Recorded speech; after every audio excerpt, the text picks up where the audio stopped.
All right. Whoa. Why is there a peak on that? Well, if I sound weird, let me know. It's Monday. So I'm gonna get 1,000 comments about, oh my God, what day is it? Yeah, there it is. Already started. I need to start up chatty.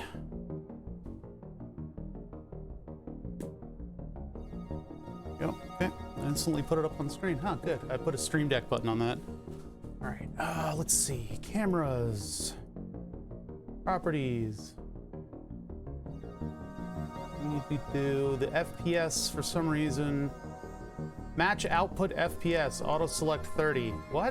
Why is it there? See? Cameras, man. I don't know why the Node Red stuff isn't able to affect the frame rate anymore.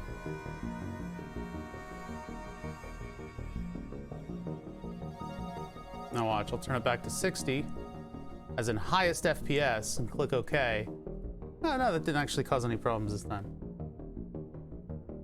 I don't think I upgraded OBS. It's gonna ask me for an upgrade probably tomorrow. All right, there's face cam. This one looks okay. Maybe it is, but run the procedure on it. Comes back. And then I go to, I have to manually go to the arm. I have to set the frame rate. So I am dog sitting from Friday to Sunday. So I don't think I'm gonna be streaming during that time. So I'm gonna go hard this week. I'm gonna go all week. And I'll probably feel like a total piece of shit by the end of the week. I've already caused all kinds of issues being so inconsiderate, but nice FPS, look okay. Run the procedure again. I think the Brio is a little less susceptible to the Logitech error. BTS, that's okay. The microscopes, what's going on with that? Why did the brightness get all messed up? So let's take the FPS and go back to 30. Distant Cacophony? Hey, 10 months, dude. Been enjoying the streams. They're nice to lurk and listen to. Thank you. No, thank you. Genuinely, thank you. I appreciate that, Distant Cacophony. Back we go. Sorry, hold on. I'm just setting up all my cameras. I have actually been lurking in Distant Cacophony streams a little bit. You guys should check her out. They're fun. They're fun streams. Properties. Are we at highest FPS? We are. The color actually looks good. Yeah, I know. Listen, I already started by saying everybody's gonna be like, "What the hell's going on?" Yeah, I'm streaming a bunch today because I'm dog sitting this weekend. So I have to sit on a dog from Friday to Sunday. So I am going to stream on the days that I don't normally stream during the week. I you know, for a little bit there were a lot of like makers and stuff on Twitch that were sort of like in my channel and also streaming, and it was nice to give them a little bit of time, like where I wasn't streaming, where you know, a lot of my people would go and flood their channels and check them out. I don't know what they're up to these days because I don't care, because I'm totally callous and just dead inside. So I'm gonna be streaming all week this week. Yeah, because I have to flatten a dog. No, because I have to dog sit. So I'm going to be doing the Monday and Wednesday. My schedule originally came about from previously recorded live, the Red Letter Media guys. And they would stream. I don't think they streamed Monday. Everybody hates Monday, right? Twitch is kind of a little sparse on Monday, unless you have these people who are career streamers going on. But yeah, everybody hates Monday. Wednesday was their stream day, and then Sunday was also their stream day. So I'm like, I need to do 3 days a week. Let me figure out what I could do when I could still watch their streams. And then also my specific time was chosen because otherwise I just watch Rabas all the time.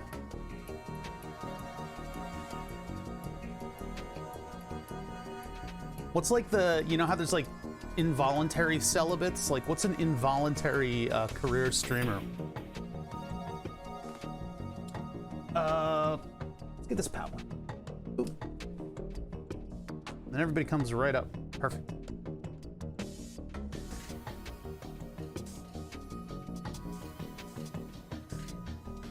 Look at how stable it is. Beautiful.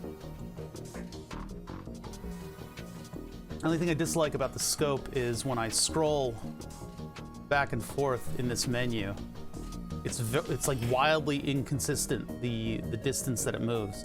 Look at this. Now, supposedly, according to the screen, I'm highlighting this signal from here to here. That's not what that's not what's happening. It's so weird. I don't know what's up with the Rygall. But like, look, same movement, right? I'm gonna keep moving it at the same rate every time. Okay, same rate every time. Here we go. Meow.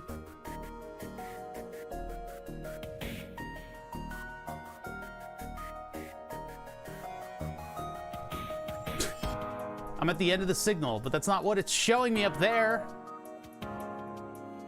God, it's so weird. It's completely off. I'm gonna like move the light a little bit so you guys can see it. There we go.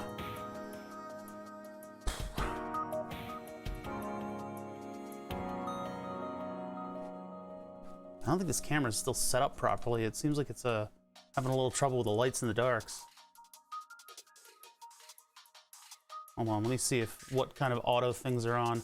Auto white balance. 4300. Auto exposure. Auto exposure routinely fucks up, and I feel like I need to have all of these things on their own manual sliders so that I can actually take control and make your video feed not look awful. It's the problem with doing real live stuff, you know?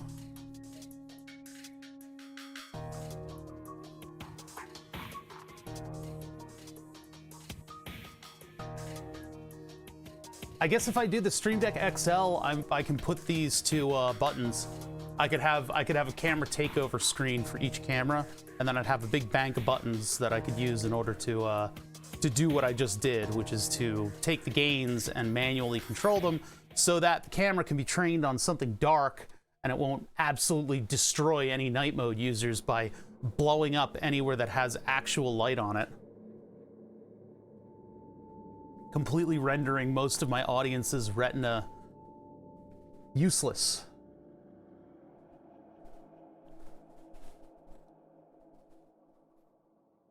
You can see the signal change as I shift gears. Now, I read up a little bit, Turbonad. If you guys don't know Turbonad, he's really cool, man.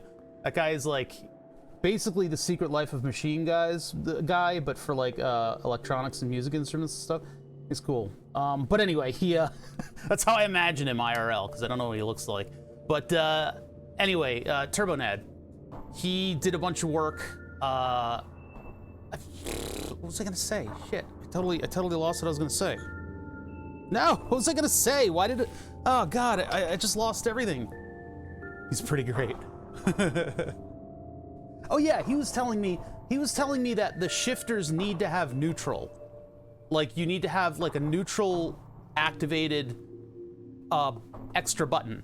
That would mean I need to add a whole nother byte to this packet, which is not that big of a deal, but I don't want to do it if I don't have to, because it's all, the space between packets is all latency, right? I want this to be as fast as possible with as many devices as I can get on there, so I really don't want to add another packet. I can if I need to. If this thing needs to have a neutral button, I can activate that, but I don't need to do it here. I could actually do that in the main controller over there.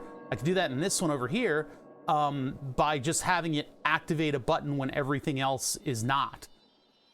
In addition to that, I looked into it a little bit, and it seems like it all depends on how you configure it. Like, there's a lot of complaints about My Summer Car not allowing you to have, like not working because there's no neutral button on the G920 or whatever it is, whatever the Logitech thing is. But I don't think that's true. I think it's down to how you configure everything.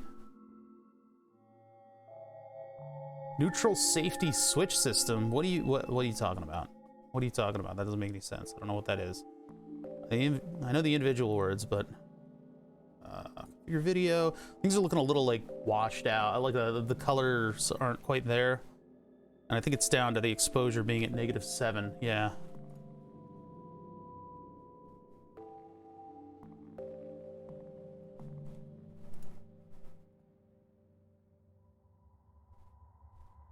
Well, that's got a lot of bloom for no reason. There's so much bloom on my camera. 30 lens?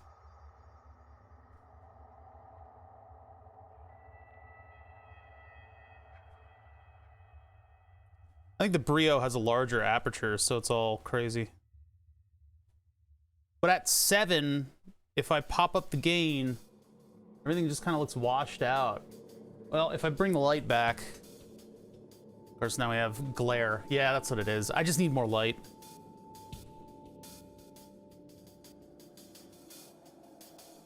Ah!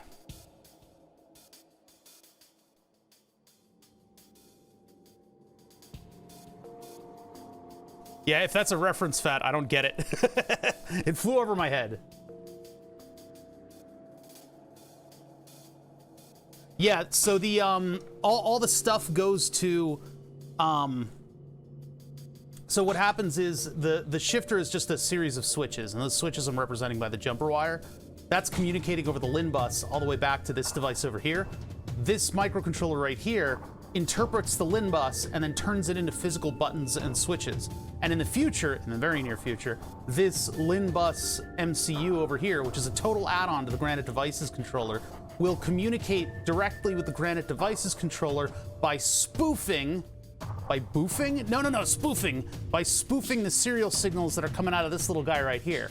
This is a low-energy Bluetooth device, what communicates with a battery-operated low-energy Bluetooth device over there. That one over there, that little guy right there, that is a wireless wheel module. It is $100 for both of these fucking things. I didn't want to spend another $100 on this extremely expensive, but, you know, cool and custom steering wheel setup. Like, right? This has been death by 1,000 cuts. Every single thing that I've done to this machine has been like a little $20 upgrade, and $20, killing me. It's a labor of love. I mean, I've put together quite an extensive system, and I'm super excited about being able to have a wheel system that feels like I'm actually driving a car.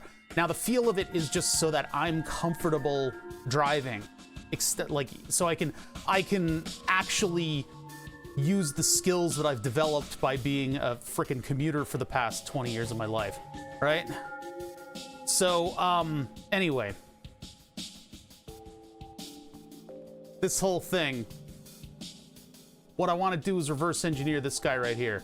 So I think Granite Devices at one point wanted, or somebody who claimed that they worked at Granite Devices, and they seem to have, I had no reason to doubt them. But Devin took over my chat, and basically was saying that they were going to release an API, and an API being a way that I could program an MCU to tell their microcontroller what buttons and what analog values were present in the system.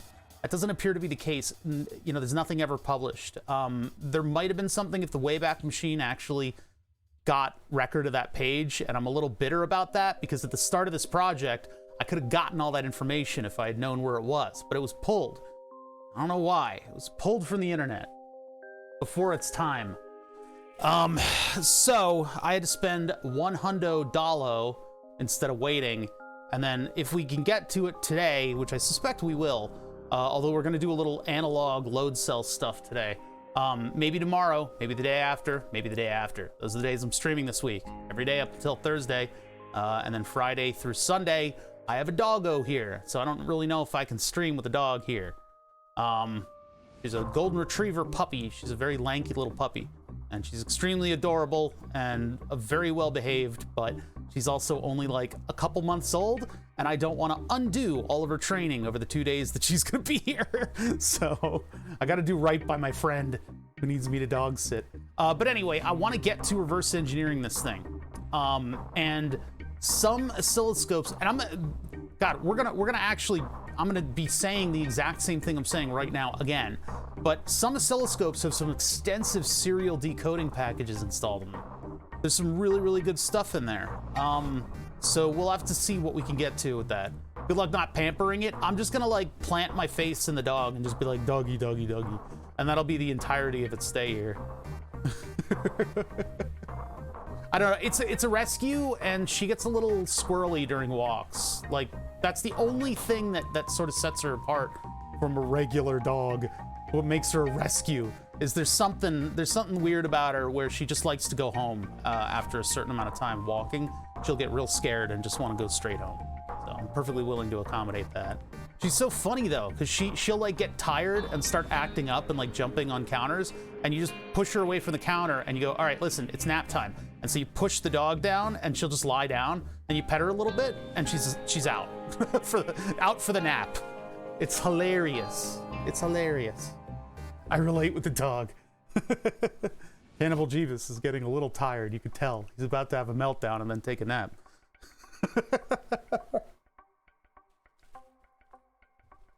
Shouldn't need this programmer today. Well, I'm gonna rewind this so that we get more FTL goodness. There we go. Yeah, willing to buy said off button for my model. Exactly. I know, it's gonna be an amazing family dog for my friend, this dog. She's just so... I mean, it's a golden retriever, right? So of course it's gonna be a perfect family dog, but yeah, this dog is particularly, yeah, I think it's gonna work out really well. So I gotta take care of the dog for 2 days, so in that time I gotta not make it into a completely untrained mess. So no streaming, because I don't suspect, I don't know, generally my experience with dogs is they don't like basements. They like to be up where all the action's happening. So I suspect she'll probably be hanging out around the kitchen and the sort of the family room upstairs. That's just my experience with dogs. You know, I can put her bed down here, but I doubt she'll come and hang out around me, especially while I'm yelling at the furniture like I normally do. So you need to make sure the dog urinates properly. It's a dog. Yeah. I mean, I don't know. What do you expect? It's like when you talk about getting a dog with people, like your parents, and they're like, you're gonna have to take it for walks. I'm like, it's a dog. It's a dog. Of course I'm gonna, like, what? Are you like I'm a 5-year-old?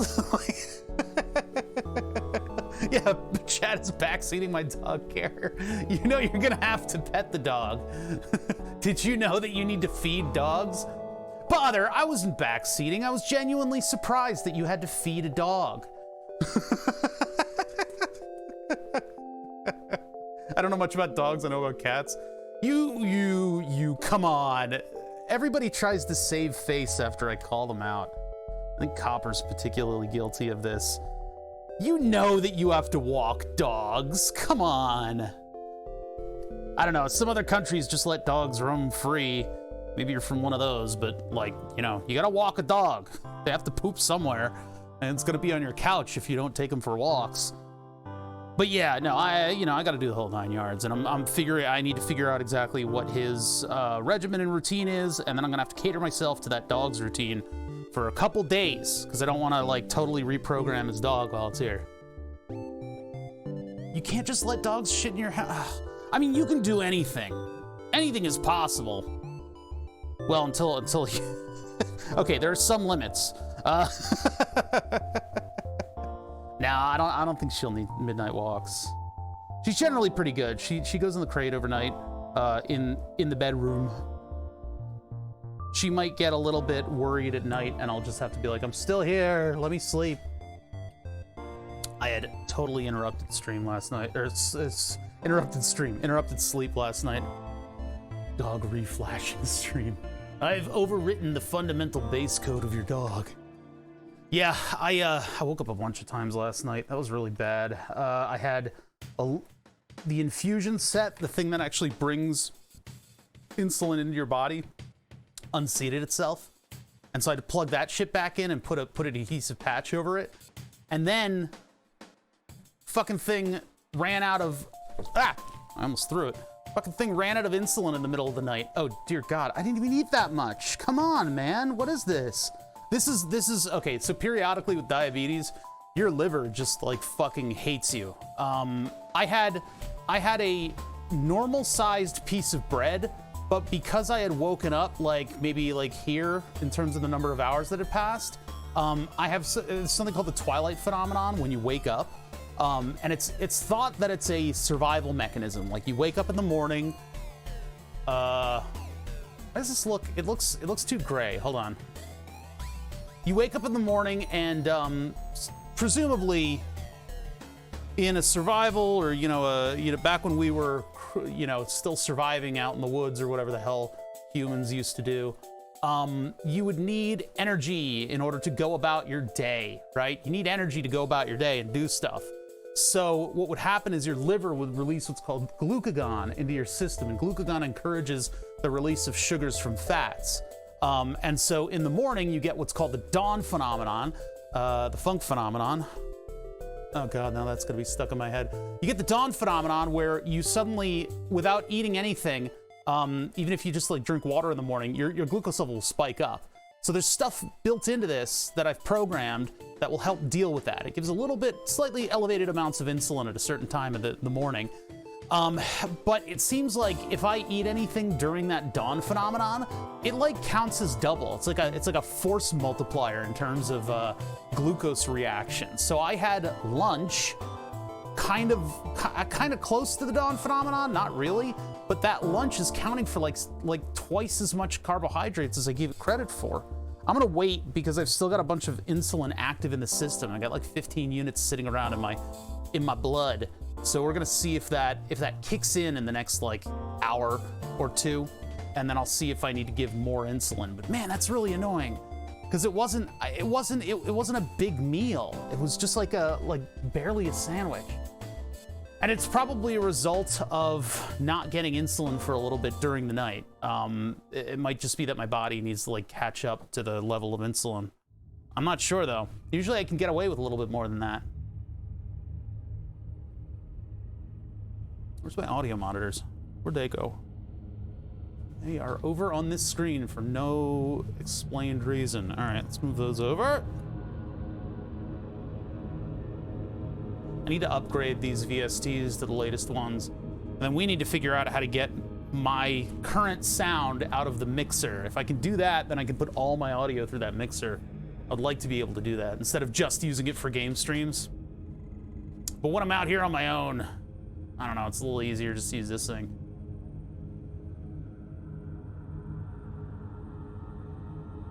And try not to make the cameras look totally washed out.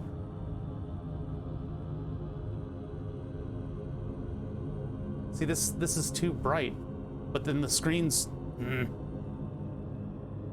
if I have two controls. I have exposure, which does this, but the more exposure, the less exposure I put on, the less color contrast I get. See that? It looks weird. Whoa. Yeah, the frames look weird on that. I don't know if you guys don't get the full frame rate, so. Exposure. exposure. Oh my god. And the gain goes all the way down. Yeah, no. The other control I have is gain.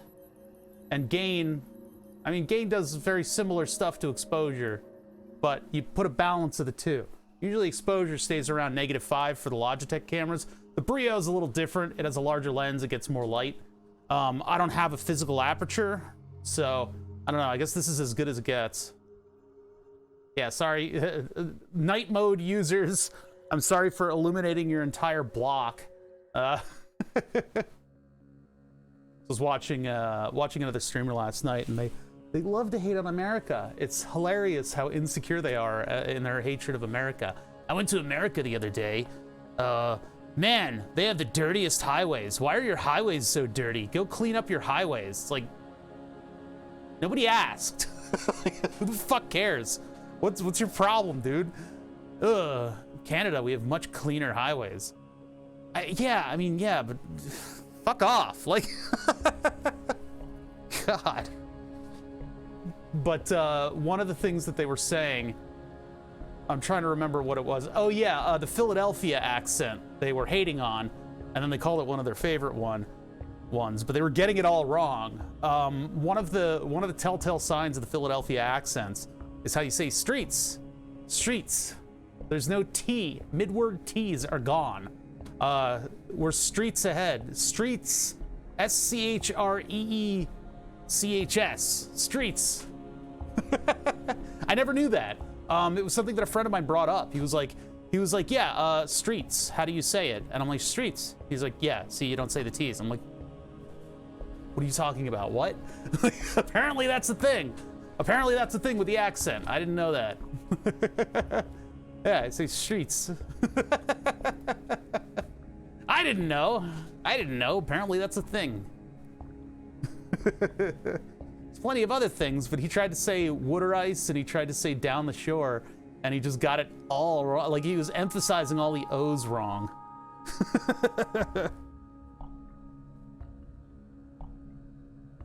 It's so weird. There's like something that the Canadians say differently from us, and it was all different zeros, different ways of saying the O's. Bomber is a funny accent. Yeah, I can't really do Balmer. Delco is one of the hardest accents to do, one of the hardest American accents to do, and I can't do it. Delco. It's like all the O's are so weird, and I think mostly it's just having a non-functional mouth. I think you have to just like try not to move your mouth at all when talking. But if you look up a Delco accent, it's nuts. It's so hard to do. And I recognize it immediately, but I just can't do it. Cosmos battle. Hardly battle music. Brother Mears, the company he's in, it's hard to watch. Or hilarious to watch. That does sound interesting. Yeah, it's funny if you listen in on there are different Canadian accents, and they're never as, you know, like Minnesota is like the most Canadian accent, right?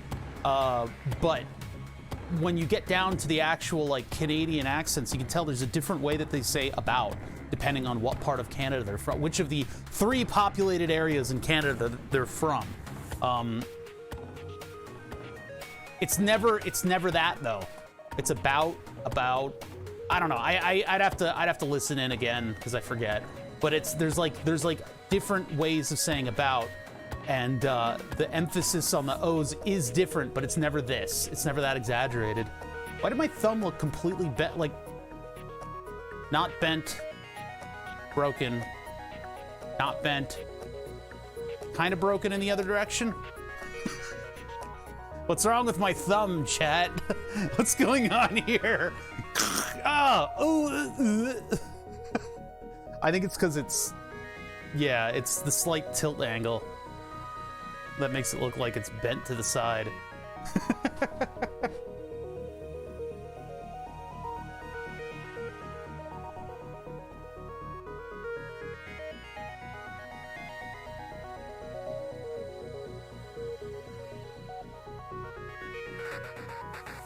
I really hope I don't need to learn everything about the Bluetooth module all at once. It's really gonna make me annoyed. All this stuff. These are the modem commands, right? Pin alternate functionality. Okay. I mean, like, we need to find the TX and the RX pin on this thing so that we can listen in. I think it might be using a form of SPI, though. So, we'll have a clock, we'll have a data, one direction, and then we'll have a data in the other direction. I had a salami sandwich for lunch, so I hope... the salami is definitely going to make me burp my fucking brains out. I have water. I have water to wash it down. And water for the rest of the week. It's kind of a detox week. Gotta get healthy. Gotta get healthy. A port? Oh my god. Alright, come on, datasheet. What are you doing to me here? I don't know a ton about serial protocols, so this is gonna be... When we get down to this is gonna be kind of... I think this is a hardware datasheet. Oh god, why is this so slow? Ugh. Okay, there, we're back, we're back. Part number, model number, etc. No copper on that part of the layer. Yeah, I think this is mostly like a hardware datasheet. I don't know what kind of serial data we can communicate with this thing, and... Oh god, I'm gonna need a primer. And it looks like it's down to whatever you program this thing with, so it's...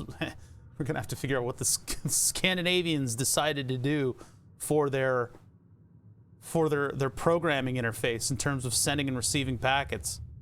We don't have to worry about the wireless stuff, luckily, but we do need to be cognizant of it because there's gonna be things like battery level requests and things that are running around on this network. That's gonna get really weird and complicated, and we're gonna be stumbling in the dark for a little while on this one. So I want to get all of the other accessory stuff all worked out. We can do a little bit of hardware, etc., etc. It's just the later in the week that we do the serial stuff, the less on my toes I'm going to be, because I will have marathons streamed for several days in a row. So,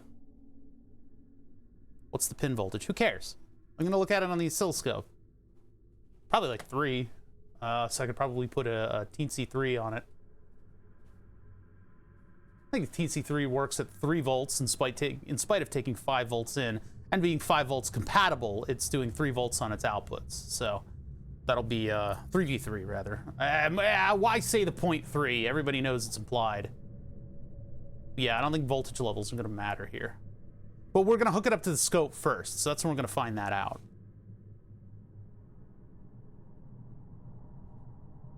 I'm going to give it 4 minutes and then we'll start the stream. Another reason that I'm going in on this week is because I am champing at the bit in order to work on this stuff. I don't want to lose momentum on this. You got a Blue Gecko example for Arduino too. I was hoping to learn a little bit about it through this. But this is CMake and GCC. Blinks an LED and has an echo. All right. You don't chomp at the bit, you champ at it. The bit goes behind the teeth. You can't chomp it. I do not give any support for this example. All right.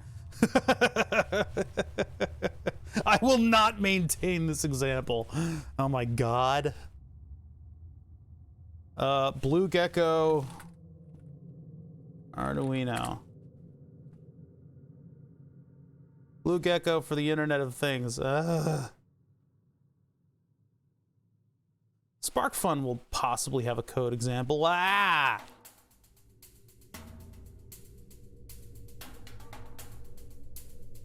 Datasheet. Okay. All right. I see how it is. Oh no, that was the same page. Bluetooth modules, Arduino, General Electronics.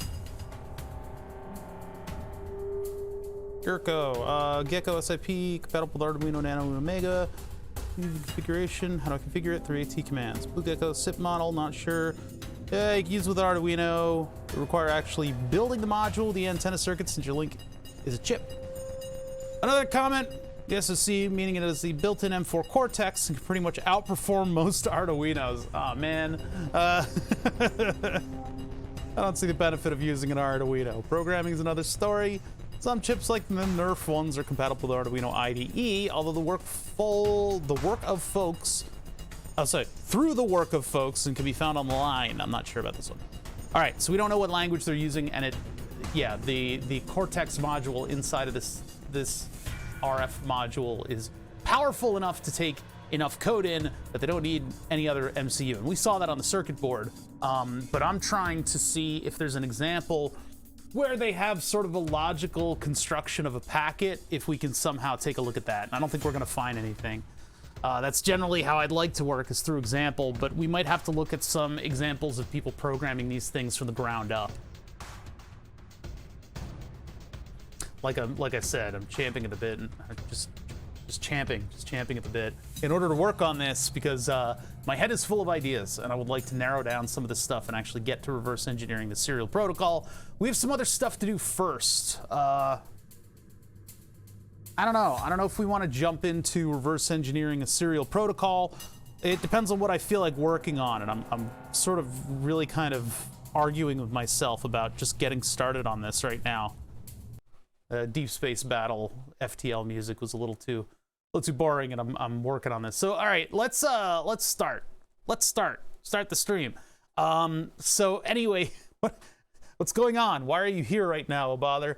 I got a dog sit. I have to watch over a dog from Friday to Sunday, and as much as I would love to get the dog on the stream, because then it would be, oh look, cute puppy, and then I wouldn't have to do anything but play with the cute puppy, and people would just start throwing money at me. I didn't clear that with my friend, and I'm not going to do that. So I will have the dog here, and I will be watching over the dog. If things seem like I could generally get the thing to like hang out for 5 hours, I might, but I don't think I'm going to do that. So instead, what I'm going to do, just planning for the worst, is that I'm going to stream every day this week, which means that on Wednesday, things are going to get a little crazy, because Wednesday is the like once a month cleaning day around here. Which I didn't anticipate, and I got yelled at because I'm so freaking inconsiderate, apparently. But Wednesday might be a little weird. I'm still gonna make it work. I'm still gonna go on air.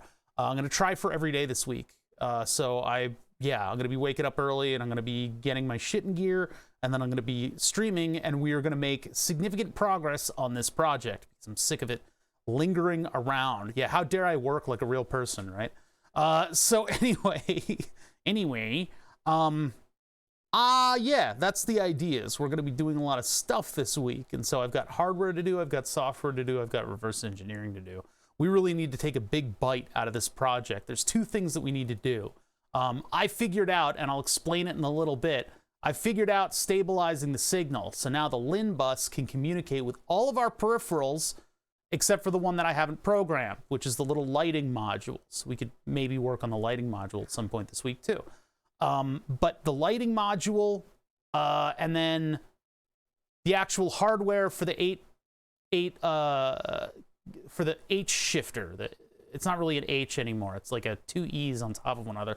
Anyway, the eight position shifter, I need to put all of this stuff without this plug-in module. This is the easy way out. I don't want to use that. I want to use a different module, but I need to put it all on a circuit board. So we need to make a perforated prototyping board with an Arduino socket on it, and then a 3-pin plug for the LIN bus and the little LIN bus chip. That's easy enough to do. And then two 4-pin connectors to do the to do all the shift gates. 2 5-pin connectors rather. It needs ground.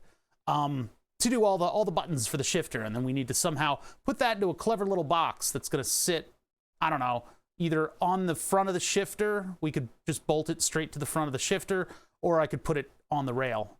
Say Wiggly, speaking of puppies, subbing for 42 months with a 4-month streak. Thank you so much for the primes. There's no reminder on the primes, so I really appreciate people stopping in and noticing the primes. But yeah, so this motherfucker right here is the reason why I'm streaming every day this week up until Friday. So I'll have Friday to Sunday to not accidentally reprogram his puppy. Okay, anyway, so I don't think keeping the puppy in not a very clean space for like 5 hours so that I can exploit it for subs is a great idea. So so I'm gonna put in the midnight oil, not really the midnight oil. I'm gonna put in 2 extra days this week, which is today and Wednesday, and we're gonna knock out more of the simulator stuff. Create it and put a camera on it. That's kind of mean. Do it, make her famous. We'll see. I mean, I'll spend Friday hanging out with a pup, and we'll see if Saturday we might do a just chatting, where I just hang out with a puppy. Make her famous. She will easily become famous. It's a very cute dog, you guys. I don't know if you guys can handle it. 100 bits for the streamer. See, it's already started. The influence of dog on revenue has already started. What we're doing today, and I'll bring you guys back up to speed with all this whole thing. Let me just restart. So this is my simulator setup, and I know it's the light levels are kind of weird here. It's hard to see. I have this all started, by the way, with this wheel right here. I've had trouble with this camera today. I don't know how to actually make it look like the stuff that I've pointed it at, right? I mean, we had a decent time with it before, but Davies did a thing where you pay $2 to him and he takes a picture of a dog and he puts it on the screen. That's cute. I'm not gonna do what Davies did though. He knows what he did. Okay, so this whole simulator project, and I know things are cluttered around here, and I apologize. I would rather have a less cluttered setup where if I actually show something on camera, you guys can see the thing on camera instead of me getting a bunch of comments about like every screw and bolt that happens to be visible on screen. But look, it's an active workshop. Things get a little crazy around here. I'll need a lot of time to neaten up before Friday.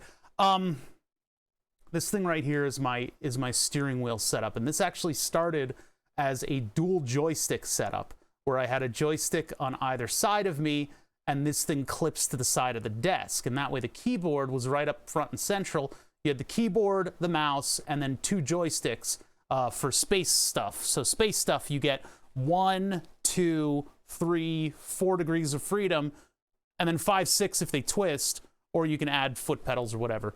That's a great way to do like dog fighting for like a space sim where you stop, change your direction, move in another direction. Not like War Thunder where you like, you know, set a velocity and then go that speed. Anyway, so that I turned into black anodized rails. And so I had this setup sitting around. During that time,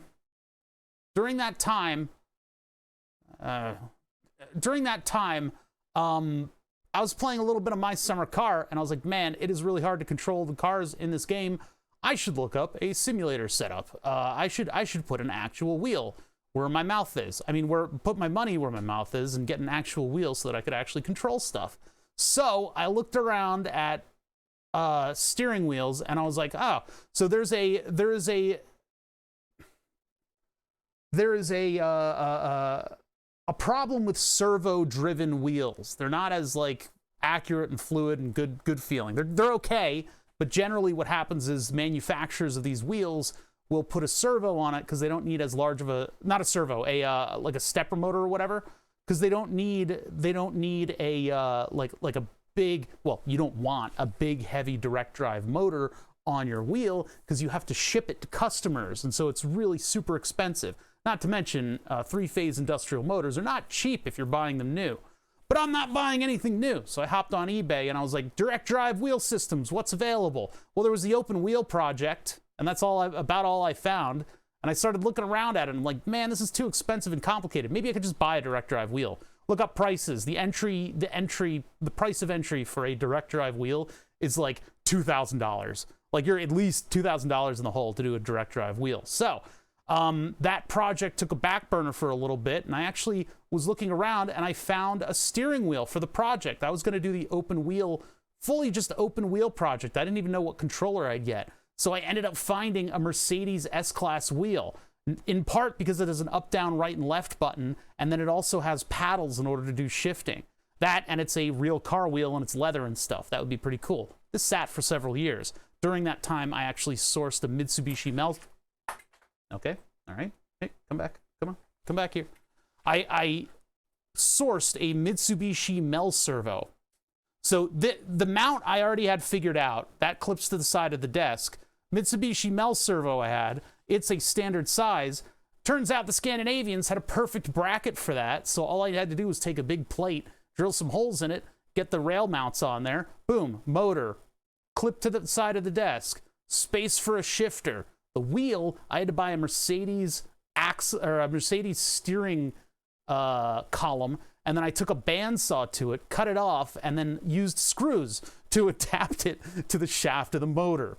We put a slip ring on there because we have a digital signal that needs to get all the way out to the end of the wheel, and so that was a custom design because, again, if you look up industrial parts and find slip rings, they are hundreds and hundreds of dollars for basically what equates to 2 PCBs with circular tracks on it and a bunch of little metal springs to wipe them across one another.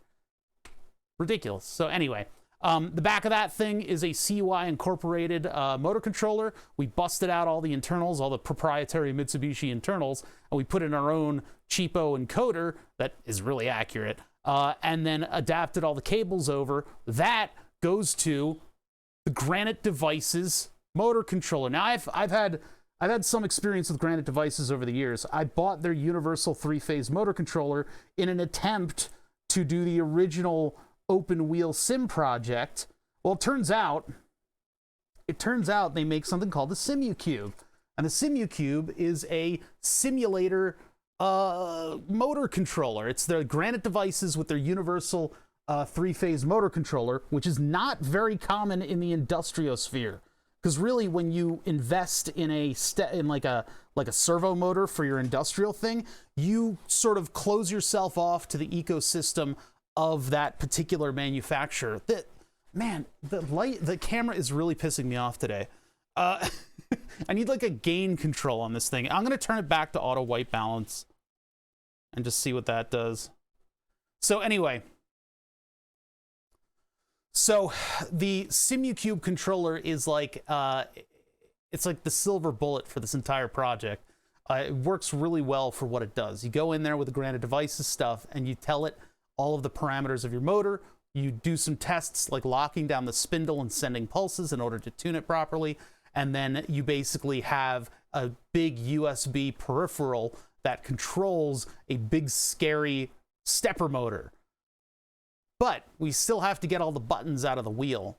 And so that slip ring, along with the original language that wheel spoke, became our focus. The wheel speaks something called the Local Interconnect Network Bus, the LIN bus. And the LIN bus enables you to have known peripherals on a bus line and communicate with them and get data or send data to them. So you can have lighting controllers, you can have window motors, you can have your window buttons, all on this bus. It turns out there's a very limited number of addresses on the bus. So you have multiple LIN buses in your car. Mercedes is no exception, and I believe the car that this wheel came from has up to 7 different buses on it. Now, in that same vein, I'm friends with car guys, and car guys have a lot of leftover crap lying around, and some of that crap happened to be an SMG shifter from an E46 M3. Turns out if you buy the SMG version that everybody hates, it's much cheaper to convert it into manual than to buy a manual. So this SMG shifter was sitting around somebody's garage. And so we ended up reverse engineering it. The circuit board was a complete mess in terms of design. It was ridiculous. Looking at it, we were just like, oh no. It's like a slowly unfolding disaster. But we were able to ascertain what the pinout of this thing was and put it on its own LIN bus system. And so I've got this little circuit board here. We've converted it into the LIN bus because, again, you know, shifting gears and stuff is probably a little bit higher priority in a car. You know, there are CAN bus systems and like high speed CAN bus systems in a car. Most of the E46 line is a wire that carries a voltage, and it might be multiple voltages will do the control thing, right? So that's the way the E46 works, and so this is no exception. This probably used to be physical switches because it has a normally closed and a normally open pin for each individual position of the shifter. But anyway, we didn't need all that, but we took as much of it as we could. They converted it over to Hall effect sensors, but we converted it, or we took the pins, only the pins we needed to supply power and to get the positions of the SMG shifter, put that over the LIN bus, made a packet for it, had it communicate to our main LIN bus thing. Because again, the Granite Devices motor controller, we don't have any program space in there that we can use for our own purposes. So what we did is we just piggybacked our own microcontroller onto it. Then I do all the voltage regulation stuff in order to create the LIN bus, and we have a little LIN bus UART sitting on the end of all that. So we are creating all that 12 volts, and then we have a device here that requests data from all of the peripherals. We have the H shifter over here on a separate microcontroller from everything else. Everything's a different microcontroller on this.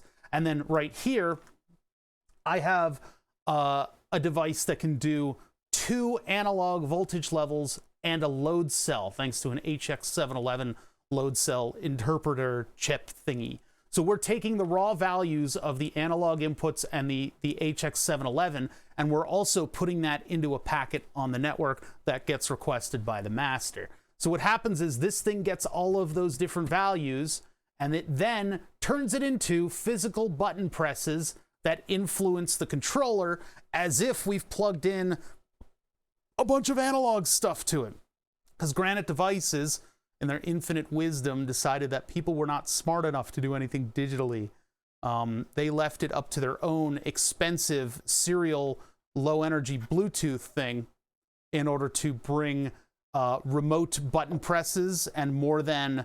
There's like 16 buttons on these Ethernet cables and like 4 analog inputs. This thing doesn't even do... The wireless module doesn't even do analog inputs. But they figured, hey, we could sell a $100 accessory and then we'll promise to release an API where people can digitally talk to our device, but then we won't do anything about it because it's not a priority anymore. We're going to focus on our fully enclosed system, which honestly, that thing is awesome. I respect it greatly, and I'm glad they're putting a bunch of effort into it. I wish they would give us, like, all of us down here in the pit, in the DIY pit, a little bit of a, like, throw us a frickin' bone here, man. Like, please, just let me digitally communicate with this thing over a TX and RX line. We're going to take matters into our own hands, though. Once we get everything up and appropriately connected to the LIN bus, I want to take a look at the serial signal that's coming from the wireless module.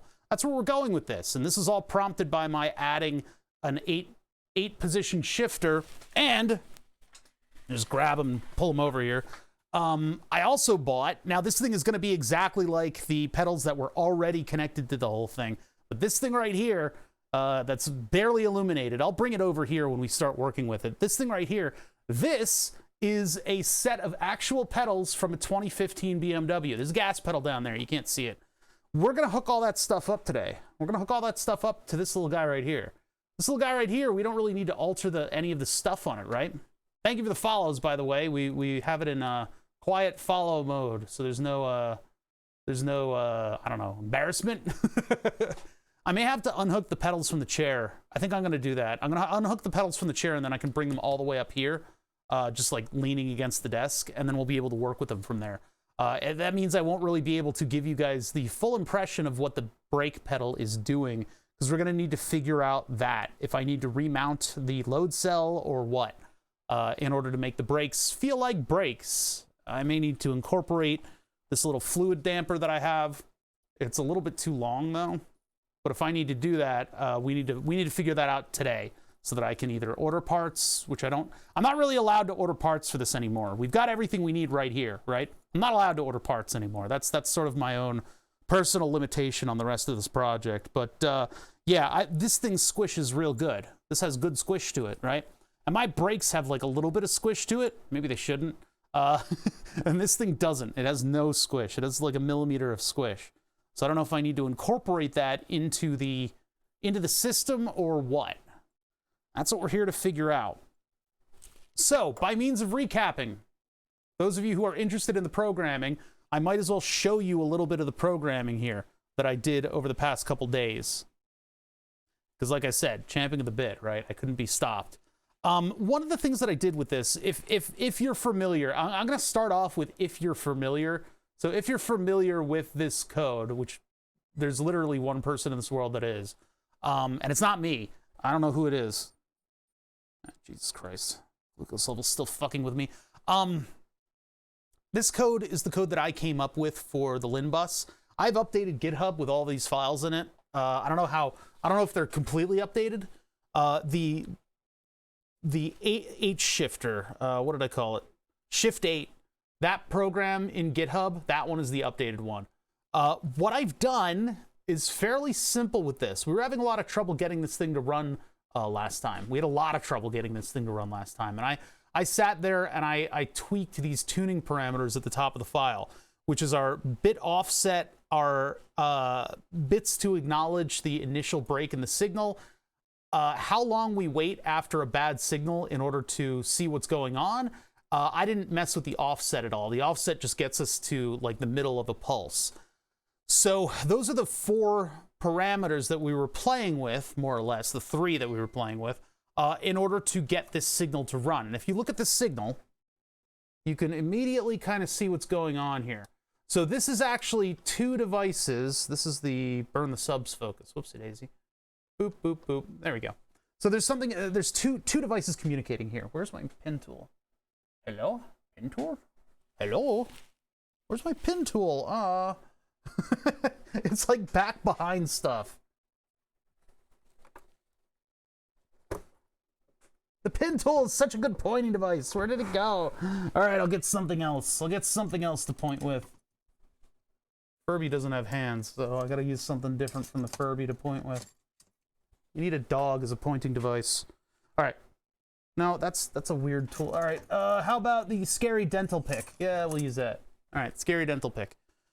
All right, so this is this signal right here. So if you look up here, you can see much more. Oh yeah, by the way, the oscilloscope, I don't know what the hell Rigel was doing, and I haven't gotten a software update in a long time, but this span right here is supposed to be what's being viewed down here.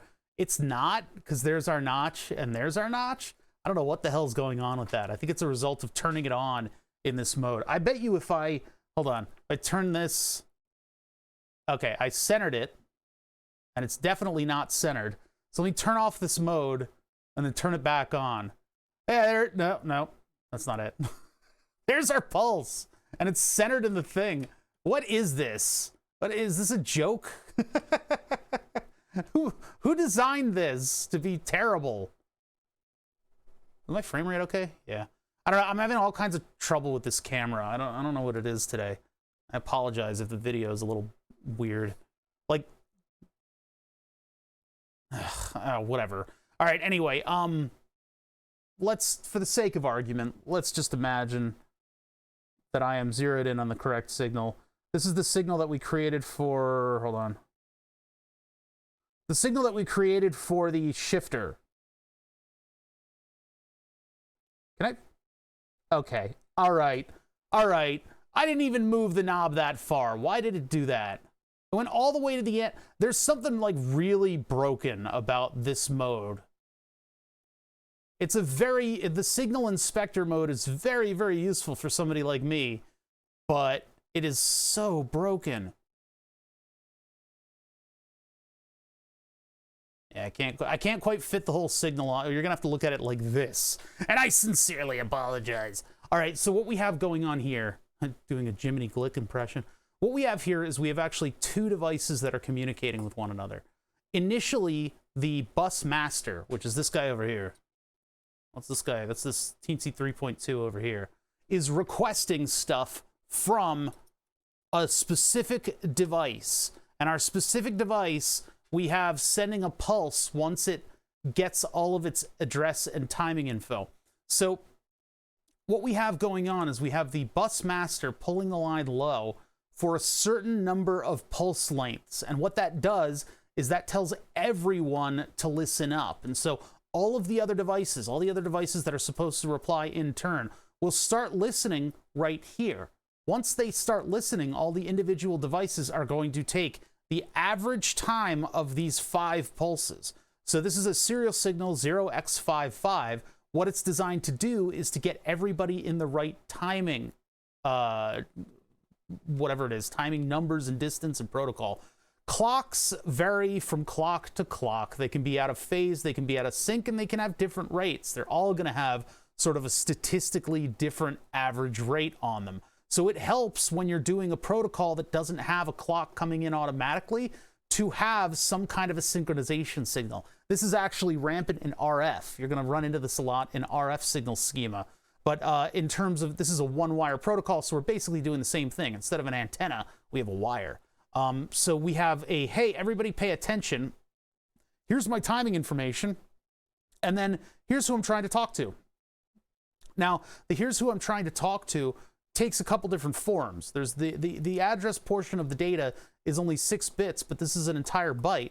So we have 2 extra on the end, and those are used with a kind of a complicated schema, but basically what you do is you try to use every single one of those bits in order to create a parity bit, which will tell you whether or not the data coming in matches up. If that parity bit doesn't match anything else, then maybe there was some kind of an error on the line, maybe there's too much noise, or maybe you've just got too similar of an address. So the parity scheme is interesting because that limits the number of addresses that we can actually functionally control on the network. It's very strange. I mean, there's a checksum at the end of the packet, but you don't want to have to process the entire thing if you don't have to, I guess. So what you end up doing is you put a little parity bit on the end of that, and then you see an address that's appropriate and you know what the parity should be. But it's like, why even have the parity? You could just incorporate those into the addresses because they're not going to change. There's only like a certain number of them.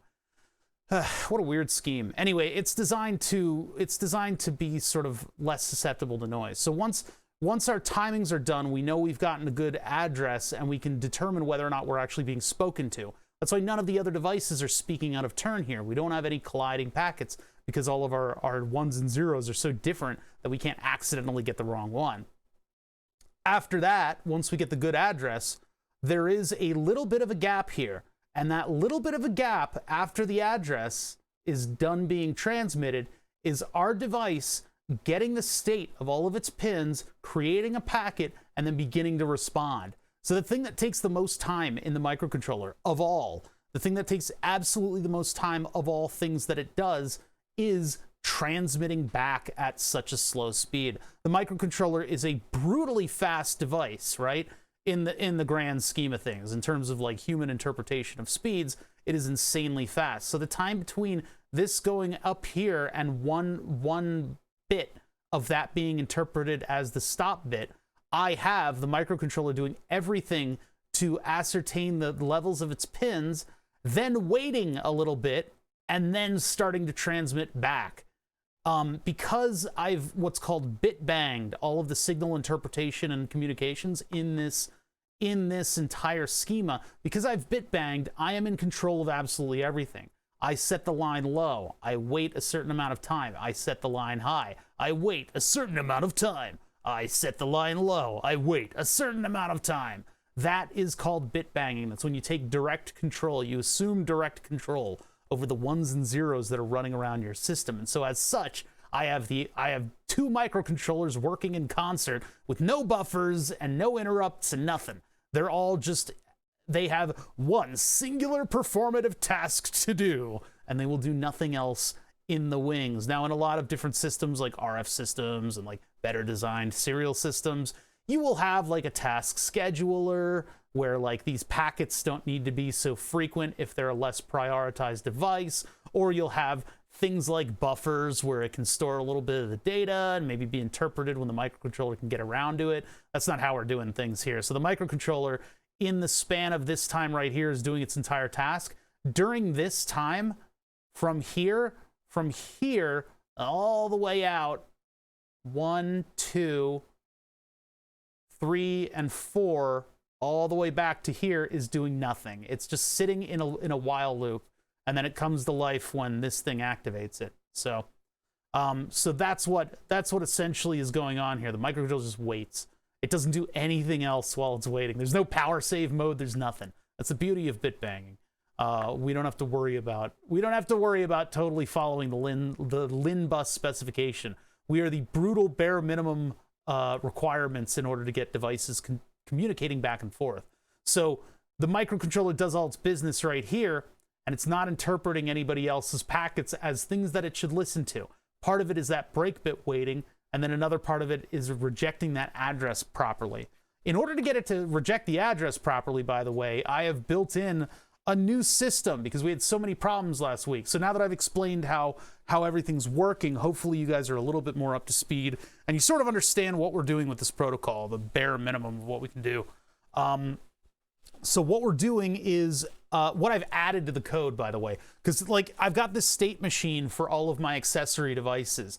I mean, honestly, like, man, I could probably, if I was a little smarter with the buffers and maybe copied somebody else's code, I could probably make like a library or a module that would run this in the background on C++ code, and then it would clean up the code so much better.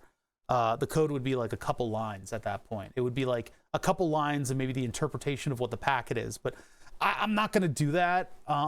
It would be a lot of extra work. It would be good work to do, but in terms of the way I work, I can cut and paste this into, you know, more files. I don't care. And if I need more stuff out of this code, then I can put it on a more powerful microcontroller. I don't know. The LIN bus accessories are generally not doing anything that complicated. They just look to see whether or not a button is pressed or a sensor is out of value. It's not really that crazy, right? So anyway, what we're looking at is my code. This is my code laid bare before you. One of the things that we had to do, because this is how the code works, right? And I explained this before while showing you the signal, but what it's doing is we're basically stuck in this if loop.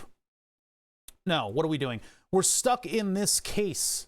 We're stuck in this case. We got a state machine here, right? So my case 0 is the beginning state, and if it reads that RX pin as being high, it'll add to the stator state, which means if we go back to our regular loop, sorry, this is the regular loop. If we need our regular loop to do something like control lighting, we can put all of this into a state machine function, and then we can have state machine function LED lighting update, right? We could do that. That's easy to do.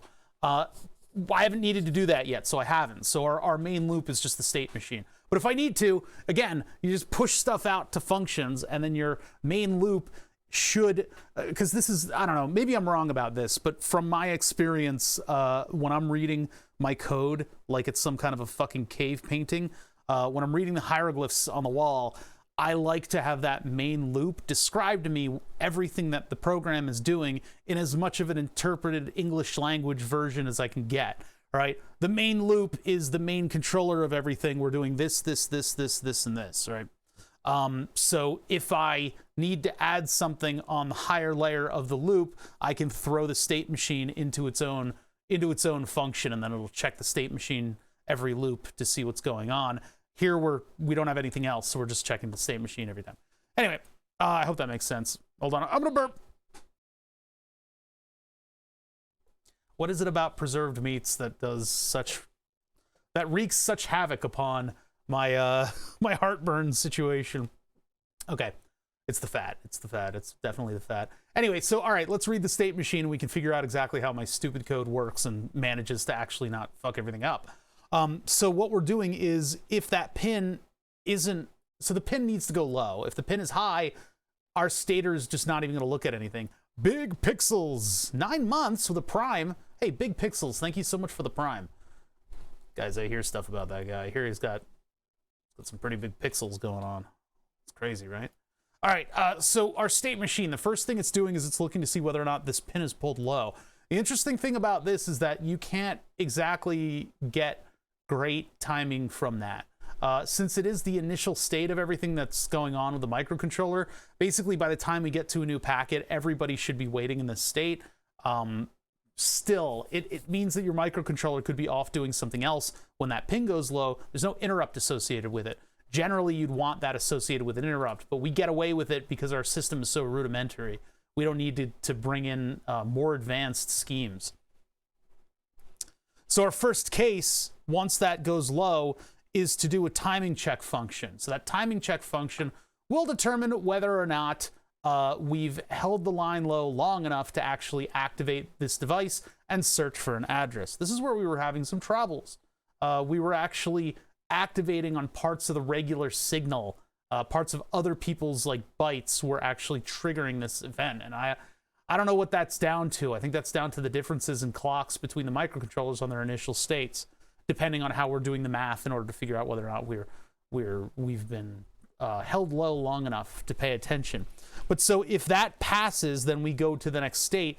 Otherwise, we set it to state 5. State 5 is the penalty box that just holds the microcontroller in nothingness for a certain amount of time and then releases it back to the original state. So this is essentially just a wait function, and then this will pop us back over to the top. I put that in its own function just in case it needed to get more complicated. It turns out it probably doesn't, and I could just do the turn wait.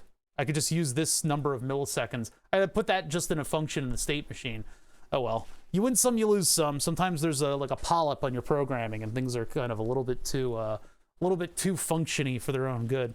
Anyway, so that's case 1. We check to see that that signal's good. After that, we then measure the 5 pulses, and when we measure the 5 pulses, I am literally capturing the thread of the microcontroller in a high-low cycle until enough cycles have passed that we can then take the time at the end and figure out how long that took for the average number of cycles. And so actually telling the microcontroller to read the value of the register and then actually set a counter, that takes time.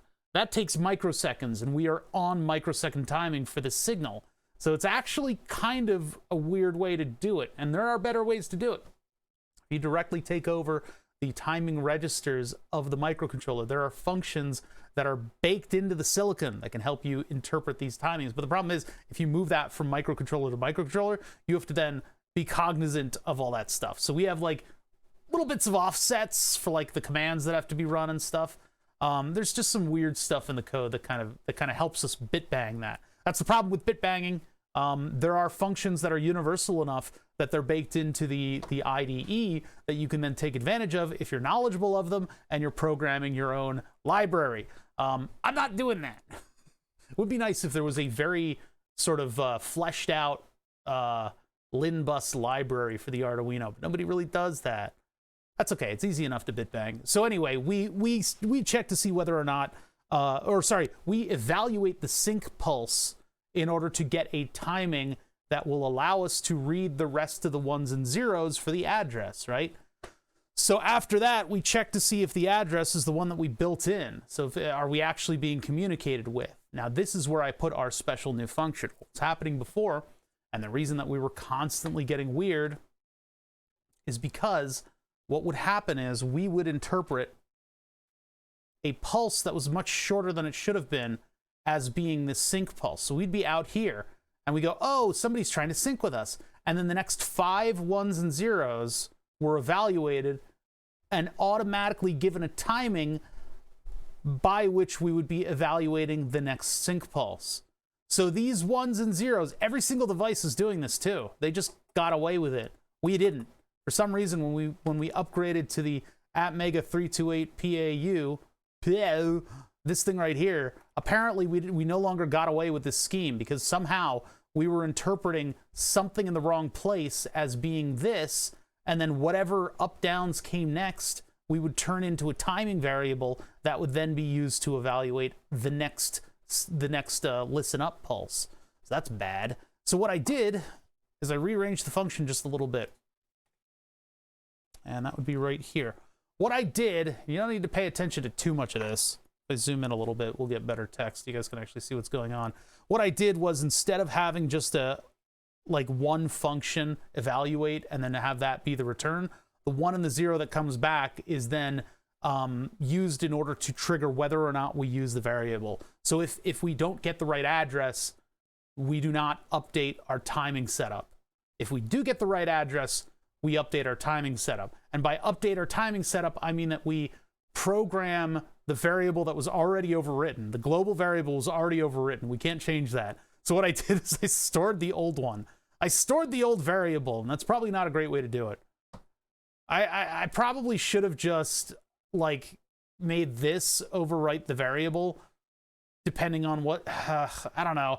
This is why this program probably should have made its own variable and then evaluated it. But I just made another global because, I don't know, we can afford to do that. So I made another global. That's the old value. And so the old value is the previously good value. And that gets, or no, it's the old value can also be the current value, But if the address is not correct, we use the old value. I'm not smart enough for this. This is not that smart.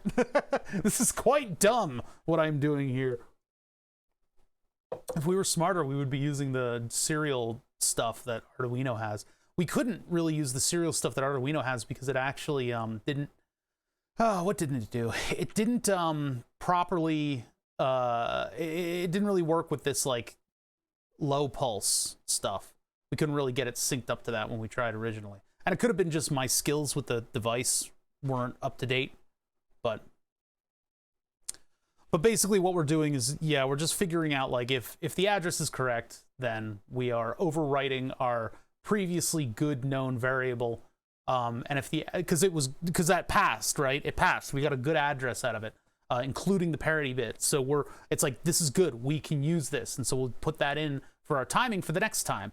And then if it isn't okay, then if the address isn't okay, then we'll overwrite the old value into the value that we're going to use to evaluate the next one. So it's a little bit of a hack, but it actually really stabilized stuff. This runs perfectly stably now. And if I switch gears, we switch gears and we don't accidentally read signals all weird. The reason that there are 2 bytes that are changing is because we have a checksum over here. Now, we're not actually using the checksum anywhere, but we're making it. We're doing things properly on that front. So yeah, I mean, right after it evaluates the address, what it'll do is it'll just go over and latch all of its inputs and then make a packet, wait two bits. So it's a delay to allow the bus master to start listening. And that's actually part of I think that's part of the standard. And then it'll reply with stuff, and it'll send back all the signals that it needs to send back. Then the stator pops us over into stator plus plus, so it actually goes to state 5, which I guess gets us to default anyway. So I guess state 5 just puts us into default, and so it'll wait a prescribed amount of time and then start listening in again to see if anybody wants to talk to it. So that's the loop. That's how the main loop works, and that's how I fixed it. I added a little bit of stuff to the address check in order to make sure that we're getting the appropriate signal. All right. So that's what we're doing. That's how it works, and everybody seems to be appropriately responding. I put the new address check code into everybody. I could probably reset some of the default values for everything, but I'm gonna let sleeping dogs lie on that one. We have everything seem to be seemingly programmed in properly in order to interpret all of these signals the way that they should be. And so all my packets, actually I do want the zoom in mode for what we're going to do in a second here. All my packets are running properly. Perfect. I want to look at this goddamn fucking knob moving weird distances at all times. It's not even... Where's my larger... Nope, that's not it. That's the shifter. All the way over here. There we go. So what is this? What is this giant packet here? Well, this is one of our... This is the wrong one. The highlighting up here is wrong, and it should feel bad. This is the one that we want right here. Okay. So, this guy right here. This one's kind of important. So this one is the signal that comes back. This is the signal that comes back from the pedals. All the way back from the pedals. So what we have, as is usual, we have our listen up, we have our timing, we have our address with the parity, we have a little bit of wait time, and we got a whole lot of data sitting over here. So we got the checksum on the end. Then we have, what is it? A couple different parameters in here. We have, I think, 5. 3 of the bytes are responsible for the load cell. No. This should be 7. This might be the steering wheel. No, the steering wheel wouldn't be moving around like this. How many bytes do we have in this thing? Miguel Oz, thank you for the 25 months. Hey, is it that time when everybody's subs are up, man? Ah, thank you so much. Miguel Oz, thank you for 25 months. We had Big Pixels earlier. We had St. Wiggly earlier than that. Anybody else today? Distant Cacophony. Everybody's subbing. It's great. Okay, so anyway, we've got a bunch of packets sitting on the end of this thing. And those packets represent the values going into this microcontroller right here. So right now, everything's floating. But if I were to short out 2 of the pins on this thing, so if I just take my pin tool, I just go like this, ba-bam, you'll see a bunch of these values change. You'll see a bunch of these values. Okay, let me go to these. Yeah, see these right here? If I twist the pin tool, yep, it'll all go to one value, and if I let go, it'll all come back. So if I go to the other side, and I short it out, you see that? It all goes high, and then it all goes down like that. Boop, boop. So what's happening here is we have floating voltage levels going into the analog pins of the Arduino. I'm going to point with this side. The other side's dirty. Going into the analog voltage values of the Arduino. In addition to that, we have a TX and an RX, or some kind of a serial system. I think it's a SDA SCL, going over to this chip right here. And this chip right here is responsible for evaluating a couple different analog values, and they're coming back from resistor banks that are connected to the microelectronic mechanical system, the MEMS load cell. And so what happens in a load cell is you bend metal microscopically, and then sliding resistors give you a slightly different resistance. And that slight different resistance is then used in order to amplify an analog value, and then this device itself is communicating that value digitally to our microcontroller. And there's a lot of data there. There's a lot of data there. So we have, this thing does it in like 10 bits, whereas these are like 4. Like, it's ridiculous. So anyway, we have some of the most significant bits being sent back as raw values. This thing is sending raw values onto the bus, and those raw values come back, and they are interpreted by the bus master, where they are then scaled and appropriately filtered in order to produce an actual like motion axis for the joystick. So what we need to do is I need to go into the programming of the master, and I need to change that value so that we can get something like a chart of the full range of the load cell. And then we can evaluate that against the mechanical system that we're putting it into. In addition to that, I can use these 2 analogs here in order to produce a similar signal from the clutch and from the gas pedal. Gas pedal's easy. We reverse engineered it. I need to find that pin out. TurboNad knows the pin out, but I think he's still like dead or something. I think he's dead. I think Amazonian Walrus had something to do with it, but he won't admit anything to me. And I was like grilling him this morning. I was like, dude, where is TurboNad? What did you do with him? And he was like, and he didn't say anything, and he started crying.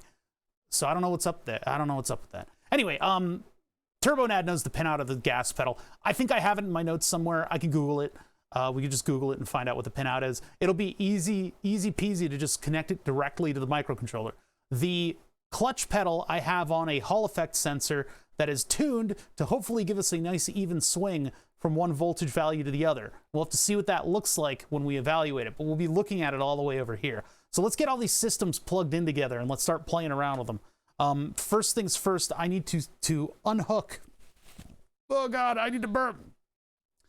Whew. I need to unhook the pedals from the from the chair. What's going on, Walrus? All right, so I need a wrench, and I need to, like, getting the system on and off the chair has been the hardest part of the whole thing. I need to make, like, pegs that the whole thing slots into. I think that would be the best way to do it. Just have, like, 3 or 4 little pegs that slot into place, and then it holds this whole thing against the moving axle of the chair. Let's see if I can get to these things to even undo them. Yeah, the only problem is the angle that I have to get to in order to undo these things. Maybe I should have them bolt on the front, and I would be able to reach them better. All right, hold on. That's one. I've got them on those little, like, rotating, what are they? Frame rail mounts. There we go. All right, so that was easier to unbolt than it is to bolt.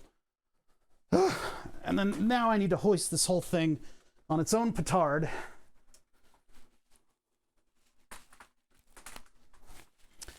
know if I want to have a puppy poking around the shop, you know? She's going to get into everything that I don't want her to. And invariably, there will be things that I just didn't... You know, you can only vacuum so much. You can only vacuum so much. The dog's going to get into everything.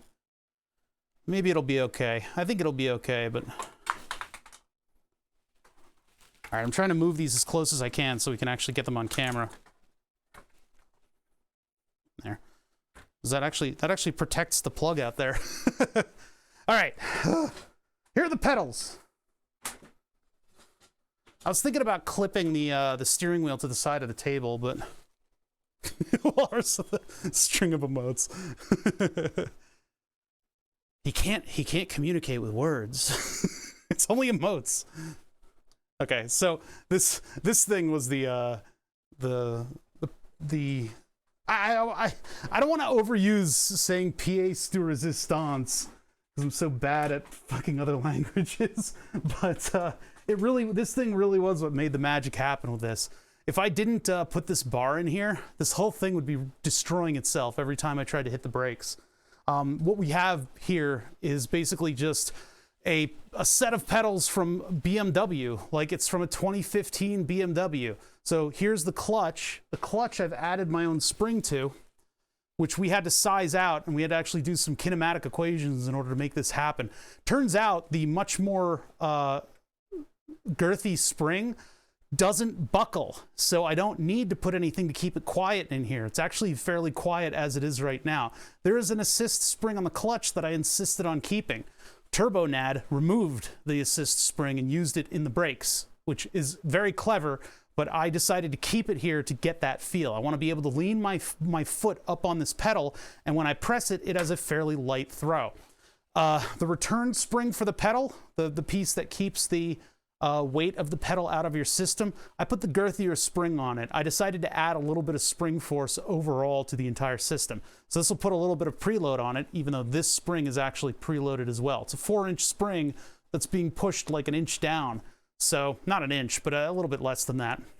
I replaced the plastic for the clutch cylinder with a Ford metal, it's just like a clutch eyelet. It was like a $30 part. But it's a machined part, and I managed to thread it with M8 tap, and then I have an M8 shoulder bolt over here so that the threads don't make noise against the ubiquitous angle irons that I use in this project. So there's an angle iron. When you press on it, it just does that. So I had a choice. I mean, I could glue a magnet to the end of this thing, but then getting a bolt, like getting a fastener on there in order to eke it out would kind of be difficult.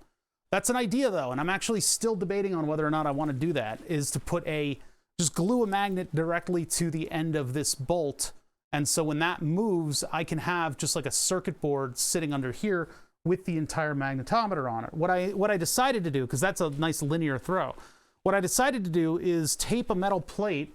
Let's get this thing over here. Jesus, it is so hard to do lighting and stuff for this project. I don't know, it's just been like continually very difficult to do. Okay, so what I have here is one of these evaluations. What the fuck is that one? The special, yeah, because he thinks he's full. It looks like E.T. All right, anyway. How would you react if you found E.T. in your house? This is an interesting little thing right here, because this magnetometer needs a positive and a negative of a magnet in order to do its job. And so, I keep saying so loud. What's wrong with me? I'm gonna keep trying to not say but sorry for the visuals right now. Things are gonna look a little crazy because it's hard to get good angles on this, and my glasses are covered in burger grease for some reason. I have two big magnets sitting on the clutch pedal in a position where it'll pass by this magnet sensor. But I don't like this. Let's break this down. I'm gonna break this down. We're gonna break this down. We're gonna break this down. We're gonna break this down, and I'm gonna try to, we are, they. We're gonna try to we're gonna tape the magnetometer up against this angle iron in order to give us a nice linear voltage swing depending on the position of the magnet. I think that will be possible. We can default back to this system of taping the sensor right here. What I'm gonna do is just pry this away with Well, just with my analog hands. Mark I hands. Louder, embrace it. No! No, public speaking is important. Untrain all of your bad habits. I mean, as good as that is, this is going to be a little bit weirder of an installation. And I think having the adjustability of the clutch pedal position while retaining the digital ability to have the voltage swing back and forth is going to be rather important.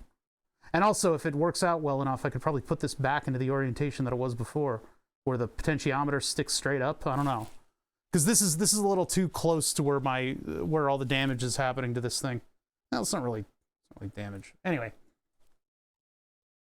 I mean, I could always 3D print something that clips onto this and just holds a magnet up here, moves it back and forth, and then this thing could go like somewhere around here. I think we're best to be playing with it in this area, because then I can tape this like I don't know, maybe here or something. Oh, hold on, let me think about this. I mean, I can always move the sensor as its own thing. Just put that here, and then I can put a little 3-wire cable that runs out to there, like just sits right under here. Think about that a little bit. Well, let's take the whole thing off, and I'll show you guys it, and we'll try to invent something. We'll try to invent something together instead of doing it separate. Because once we get all this stuff into the controller, well, before we get the stuff into the controller, I want to make sure that I'm doing the best that I can in order to make this thing work properly. So I'll pick off this Hall effect sensor, and we'll put it on maybe a remote mount. Let me get the magnets out of here. That I'm going to need a screwdriver for. Dude. Yeah, we're doing a sneaky surprise bother stream, and the reason behind that is that I've got a dog inbound. That's my buddy's dog. I'm going to be looking after her for the weekend. And he did just this stream give me approval to have her on camera. So, with that consent, I'm still not completely convinced that I want to do a Saturday stream with the dog. We'll see. But since I'm taking off Friday, I'm putting in a little bit of extra work. I've already caused like a complete uproar from because apparently the people who clean the house are coming on Wednesday. And so I've completely ruined somebody's week already. Apparently our house needs to be medically clean in order to have a dog here. House is already perfectly fine for a dog. Perfectly fine for a dog. Why do I have 2 rubber washers on this and not the other one? Oh, you know what? I think the 2 posts are slightly different lengths. I think that's what that is. It makes inverse sense. Okay, so this is a very simple device. We have 5 volts ground, and then the output, the voltage swing. So I'm going to reconfigure the multimeter. I'm going to reconfigure this a little bit. And turn off channel 2. Take channel 1 back down to basics. We're going to close that signal up. We get lots of them coming in. We're going to leave it on, well, we're going to change the swing so that it's wider. And then we'll turn the sync over to the other signal. Let me move this light a little bit. Jeez. The third light, 3 lights in lighting in order to give yourself a proper lighting setup, which, by the way, if you're doing like a face cam, it helps to have like a hair light and just like all kinds of other weird stuff. But 3 lights is generally what you go for so that you cancel each other's shadows out. But having that on something where I'm trying to capture a screen, very, very annoying. All right, so anyway, channel 1, we're going to take it down to like 1 volt peak to peak. Well, maybe 2. Because on a 0 to 5 volt signal, 2 volt peak to peak, that's pretty significant. And then I'm going to unhook it from all this stuff. Oh yeah, trigger menu, trigger mode. No, not mode. Auto, menu, channel 1. Technically, we probably want a rolling trigger, but for right now, we'll just leave it like this.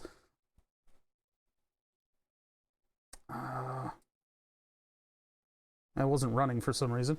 Anything else?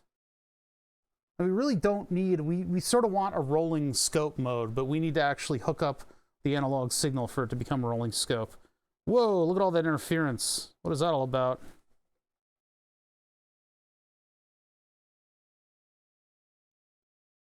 Yikes.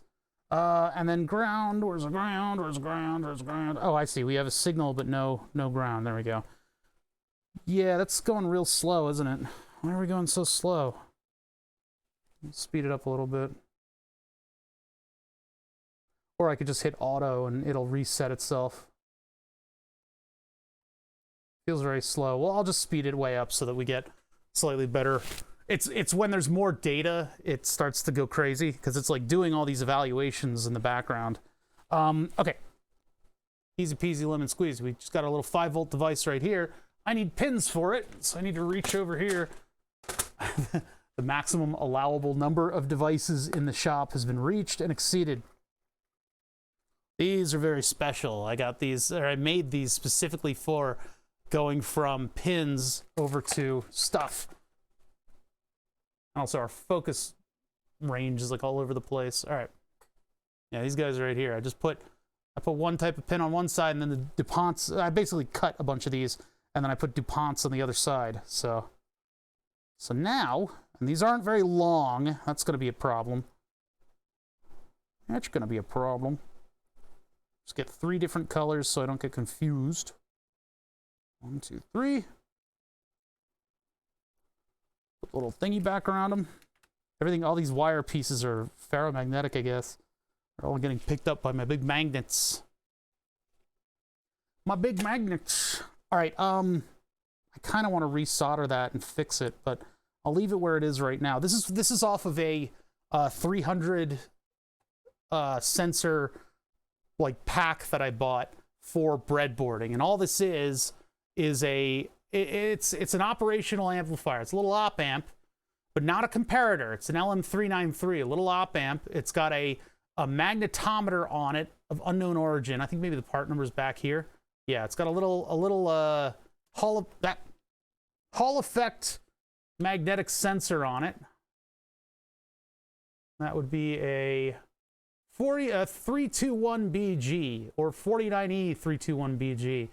I don't know if that's particularly popular or not, but that's what it is. That's what we got, a little magnet sensor. And then you've got this little adjustment potentiometer. The adjustment potentiometer, being enormous, gets in the way of a mechanical system. And so I'll have to figure out whether or not I need to either... I would like it to sit flat against the board because that's where it's the strongest. It's been getting kicked around over here on the side, but I had to move it over to the side in order to mount it on, like, near that clutch pedal in that little gap. I would very much like to use the linearized bolt moving back and forth, and we can use VHB tape to just tape a big magnet to the end of that thing without getting in the way of the sides of the hex bolt, and maybe we can post this thing underneath it some way. But we've only got so much wire left in this, so and I don't want these to blow up. We might have to put this on a wire, or maybe mount it under this thing. I don't know. I'll have to figure that out. It's not exactly the most friendly place for it to go. But for now, we just need to take a look at the signal coming out of this thing. So, keep that a little bit more light. So, the signals that are coming out of this guy. We got 3. We got A0, G+, and D0. So I guess this thing does digital interpretation of the value. I don't believe that for 1 second. It's an LM393, right? I don't believe that for 1 second. Maybe that pin might just not be used. It's not like the LM393 is a bespoke digital device. It's not even close. Look at that.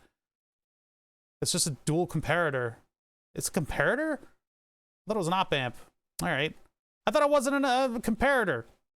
Oh, maybe the 3 isn't, but the 39N, or sorry, LMX93. So the 3 or the 4 or the whatever. Yeah. 393. Huh, weird. Okay, it's just that, package information. Anyway, so, I don't think there's a digital output on this thing. That would be a little weird, wouldn't it?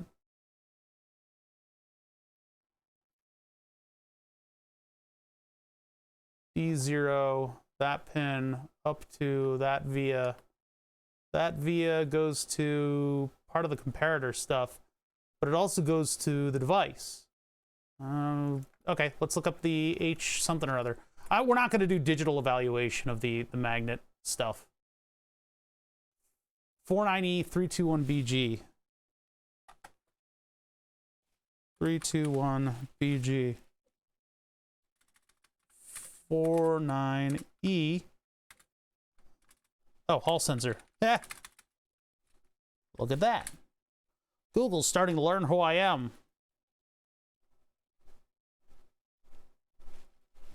Analog. Yeah, it's analog, so I don't know why there's a D pin on this thing. Oh, you can configure it as a Schmidt trigger? Okay, well, we're not doing that. Okay, so we're doing... Sorry. 3D printer camera accidentally was clicked on.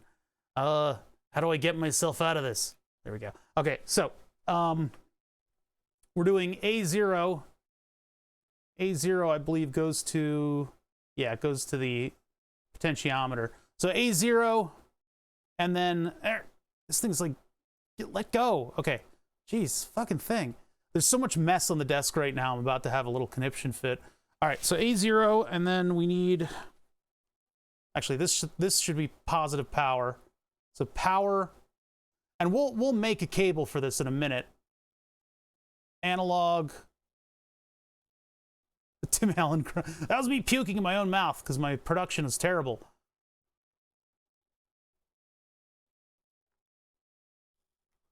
All right, positive power, ground, analog output. So we need 5 volts to evaluate against. We can rob it from the LIN bus over here. Since I'm running positive and ground over here, I will just put our output to here, just a random part of the breadboard, and then I'm going to put power and ground to these 2 pins, and that will be, yeah, plus and minus 5 volts. So we got that going for us, and we got a little red light over here, which just, I guess, indicates partial status of where it's sensing magnets. So if I move this around, the other end, there's a hair attached to it, gross. I don't get anything. Okay. Well, let's take a look at what it looks like on the signal. So ground to ground, and then output to... Oh, wait, I've got them hooked up wrong. Abort, abort. I did the wrong wire colors. Power here, ground here. There we go. Nice bright LED. That's more like it. Signal, signal. That's not a 5-volt signal. It's somewhere in the middle. But there's our bright red light, and if I pass a magnet over this thing, we get a light on the other end. Apparently there's a power and a level light.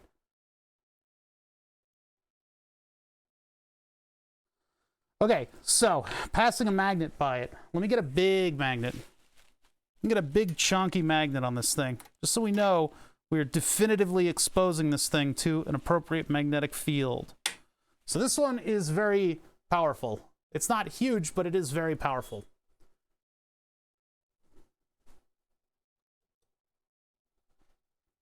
And there's our magnet sensor. So the back end of the sensor definitely have stuff going on.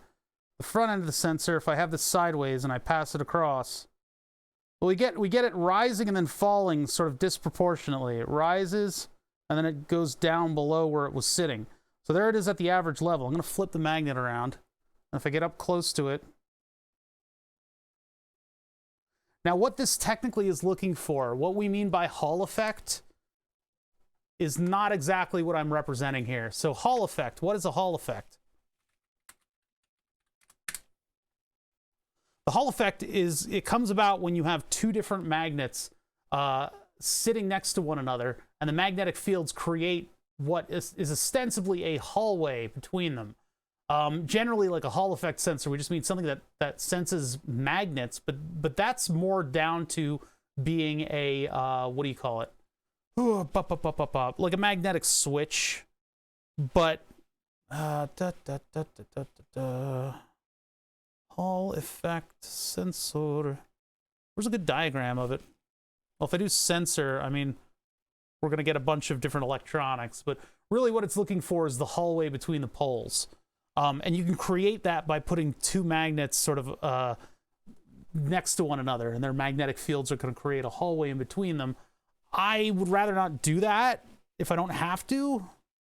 I would rather just have a magnet hanging out on the head of that bolt and then have that somehow pass itself from one end to the other and give us that signal that we need in order to make the clutch work. I'm not finding amazing explanations for this. What if I do magnetic hall? Nope. There's the very board that we're using. Dun dun dun.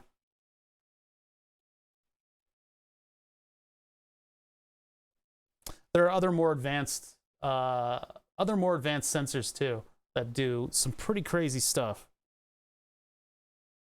Yeah, generally, like in motors, the hall sensor is telling you what pole of the motor is facing where, and that will enable you to calculate where the actual magnetic fields are on your rotating motor, and you can do some very advanced control. Do BLDC control. There were some nice diagrams that I'm just not finding today, where you have a picture of two magnets, and you can see the magnetic fields going between the two, and then there's like a clear hallway in between the two, and that's where your sensor is supposed to be. Hey, Baloo, how you doing? So yeah, we're trying to sense the magnet in an appropriate way, and what it's looking for is not exactly what we're getting out of the Hall sensor. Yeah, Hall IC versus an AMR sensor.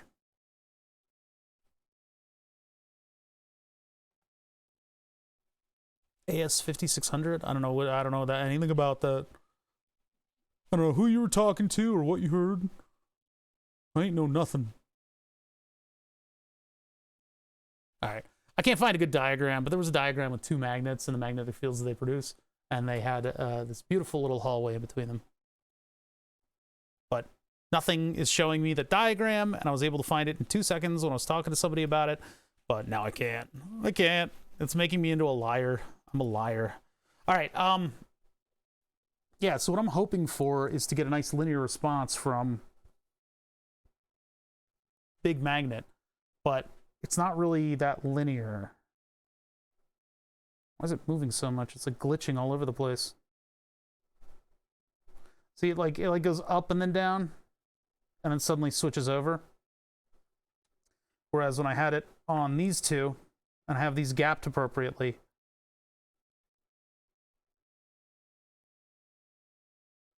that'll create kind of a linear response-ish.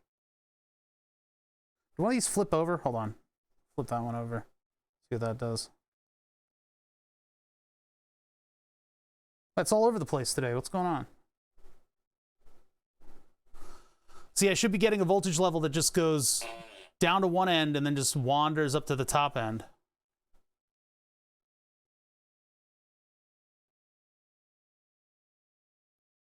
I guess that's kind of what I get. It's like kind of a mid voltage level. If I do it on the other side, probably won't do anything. No, on the side.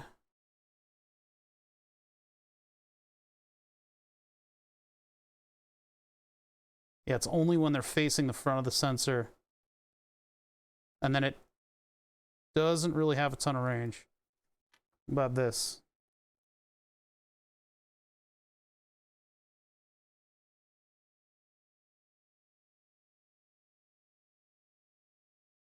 Yeah, the range of motion is completely different than what we're...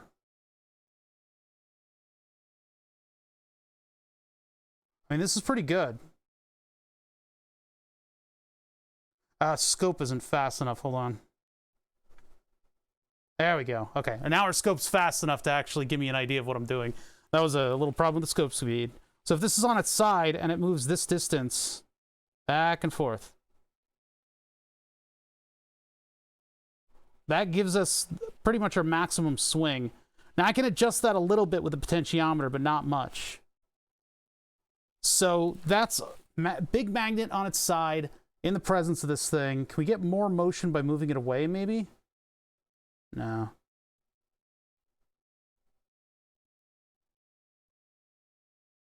You get more motion by moving it closer, actually. Like to where it's actually touching. Oh my god, that's so little movement. Look at that. So yeah, now we know why it was positioned where it was. Because right now, the clutch pedal gives us this much motion. That is an insane amount of motion. We need to reduce that amount of motion to that just little tiny movement. And so I guess the best place to do that was all the way up here. All the way up at the top, huh?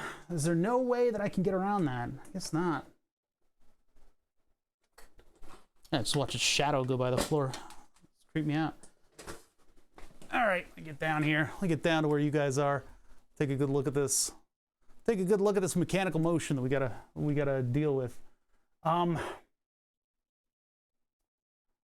Yeah, I guess we'll just have to look at that maximum range that comes back from the sensor, and then we'll probably keep, just like with the other stuff, we'll keep it fully scaled for transmission. But then when it comes over to the other device, we then have to put it into the appropriate range for the sensor, just in case, like, you know, parameters change, sensor readings change, and things change. Oh, that leg of the thing I've got to shore up.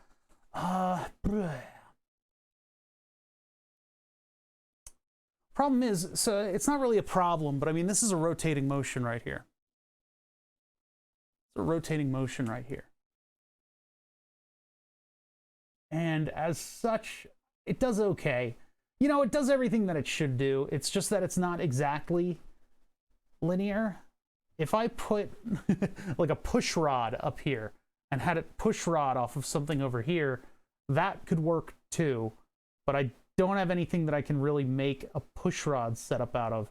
It would be another spring and another rod and another thing to tune, which is why I put it over to where it was before, which was on the little, on the other side of this pedal over here, where my finger is. So I guess I could do that again. It wouldn't be the best, but it would work. The other thing I'm looking at is how can I extend the wires on this thing? I need 3 more of those plugs, and then I need some of the long jumpers that I have. So let's do that. Let me see if I can get the sensor all the way over here so we can play around with it. See if we can get the sensor all the way down, all the way over to where we can play with it. And still have it up on the scope. Still have it up on the scope. The scope. These aren't going to be long enough, though. That's only going to get me, like, to here. I'll need to make something or borrow. Let me borrow something from the LIN bus. I'm going to borrow this. I'll just borrow the wire.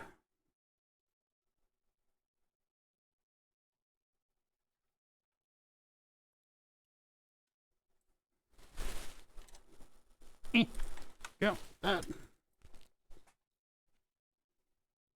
Come on. There you go. All right. Borrowed wire.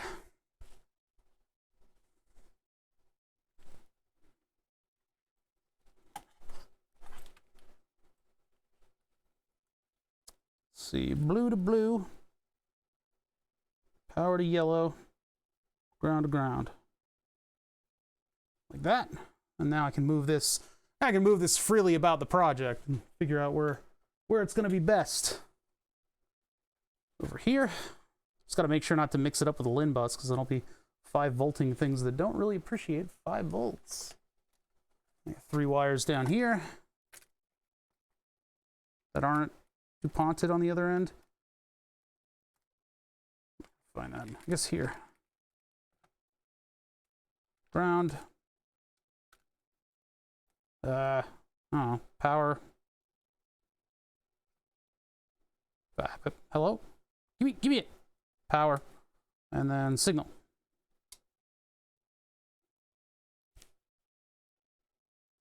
And that's all held in place. I'm gonna look up that angle sensor. I want to see what it is.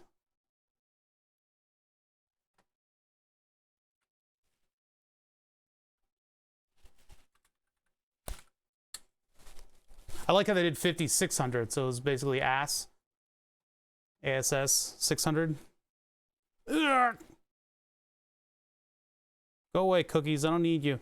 Oh, yes, one of these guys. We had a slightly different one, but they rely on the magnet rotating, which is we don't really have that option. But there's like some of the Melexis sensors and the one in the VKB pedals actually used just rotation, and they were able to, you know, put it down to a bearing that was rotating, and they had the little thing on the end. We don't have rotation. We can't really take advantage of that here because there's like a pin in the other side of this thing. You know, this thing isn't rotating, so we don't really have anything that's rotating around here unless we put this down to a gear and then rotate the gear. That's silly. But those kinds of sensors are really good to replace potentiometers in a system. If you can get, you know, like a potentiometer body, which I think they already have stuff like that with the potentiometer body, and then it translates the rotational into a digital Hall effect, and then you don't have to worry about your potentiometers going bad, which they do, because they're a mechanical thing. That, and signal. Going into... wait a minute. Which one was which? Which one was signal? It's just as long as I get the colors right. Yeah, we'll just do blue, black, and then yellow will be the signal wire. Boop. Wait a minute. No, yellow is plugged into... Wait, blue is on... Okay, hold on. I don't know which one goes where. Hold on. I lost everything. Oh, what the hell? Oh, yeah, our analog output is on the blue wire, and power's on the yellow. So that actually needs to be here. And then that, and then this. So you want to keep consistency with your wire colors, but sometimes you just lose sight of it. Uh-oh, I did something wrong. Something's wrong.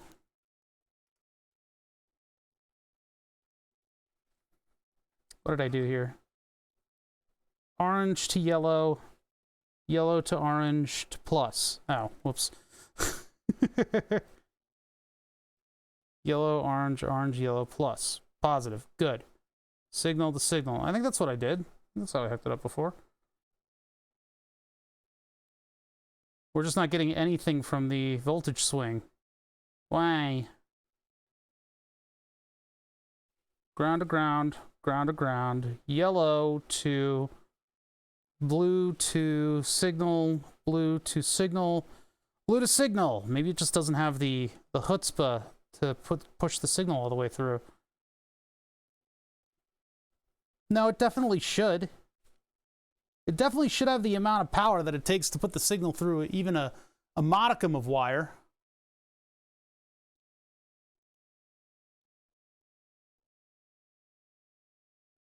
This is the KMA 215, but this is a rotating one too. Huh. Yeah, rotation doesn't do us any good with this system. Why is it like this? Hold on. Why is it like this? What? Uh-oh. I lost something. What was that? Weird.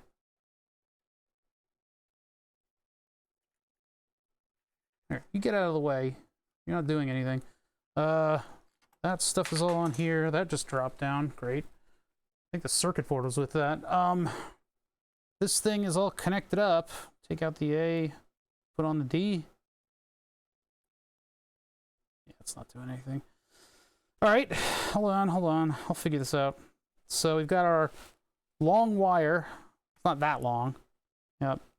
Signal, ground, and then power. Power going over to here to plus.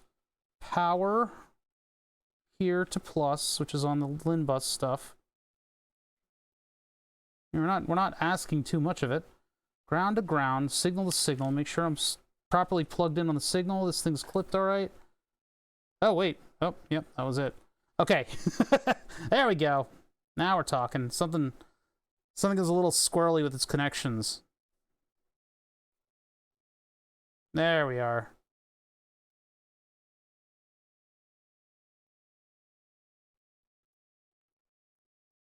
Yeah, min to max. Okay. All right, so now where are we going to put it?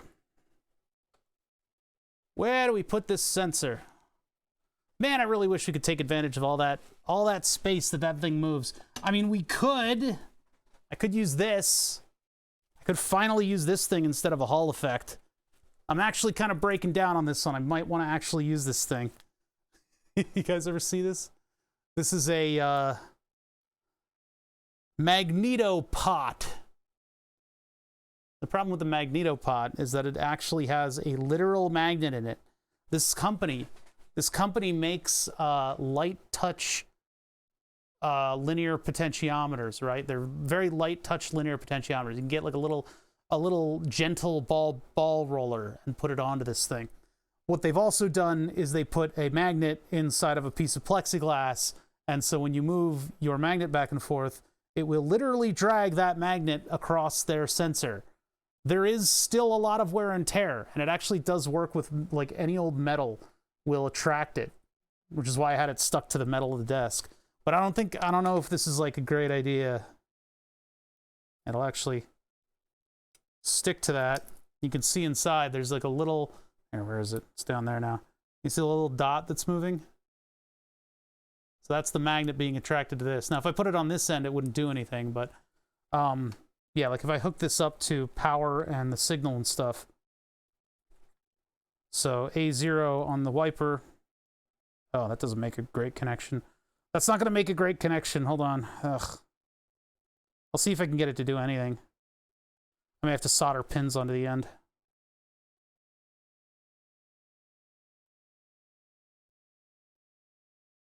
Or if I put a little pressure on them.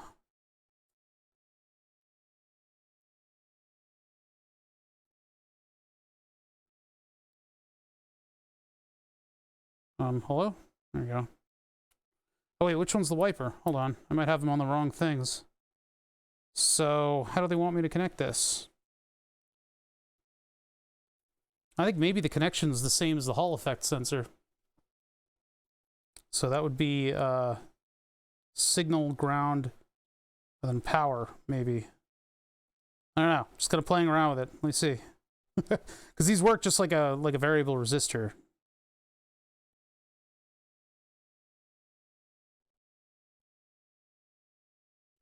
It seems to be a bit more stable like that, maybe.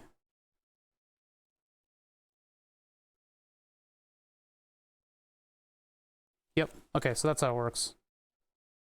So if I can hold these steady on the contacts.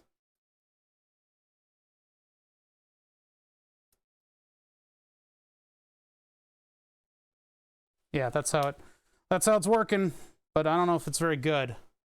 There, sorry, you guys can barely see the scope. I'm just trying to get these magnets apart from one another. Nope. Okay. Okay, you little bastard. You little asshole. I only have one hand to work with here, and you gotta be this magnetic. No! You son of a bitch! You stay over here. You come with me.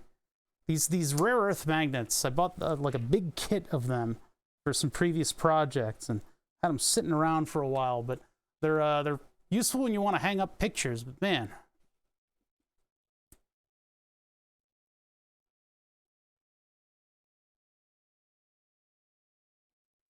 Yeah, so I mean, this would give me a good voltage swing for the amount of motion.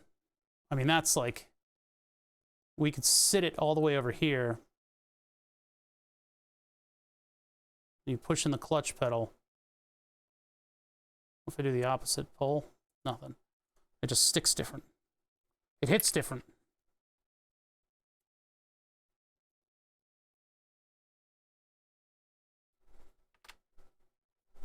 The problem is I'm rubbing the surface of this thing, and I'm trying to get it to not rub the surface.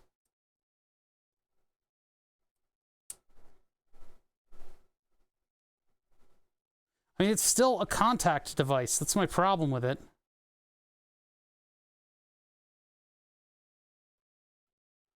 That would be one option for it. Ah, man, hurt my hand. Okay, I mean, this... Yeah, well, it's noisy because of the connection. I'm literally... It's... The pins on the end aren't DuPont sized, right? These aren't DuPont sized, so they're barely making an electric... It's like a scrapey electrical connection. But, like, I don't know, I could put that, like, here. I could put that right here, and then we'd get What range of motion? Let's actually implement the whole thing. I want to give this thing a try. So I want to actually like attach it to my system. I want to retain the adjustability of this thing. So I think what I'm going to do is I'm going to use double-sided. Well, I mean, I could push it over to this. No, I can't really. It needs to be centered so that it actually lifts the. That's way too long too. I'm only getting like half of the travel. If I attach like a little arm to the bolt, I guess I could do it like that. But their patent is still pending, so it's a free reign on what we want to do with the design. That's not true. Oh, look at that. Wait a minute. I can put it... Now, damn it. If I could make just like a slightly larger bracket there on this piece, I could hold this to the side like that. I want to do this just for fun. I'm just going to try this out. Let me find like a little plate that I can mount this thing to, and then we can see whether or not, like, I don't know, just like a plate of metal or plastic that I can just mount it to, and then we could just see, if it gives us a good signal or not. And I'll solder some pins onto that so that it's not crazy. So it's not crazy. Just for fun. We're just having fun with this. Try to get the light over here so my mic doesn't get caught. All right, so a plate of material.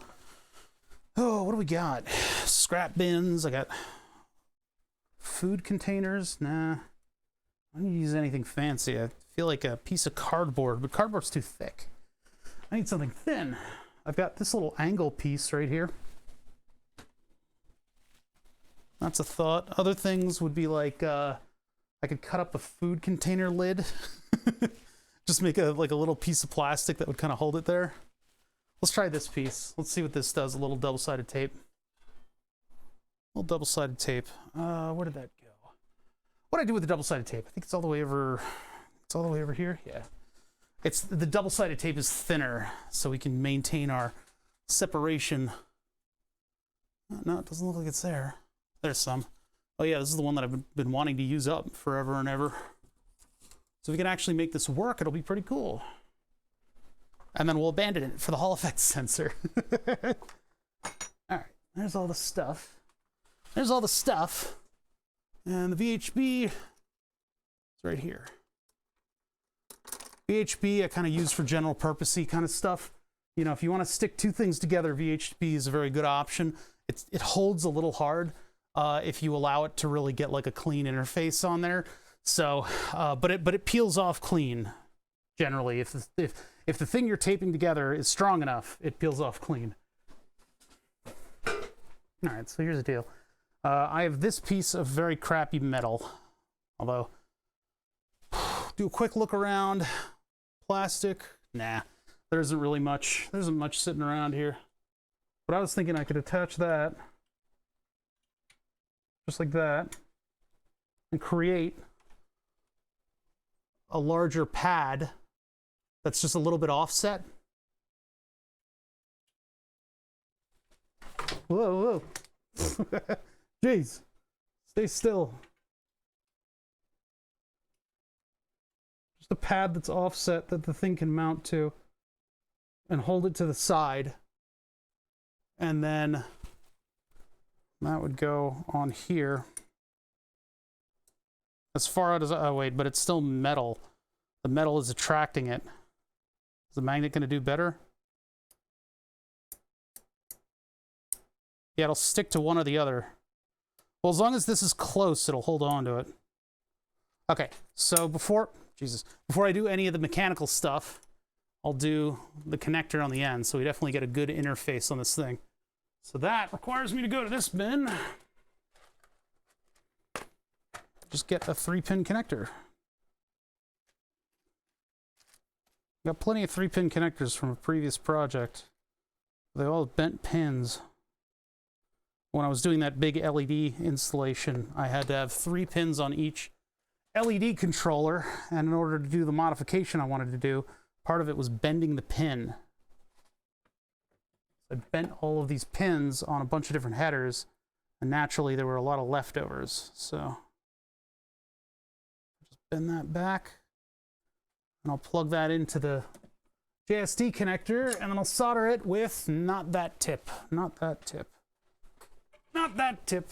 Grab a different one. Use this one, my bread and butter.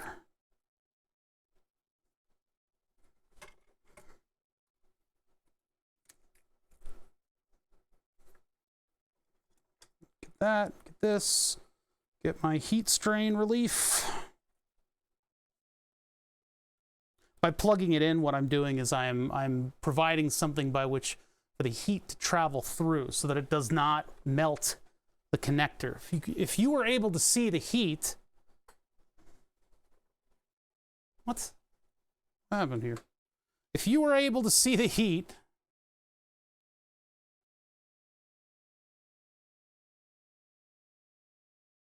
Son of a bitch. I think something went wrong with the thermal camera. Hold on.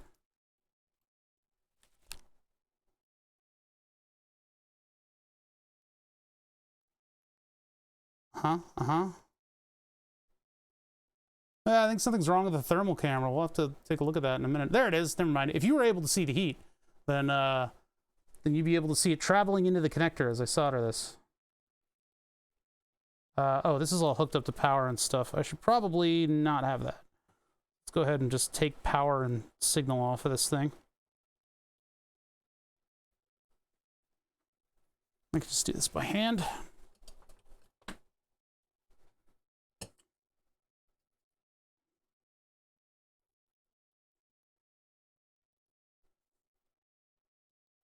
Bring that guy over there like this. Put these next to each other. Just doing the claw grip. The solder helping hands claw grip. You know, I'm just gonna pre-tin both parties. And then push them together. And then get the heat in there. I gotta position my hands just so that these things are held just right. Don't wander around.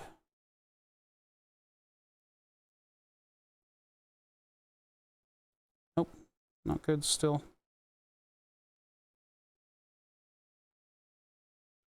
That should be good. Okay, I can do the other two. Assuming that I can see what I'm doing. The light has been all over the place today, and I don't know what's wrong.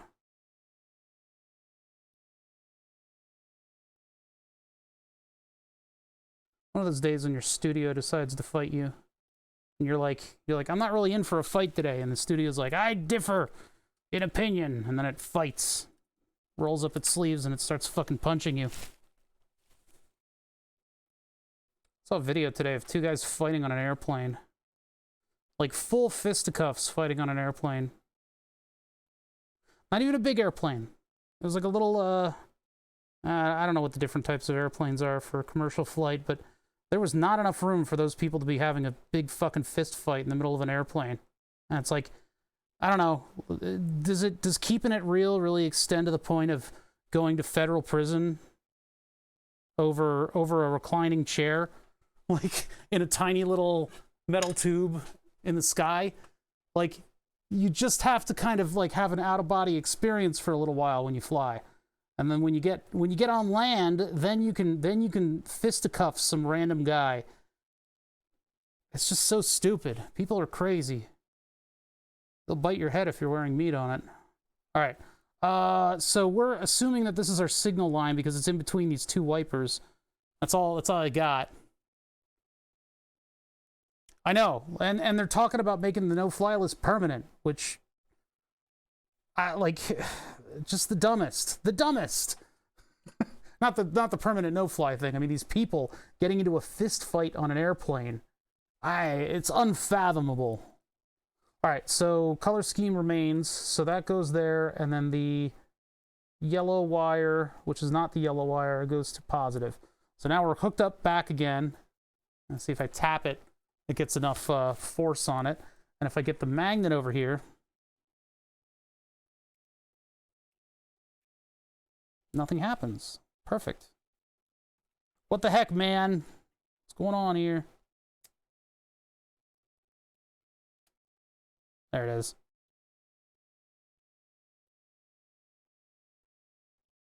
I'm trying to, like, hold my hand up from this thing so that it gets a good wipe on it. if this is going to be the way, how noisy it is, that's ridiculous. Maybe if I just give it, I was doing the side of the magnet. I think I need to do the front of the magnet. Front of the magnet.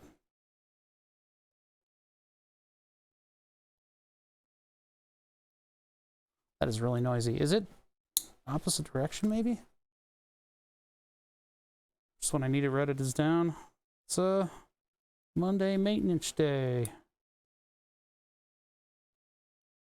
Okay, flip it over. Magnet. Sensor. Try to keep a uniform distance.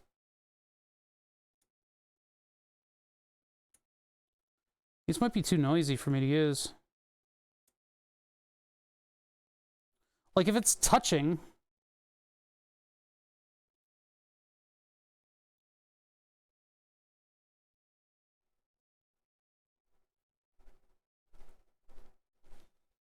do I have the poles in the wrong place? What if I flip this?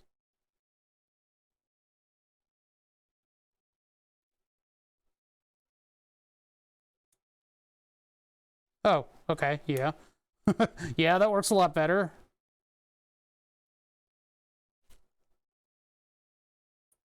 Okay, that's pretty good. Hey, Uncle Phil. All right, so that's pretty good. Got a magnet. Got the ability to attract a little puck that's inside of this thing, and if I wipe it across, it creates a nice voltage level. We're just testing this out right now instead of the Hall effect sensor. Now, this will eventually go bad. It's not like I'm not the kind of person that can, you know, fix it. But it's interesting because it's not a Hall effect. I thought this was a linear Hall effect sensor. That's what TurboNet linked me to these things, thinking that they were pretty awesome. They have ones that are circular too, which would be really good for the system here if I wanted to put something that would drag that puck around a circular motion. But the problem is, I think these suffer the same fate or the same flaw that most other joysticks suffer from back in the day. You know, you get like second hand or third hand, or maybe your weird uncle leaves you a nice Thrustmaster joystick, Thrustmaster joystick. There's probably other things called that are from the other weird uncle, but we're talking about the Thrustmaster joystick. And so the joystick itself in the old versions had a nice gimbal on it and everything, right? So you get all that wonderful sense of motion and control and all that stuff. But the problem is it used a potentiometer, and the potentiometer is literally a wiper. It has a physical. I am concerned about which uncle I am. Yeah, that's tough, man. So on a potentiometer, you have 3 pins, and if you put positive and negative on 2 of the pins, you've basically just got a big, flat, exposed resistor between the 2, right? Big, flat, exposed resistor between the 2. So you choose a value that's going to have a relatively low amount of current so that you can push power into that resistor and not be using a ton of watts. So you get like a 10K ohm or a 20 or a 50 kilo ohm resistor. And so 50 kilo ohms, if you do the equations, it's not a lot of amps going through there. You can use a very low amount of power to go through there. Now, the trade-off with that is noise, because what you have in the system is an actual physical wiper on that exposed resistor between the 2 pins. So as it wipes across, you have what's called a voltage divider that varies in the amount of resistance between one pole and the other. And so if that voltage divider moves back and forth, you get a voltage output. And the voltage output is very nice and beautifully compatible with the microcontroller that you have reading it, because that voltage swing from one end to the other is only going to go as high or as low as the 2 voltage levels that you're giving it. And those 2 voltage levels happen to be what's powering your microcontroller, which also generally happen to be the analog reference voltages that are, you know, programmed or, you know, defaulted into the microcontroller. Actually, there is a voltage reference pin, and sometimes you put that at 2.5 volts, but you don't generally need to. There's like internal circuitry that does it for you. So you go from 5 volts to 0 volts on that voltage output, and your microcontroller can sense it, which is why we have all these weird devices that I like working with that do 0 to 5 volts. So in the grand scheme of things, we have this thing that's programmed to passively, or not passively, passively sense a magnetic field and give you from 5 volts to 0. It kind of mimics what's going on here with the potentiometer. But the problem with this thing is that it actually has a physical magnet pushing up against what is a linear resistor with just like a little wiper on it that needs to be pushed together in order to give it that connection. That's going to wear over time. And eventually your materials aren't going to do exactly what they need to. Now, is that time frame greater than the amount of time I'm going to spend with this? No. No, it's not even a little bit. But yeah, I'm just considering this stuff as I think about it, as we move through the project.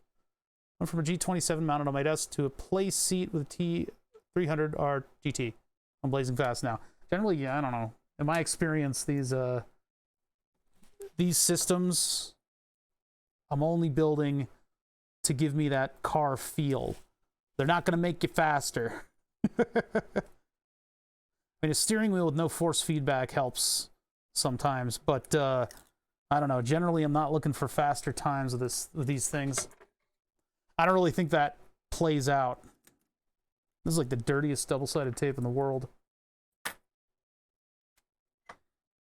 So I'm just gonna do this because remember we're just playing around. I'll just go like this.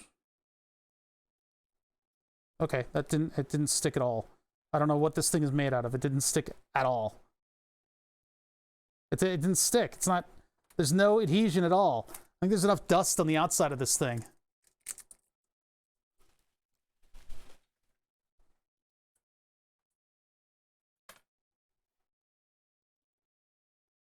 Too much dust on the tape. Yeah, you're fighting the wheel, not the game, exactly. And your ability to go lock to lock changes. It's just, yeah, you're just doing it for fun. Unless you're playing My Summer Car, in which case it's very necessary.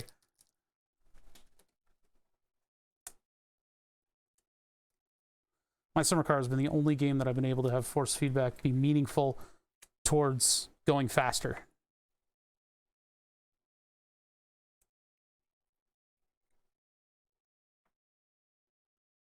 I don't even know what distance this needs to be at. Let's go over here. Let's go over to the actual thing we're trying to measure. The reason that I suddenly switched over to this is because the movement of that bolt is far enough that it garners a different kind of sensor. And so we'll try this. I'll see where that gets us. And I am just slapping stuff together. Generally, you know, you look at other people with force feedback, like TurboNad, or you know, TurboNad with his driving setup rather. He will slap things together with wood first, because wood is a nice, easy to work with material. I don't have wood. I don't have wood around here. I don't keep that kind of archaic building material in my shop. So I'm putting double-sided tape on an angle iron, thinking that I'm smart. That's how we roll.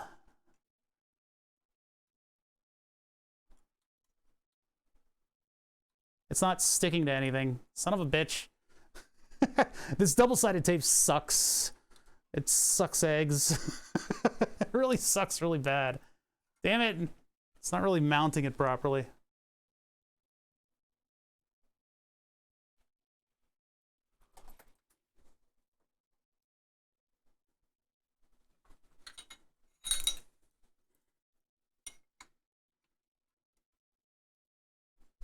I just said that I don't.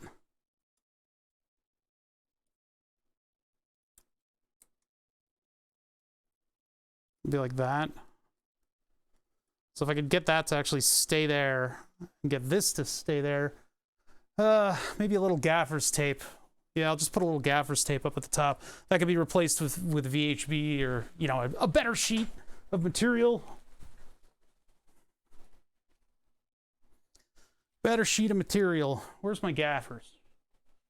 What the hell did I... Okay, it's all the way over there. Gaffers will stick dust to more dust and then peel off clean from the dust. So there's a little piece of gaffer in there and see what happens.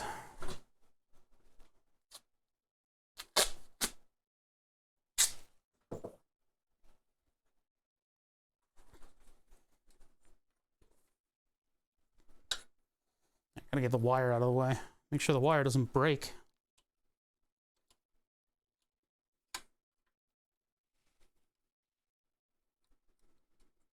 Right like that. It actually kind of slots in there nicely too. Maybe I could make a little screw hole on this that'll hold it in place. Yeah, maybe I'll get the drill and just screw a hole in there and put a screw in there That's if I even use this. We got to test it first. Just need that to kind of stay there, and then I need to prop the wire up on stuff. Let's do that. Let's prop the wire up so that it's not... No, that's not going to work either. This is too much wire. It's too heavy. There. Okay. Yeah, that hits up against. So maybe that's why it won't work. Not any of the other reasons that I thought. Well, let's just try it for now. Let's just see if I can get something to hold on to that magnet.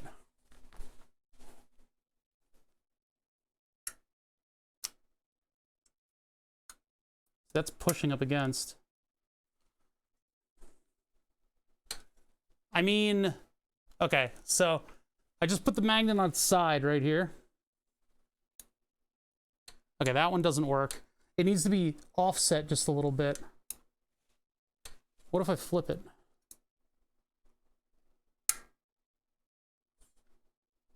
Nothing.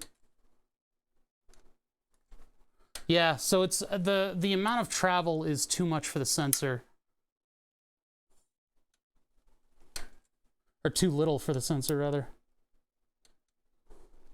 But if I do that, and you look at the voltage level, light is just... extra drop light versus the oscilloscope is like the battle as old as time. Really pisses me off. All right, so push it in. Well, that's nice and linear. Like that's a nice amount of range for the thing.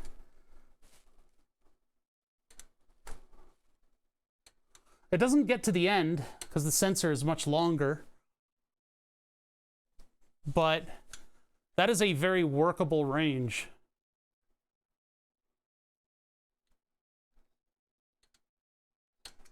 As good as that would be, I can't take advantage of that, unfortunately. You know, without involving more mechanical systems into this, because that would have been nice and clean. But and the alternative is to have something that holds it out here and moves it back and forth.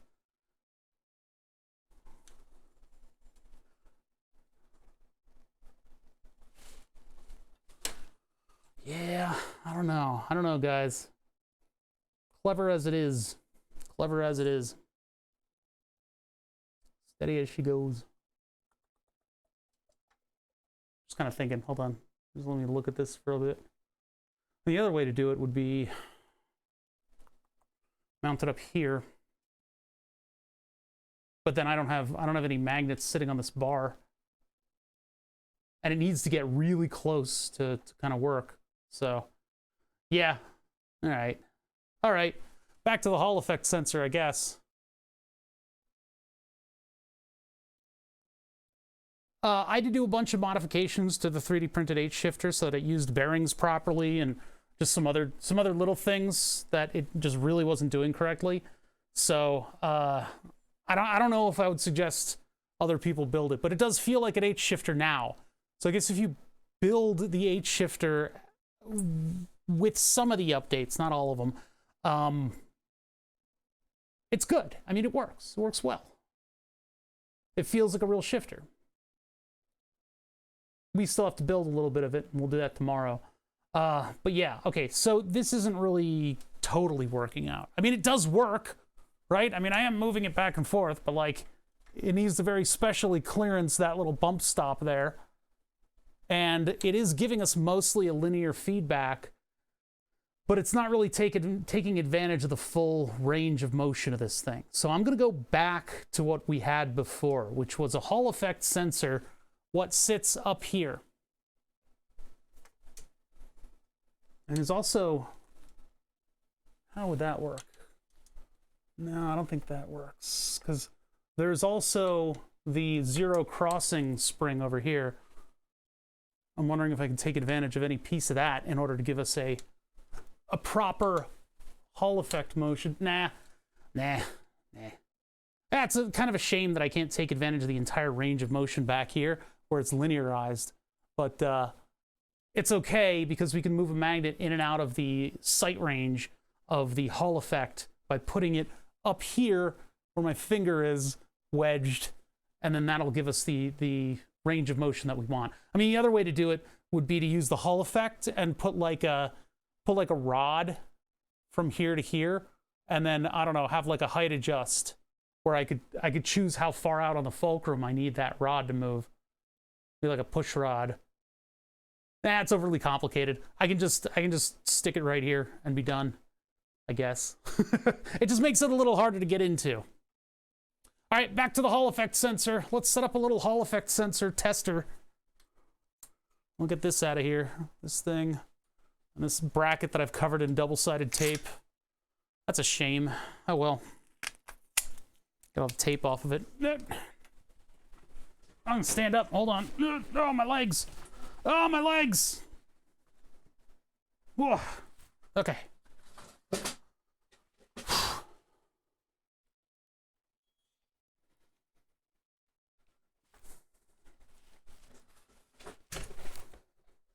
Gotta keep like nudging and kicking everything. Okay, we need a couple things to set up a proper Hall effect test. One of them is going to be something that retains the distance to the sensor.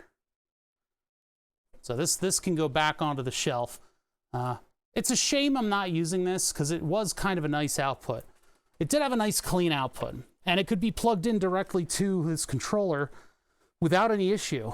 I could just plug it directly in with a little 3-pin connector, and it would give us that nice voltage swing when I push in the clutch. The only problem is to get it mechanically mounted, there would be a bit more struggle. And the Hall effect sensor, I can just nonchalantly tape up. I'll have a little LED on it. I'm just worried about it traveling as I kick this thing back and forth. We need the mechanical vise. What did I do with it? There it is. The vise. We need the Hall effect sensor. Actually, if all 3 of the pins of the Hall effect sensor are next to each other, I don't even need to use jumpers on it. I just plug it directly in. So let me take voltage off of this. Actually, I don't even need to do that. Just need to find it. There it is. So it is power ground. So that goes just like this. Boom. There we go. Now it's hooked up. All right, cool. Good thing about JST connectors is they're 0.1 inch spaced. So if you use them in stuff, and you happen to have like cables made up or something, you know, they'll fit onto pin headers. So now I've got my I was gonna say force feedback. I've got my my Hall effect sensor. I got it facing out like that, and then I need a magnet, which is over here. Oops, hold on. Magnet. Shit. Nope. Hold on. There we go. Okay. So the people who are more familiar with pit stuff or sim stuff, when you have, like, depending on the application, do you need to have a button that represents neutral? My understanding is no. And I've looked up a couple like help forums for My Summer Car in particular, and they were saying like it depends on how you position the different gears. Like if you have an H shifter, you put it into gear and then you click OK. You don't put it into gear and then take it out and then click OK. It's just like weird stuff like that really determines your settings. Hold on, I just dropped the magnet. I heard it skip around and then stick to something. The hell did it skip to? I heard tick, tick, tick, tick, dink. So it definitely stuck to something metal. It found something metal, and it's probably closer to the floor. That's gone forever. I'm gonna get a new one. Oh, I bet it's on the stool. That's where they usually end up. There's one on the stool.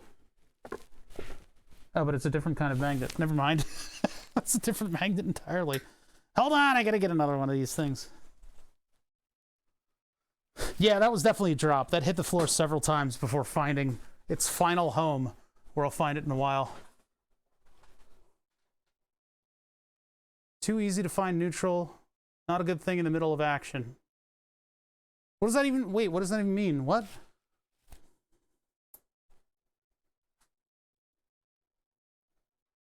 Hall effect sensor? There it is. Okay, so what we're trying to do is get a nice linear movement from one end to the other.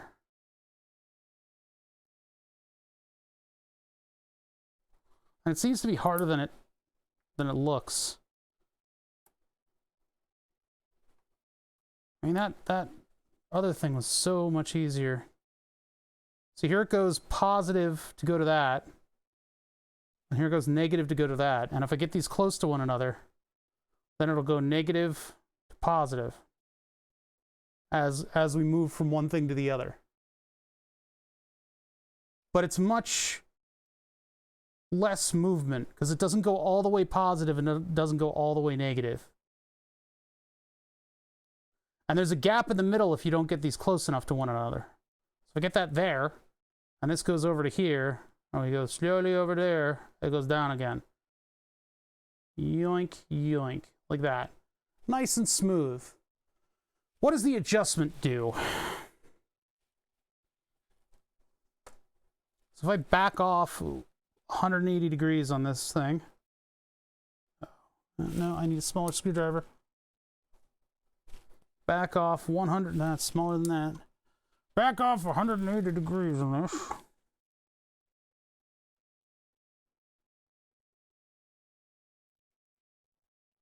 Go end to end. Seems like it's not swinging as easily. It's like holding up. I don't know, what is the potentiometer supposed to do? All right, so if we're at the lowest level and I start adjusting this, I think it has more to do with the zero crossing.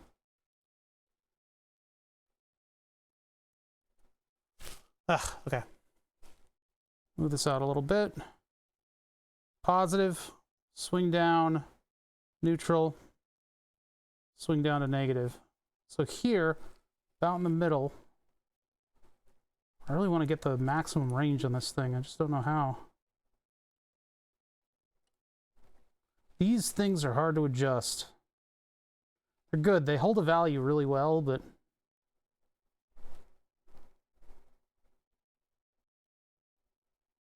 well, I think that gave me more positive range on this thing. Oh, but this is less sensitive now?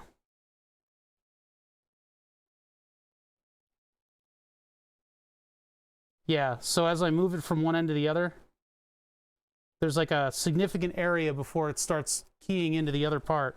Well, if I move these closer together... Okay, so maybe that's not what that's doing. Man, I don't know. We could just use this. It does seem to have a nice, usable range in here. It's not full to full, but you can't really, I don't know, you need to get rail-to-rail op-amps, I guess, in order to do that.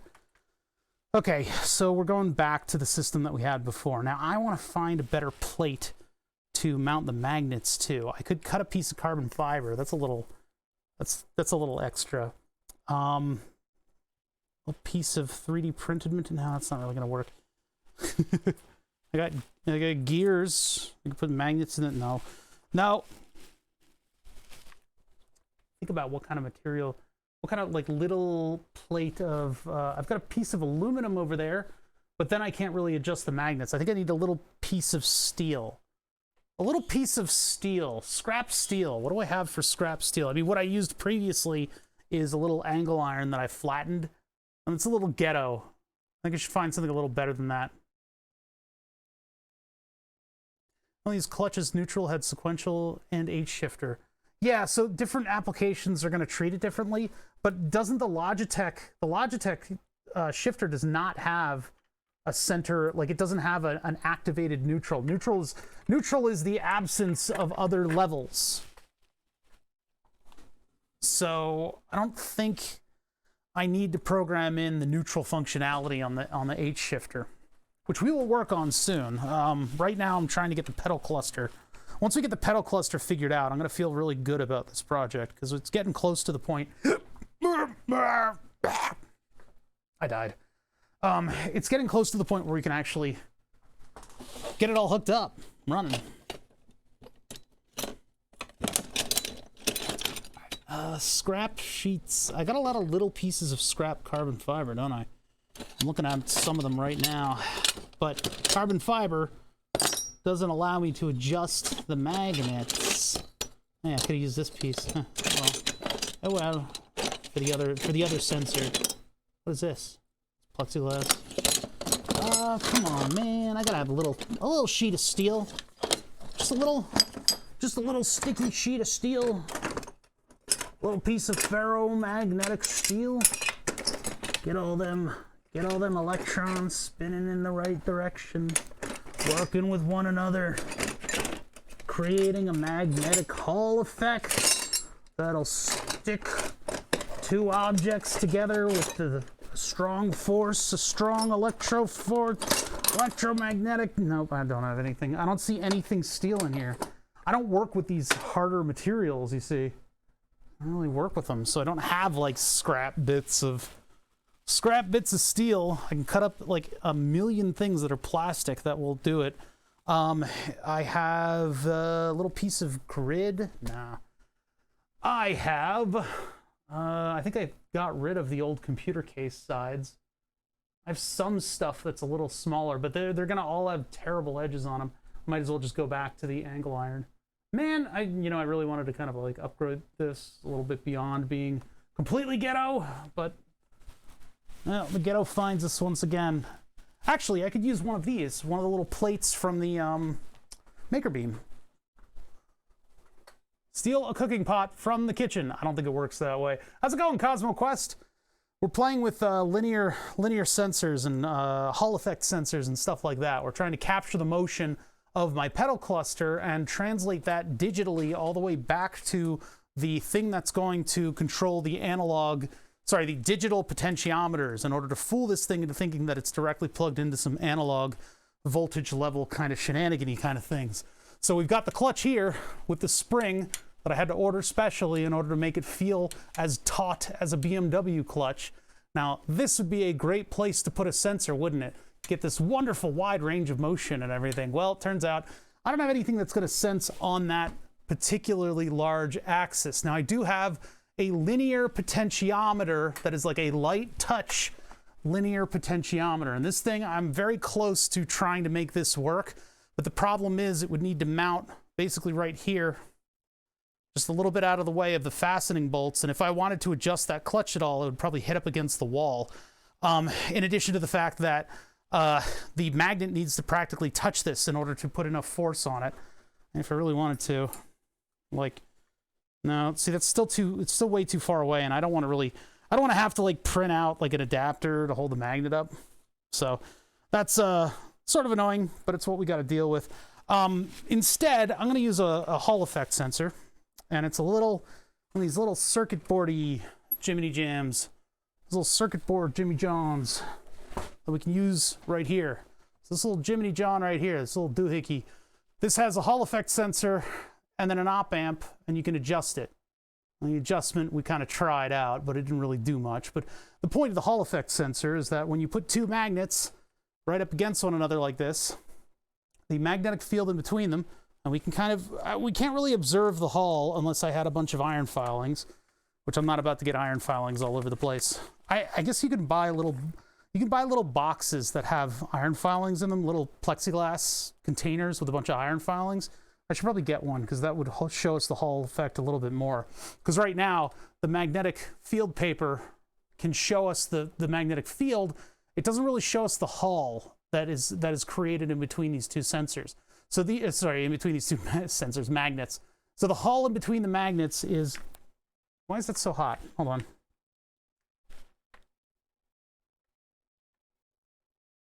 It's not really hot, it's just very warm. Okay, just making sure. All right, so the Hall in between these two magnets is the magnetic field lines sort of lining up with one another and creating sort of like a band of magnetic energy from north to south. So what that does is that allows our mechanical, or it's not mechanical, but our electronic sensor to figure out what that field is and then turn it into a voltage level. So as I move from point to point, we go from a close to maximum, not quite 5 volts, but close. We can very smoothly run all the way down to our minimum. And as long as I can get these gapped properly, and that's down to a little bit of adjustment on the sensor too. But yeah, we can move from point to point to point and make it a nice smooth transition from one location to the other. And in doing so, I will have a no contact sensor, what is reading the position of the two magnets that are connected to the clutch.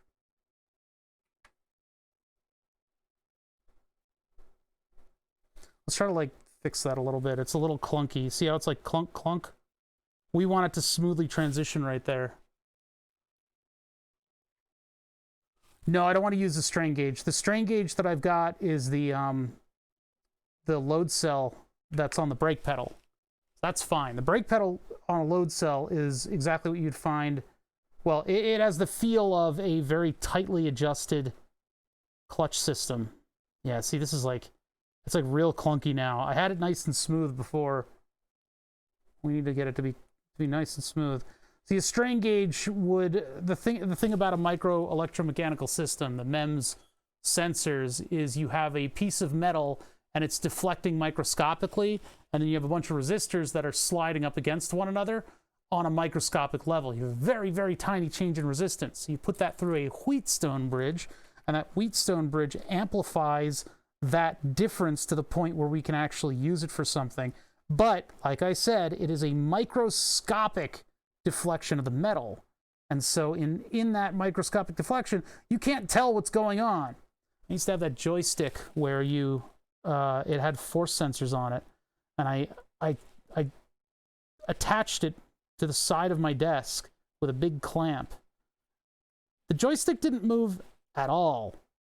And so you would be trying to pilot around using this little tiny bit of force. When you got into a dogfight, you had to take it to the maximum amount of control authority for your turns and stuff, right? And so I'm white knuckle with this thing, pressing against it as hard as I can, way past the maximum of the system. There needed to be a little bit of feedback that told you that you were at min or max, and it just didn't have that. So that's the Cytec X65F. I really like the throttle for it, though, so I'm probably going to try to use that throttle on something else.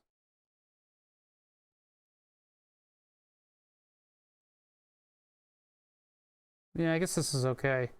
I don't know what that adjustment's doing.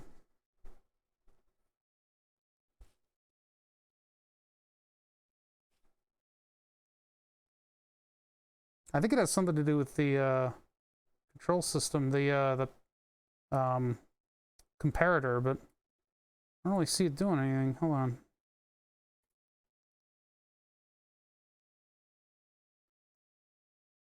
I haven't really seen it do anything for adjustment.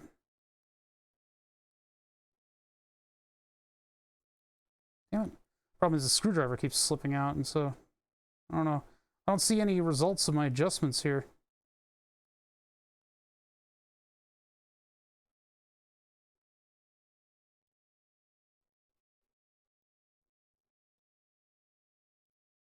Take this like slightly off of center and then give it a little tweak.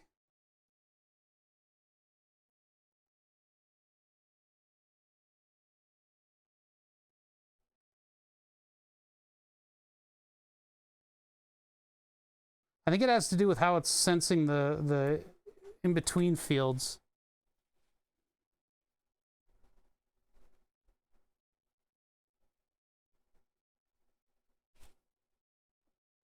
Yeah. Well, neither have I, so we'll work with it together. We'll figure this out. We have to. I'm streaming every day this week except for Friday. And I got a dog here on Saturday, so I have no idea if we'll do a doggy stream. We'll see. If she's comfortable here, I might do it. But if she's going to be crazy and neurotic, then I'll just skip streaming that day, and we'll just come back on Tuesday strong, you know? I'm not going to put a dog on the camera if she's not comfortable with it.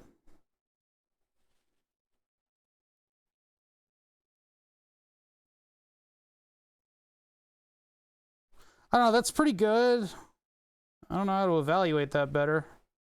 And we're going to do something similar with the force gauge, right? We're going to do something similar where we change the software output a little bit so that we can have a chart of the three values of things so that we can scale them properly. But right now, All right, right now we're going to stick with dish.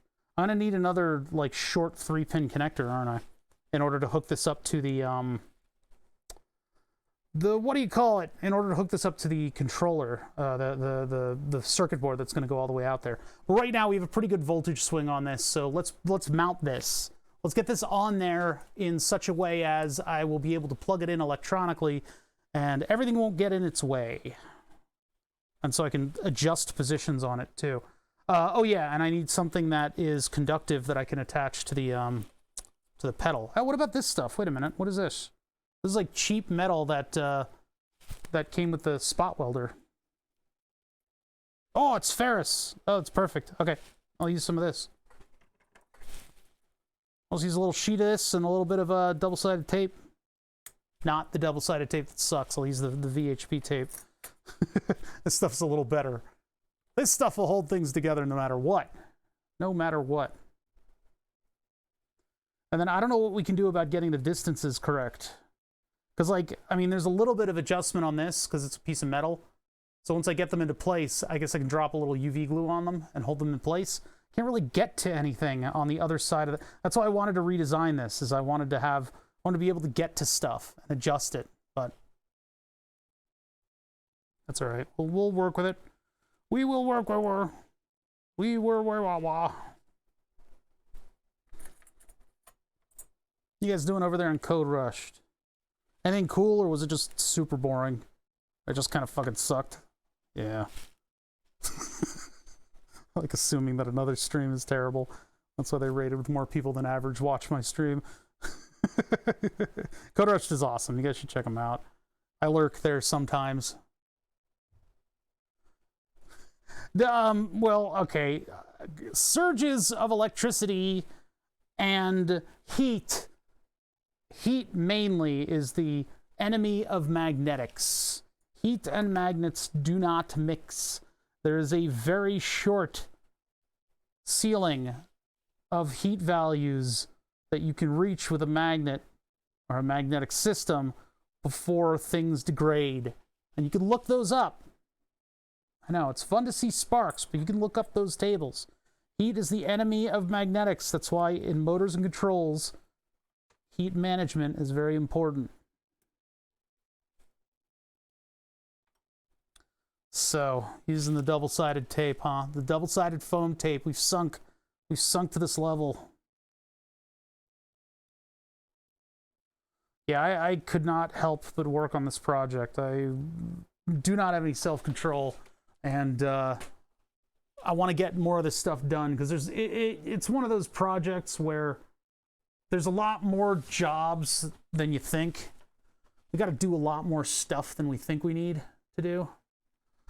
I mean, like, in terms of, like, passing over the sensor, it would be nice if it could be based over here somewhere, but I can't get that positive to negative swing without putting the sensor under the actual moving piece. So it's got to go under here. Man, I really wanted it to be the other way around. I think it needs to go a lot closer, too. So we're going to use the 3M stuff, the dual lock. That way I can move it if I need to.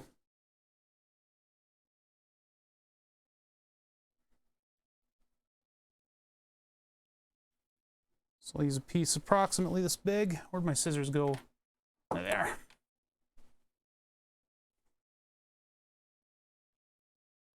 Why would you be designing a magnetic stir? They exist. You could just buy them. They're like $1. You can use a, well, except for the one, the heating one literally has just like a motor that's balanced with 2 magnets in it. And you get the little pill with a magnet in it.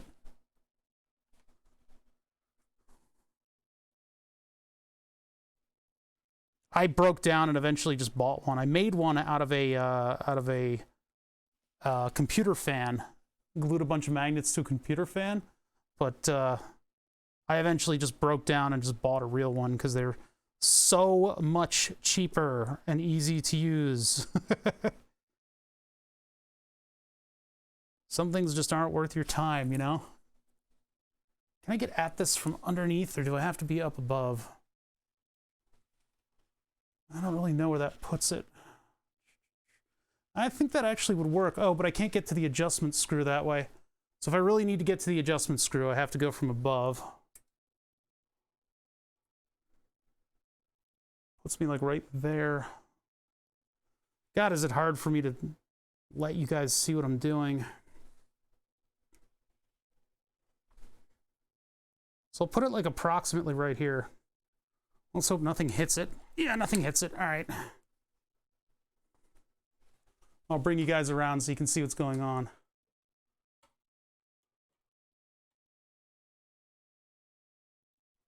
And then focus in. Okay, so I've got the little sensor that's kind of just like sticking out into this area over here. I don't like this cable being here. I guess I can like route it around if I need to. The problem is this isn't like close to where I'm gonna like bump this against things. That's my primary motivation, is that I don't want to bump this against stuff and break it. You know, generally. So let me get my little strip of material, put the magnets on it in opposite directions, I think. I actually don't know what directions I need to put them in. One's got to be north and the other's got to be south. So I guess if they're attracted to one another, I just pull one off and put it horizontally on there. I have to figure out how to keep these from moving when I like drop this thing. And then take it from one position to the other. Make sure that my magnets are over top of the sensor at both of those positions. And then we'll see what kind of a voltage swing we get out of it when it's depressed. Or pressed down, not depressed. Well, when it's happy. I'm trying to peel off the backing of the VHB tape. That's the hardest part about working with VHB tape. Is getting the freaking backing off of this stuff. Come on!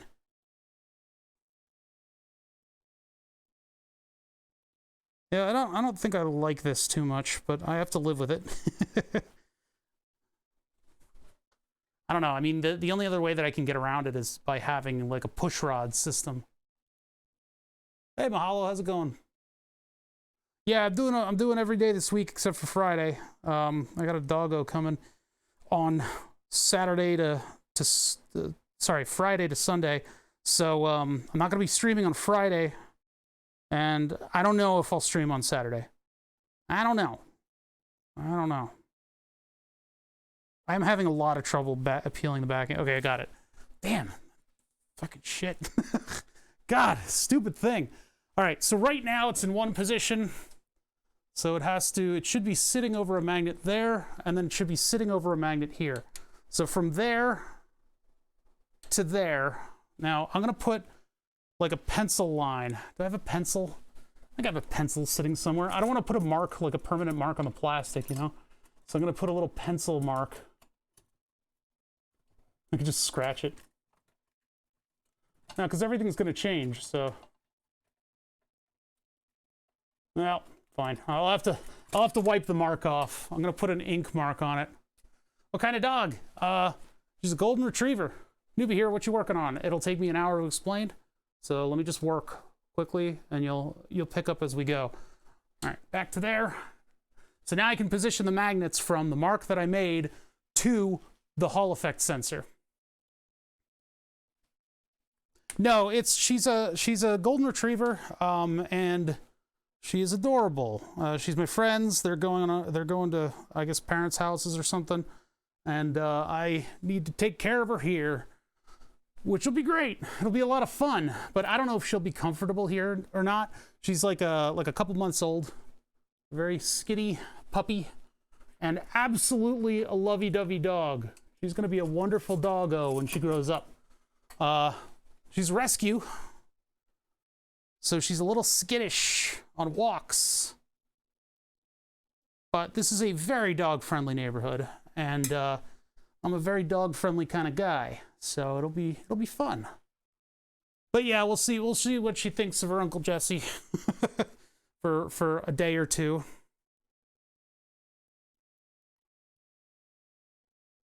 So from one to the other, I'm gonna get that pushed in on there a little bit. Her name is Jelly, and she's adorable. She's adorable. She's the kind of dog where if she's ready for a nap, you basically can just like flop her over. You just like push her over and then you pet her and she goes to sleep. Like, yeah, the Hall effect sensor does north and south as opposing voltage values. So in between, it'll be in the middle. So yeah, the sweetest of breeds. Yeah, exactly. It's like easy mode. But I gotta make sure that the dog retains her training while she stays here. I don't want to completely reprogram the dog while it's about. These are very weakly holding onto the magnets. I don't know. We're using. Oh, fucking hell! My stomach did not like lunch. I'm using this stuff, which came with the spot welder. It's a little magnetic, but like one sheet of it is not a ton of magnetic sticking energy. It might be enough, and I don't know. I'm probably gonna have to glue these in because I don't want them moving once I get this adjustment correct. My dog is my doorbell too. Yeah, I bought a system that told me when there was motion at the doors. So, all right, so one goes there, and the other one, and I don't know which end is north and south. I'll just have to wing it. I don't have plastic tweezers, do I? Oh, I have these ceramic tweezers. Maybe I can place a magnet using ceramic tweezers. Oh, this project's really easy and cheap. You just take your ceramic tweezers. Yeah, these are good. These don't stick to magnets. Of course, this is the bent version. I just need to position that around the Hall effect sensor that I can't reach. Oh, there it goes. That's snapped right in place, huh? So that we get our minimum value. Is that our minimum mushroom man? That was a Twitch user that I think ended up on the board. Oh, great. Now nothing's in focus. All right. Cool.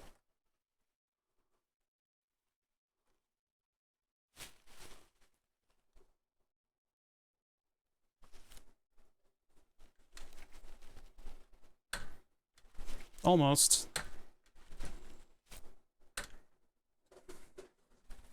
I'm definitely gonna have to glue these in place. All right. So why is it so weak? It's because the magnets are so far away. We wait for the day, yeah. When our life goes to wasted and gone, we feel the pain of a lifetime lost in 1,000 days. Through the fire and the flame. Okay, sorry. Let me use larger magnets.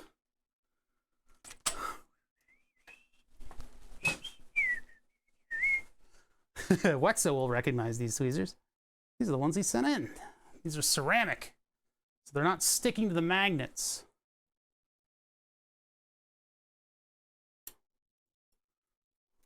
Which is helpful in this case, but also fairly specialized. Of course, ceramic tweezers are not all that special. I just don't use them because they don't feel right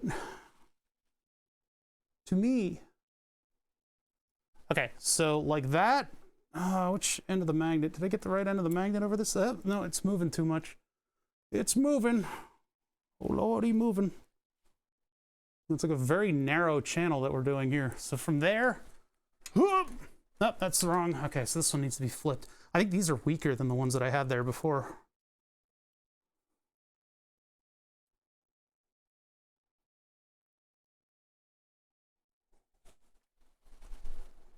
That's not going very far. Yeah, these magnets are too far away. Too far away, I say. I could put larger and larger, progressively larger magnets on here, but I think it's probably better if I take this sheet and move it out. So I'll put another piece of tape behind this. So let me get the magnets out of here. This is the tedious part of what I'm doing right now. So I can use those smaller magnets again, and I'll just move this sheet a little bit closer in that direction by bending this thing, taking it off. Oh, wait, okay, all right. So that's not really... The VHP tape has done its thing. Now I can barely move it. Nope. Get up again. Get a screwdriver just to get in between these two. Just pry it away.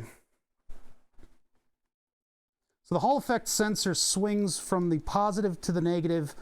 From the north to the south pole of the magnets. Sorry, it sees a north or a south magnetic field and it swings a voltage level that's amplified by an operational amplifier, or sorry, actually it's a differential amplifier that is attached to the whole mess, and that swings the voltage level from one end to the other. And that's what we send to our microcontroller. Give me the thing, damn it. All right, 2 layers of tape. You guys come back over here. Okay. A lot of jumping around today. I think 2 pieces of the dual lock would be good, because then I can adjust it by removing it. And if we get the distance between the magnets correct, I can remove it, and then I can glue the magnets in place with some UV glue. Or I can find a better piece of metal. Maybe I need to find a better tiny little metal strip, because this isn't really attracting the magnets all that well. Let me try to find another piece of steel. Oh yeah, that's right. I was going to look at these brackets for the Maker Beam stuff, which are all the way in here. All the way, not there, not here, there. Yeah, okay, these guys. Because I think these are, oop, did that? Okay, no, didn't disconnect my mic. It almost did. I think these are metal. I think I can use these. I think I have a flat one, but I don't need that much distance. I mean, this would probably be okay. Which ones do I have in here? I don't think I have any of the flat ones, the fully flat ones. But question is, well, the first question is, where did I put the other magnets that I was using? Let's get 2 more. These little guys. Using these. And if I put these, oh, these don't attract at all to that. Maybe that's why I didn't use it before. Okay. Well then. All right, that answers that question. These are good stainless steel. They do not attract anything. I mean, these do, but I already have a flattened one of those. Just don't want to use that. I'd have like an actual flat piece of steel. Apparently that's not something that I keep around here. I mean, who does anyway, you know? What kind of weirdos are you? Keeping pieces of steel sitting around, waiting.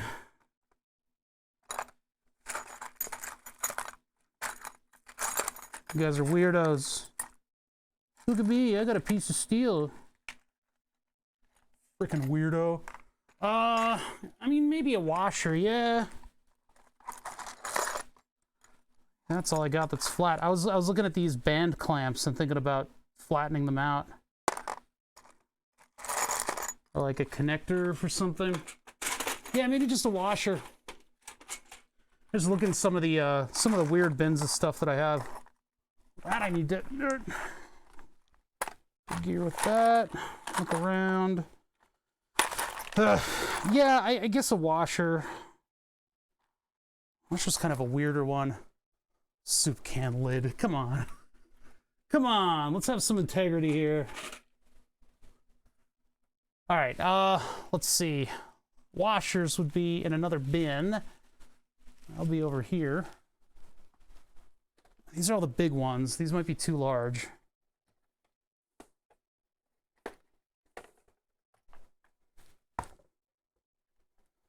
If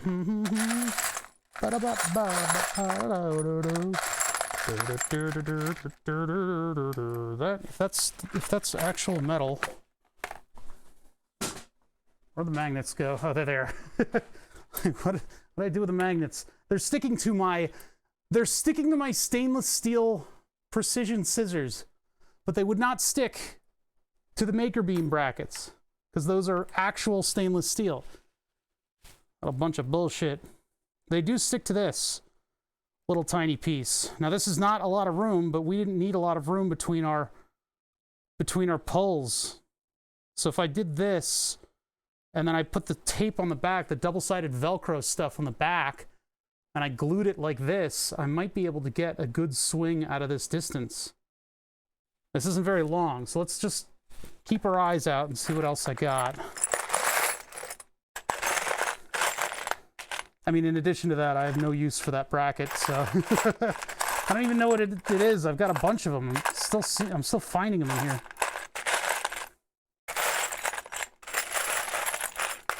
I think that's actually my best bet. Some random thing. Okay, we'll use that. I'll use that.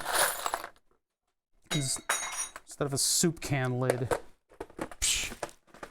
Okay, there. That back there. Yeah. See, the thing is, it's not as adjustable. So if this ever falls out of adjustment, I'm gonna be SOL. I guess that's not that big of a deal, but it's just a thing to consider. Because everything here is like not VHP. We're not using that. Let's put this away before I end up using it. Although our distance might still be, this stuff takes up a lot of space, and this is kind of a wide piece. So with any luck, that'll bridge the gap between the two pieces. And that way I'll have the dual lock in effect, which will allow me to adjust the position of the thing by Velcroing it, essentially, in a different position. That's the idea, anyway.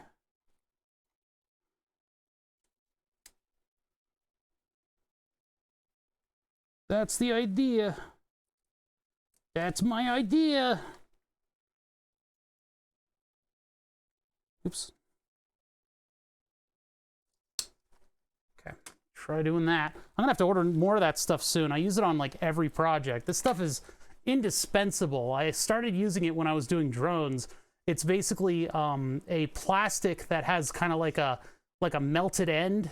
It's a bunch of plastic spikes that have a melted end on it, a nice soft melted end, so that you've got a nice soft material that, you know, you're not putting little plastic spikes into your body, into your thumb, but also when you put the two together, they kind of snap into one another and hold on. And so that way you can have one side of Velcro only and everything. Yeah, dual lock is so satisfying. It just clicks together, and this holds it against quite a few G's. I mean, you can have quite a bit of force on this stuff before it pops off. It peels off clean. I mean, damn, like I'm promoting this product, right? I'm sitting out here shilling for it. I don't really have to. Good stuff. It's good stuff. It's good stuff.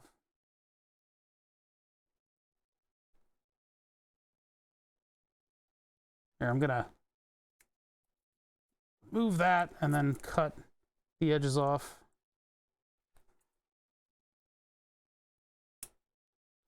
That way, when I glue these on, I'll have a little adjustable thing.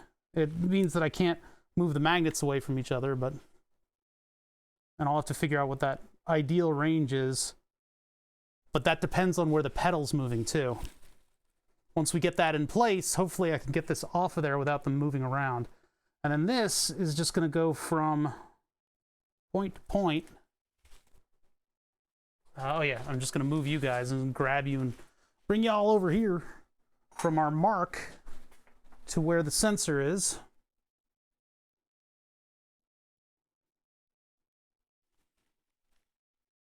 I probably could have gotten a better range of motion if I had a, what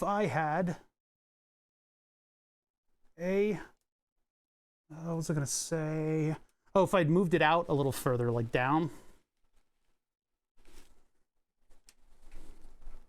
Yep, there it is. That's our range of motion. So we're not exactly keeping it in the hull, but it is close. Shit, magnets are sticking to everything.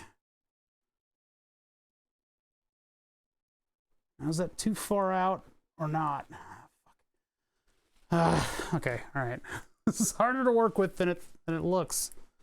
I need the ceramic tweezers, and I need to put this thing in there.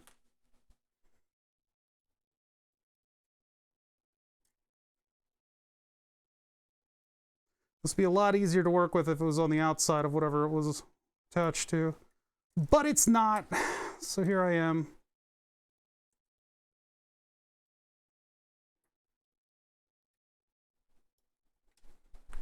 Okay. And I want my two magnets. Where do they go? They're stuck to stuff, of course. These rare earth magnets are powerful enough to find any metal object in their vicinity. So naturally, they're stuck to like everything. Everything in my vicinity, they're stuck to. So let's get one. That'll be the lower voltage value. No, don't stick to the side of the you son of a... Oh, you bastard. Where did it go? It just vanished. Is it stuck to the frame? No, the frame's aluminum. It can't. I don't know where it is. Hold on, I gotta let my legs rest. Ugh. All right, all right. I need knee pads. I was gonna get some, like, you know, construction worker knee pads. Wow, this magnet is being absolutely unreasonable.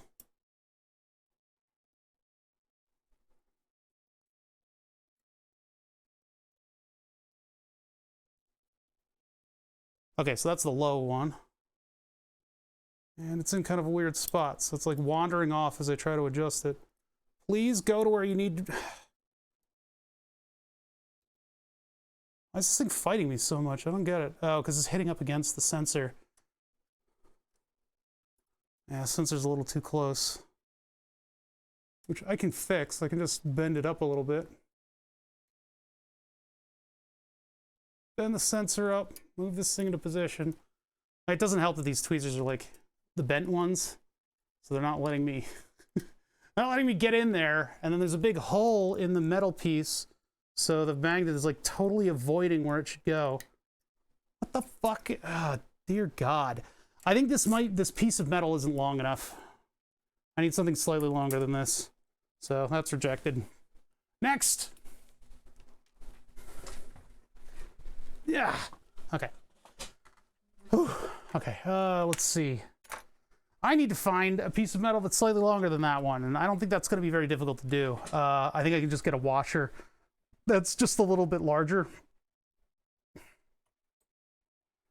Where'd the piece of metal go? What the fuck? Oh yeah, I got 2 magnets stuck to the end of the screwdriver. 2 more sitting right here.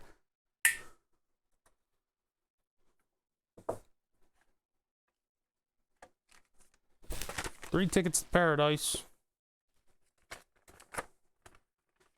1 for the money, 2 for the show. Where did the piece of metal go that I was working with? It was right here. I swear. Alright. This is the old one. That one looks like a piece of crap, but we might end up using it if it's gonna be functional.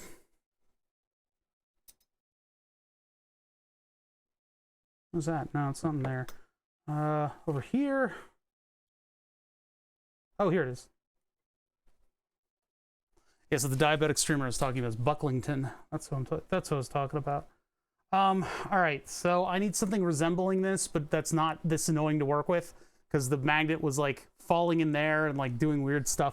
I just need something a little longer than that. A washer could work. It's pretty much the only metal that I have around here. So if I find a washer, I could just put some of the Velcro on that, or sorry, dual lock on that, and then the magnets could potentially naturally be that distance. It needs to be a little bit larger than that piece. So this is not quite large enough.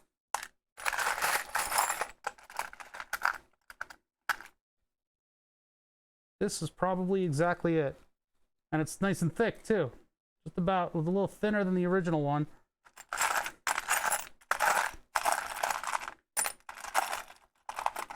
Yeah, most of the washers in here are kind of a... actually, this one would probably be best.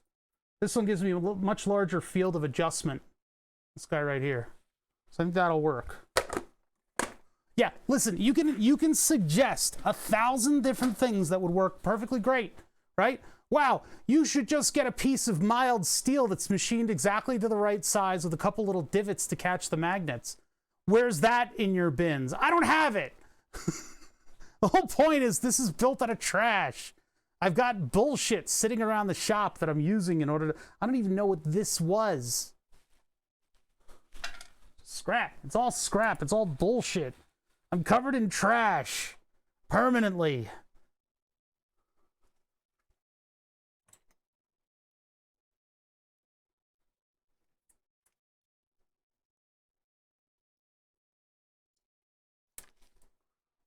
I've put a freeze on buying stuff for this. Put a freeze on buying this stuff for this project. So I'm not allowed to spend any more money on it, which pushes me to the scrap bins. And I don't think chat really understands that. That, you know, sometimes these projects, like, you should not be using the best of everything for every project. Burn the Subs is the only project here that is allowed to get the best of anything in this shop. Everything else is an effort to dwindle the amount of weird scrap stuff that I have sitting in the wings. And at some point, we need to do a stream where I go through the bins and I reorganize them. So, like, clean the floor off, take a seat, take a bin, upend it, and start sorting all the stuff in there. Usually the trash can is the one that benefits the most from all of that. Kevin Security, thank you for the 100 bits. Sorry I didn't notice earlier. I was too busy being angry. Yeah. Welcome to my world. Covered in trash. Yeah, we'll need to do a cleanup stream at some point, because there's a lot of clutter that's formed over the past year of not having Burn the Subs working. Warsher. 3M dual lock. Warsher. 3M dual lock. Magnets. Like that. And like that.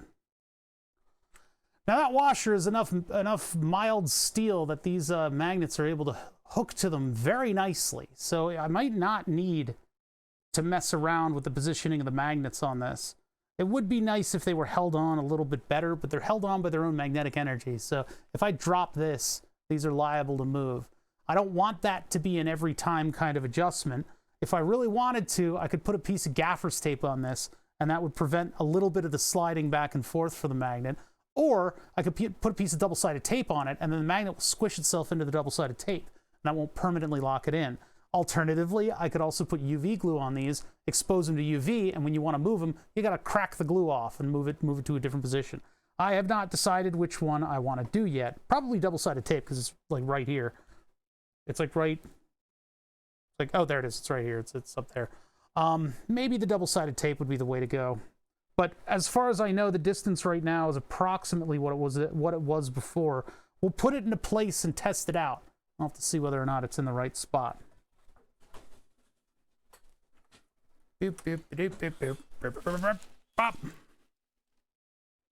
That's not to say there aren't additional options, but you know, these are the ones that I have at my disposal that I trust. Do that. I gotta tighten this thing up again. I wish I could get that to stay tight. Try to observe both at once, both the O-scope and this thing.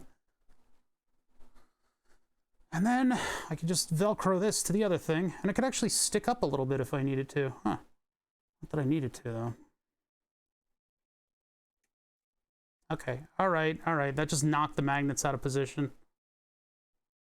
All right, so I'll just put the disc on there first, and then I'll worry about where the magnets go. Son of a bitch. I hate working with this thing. I wish it was the linear one.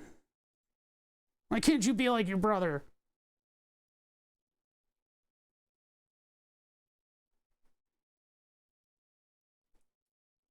Put the magnets there first, then I'll Velcro this thing in.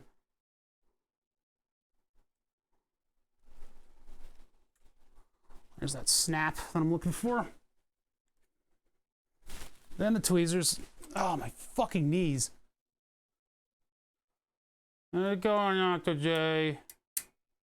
I know this isn't the normal day, and you're so used to your schedule. Everything feels wrong. That right under the sensor. Nice and low on the voltage value there. It goes right there. You're ruining everything.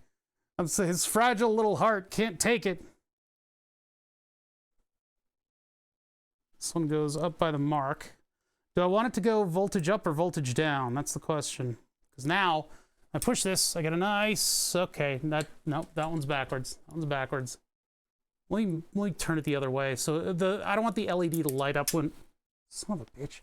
I don't want the LED to light up when the clutch isn't pressed. Oh, my legs. Okay. I need those. I need knee pads. I need to go to Home Depot and buy some. All the times I'm rolling around down here. Okay, there. So that is our maximum voltage value. Just try to get that adjusted properly. And you press the clutch in. You can see a nice linear drop out there. Well, it kind of lingers a little. So you need to get it to not linger in the middle there. That's what the screwdriver's for. Yeah, some people are probably like going into work when they don't have to because they for some reason there's a bunch of people that base their like schedule off of me. Okay, I'm going to the left a couple turns. See how like slow it is right there? All the way down and then slow and then it goes way up. I guess that might be okay, but I'll go to the right a little bit. Hold on, I gotta sit down fully sit down because my fucking knees are killing me today. I've been doing this kind of stuff for the past couple days, so I've been up and down, and my knees are just raw.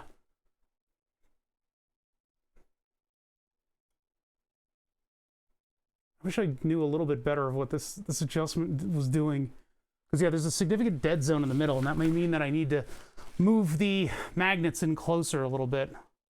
If I move that one down, yeah, that seems a little bit more. That seems a little bit better. But then the end of the travel is nothing.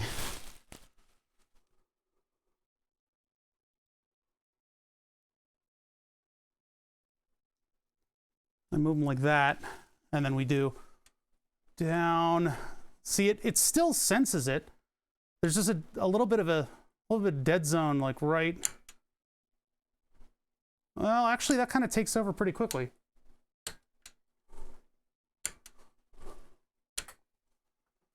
Whew. Nerve damage on my leg and foot dropped for a while now, not wearing knee pads. Oh, man. Yeah, that's tough, dude. Oh, well, this magnet's way off. That's one problem. Shit. Well, just the one. I'll put that right under the Hall effect sensor.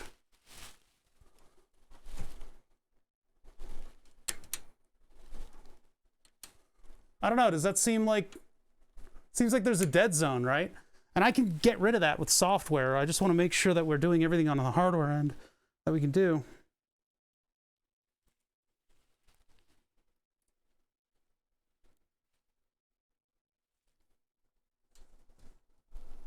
Okay, so I can move a little bit down like this. Oh, no. Fuck, you piece of shit. There, that's about as good as I can get it.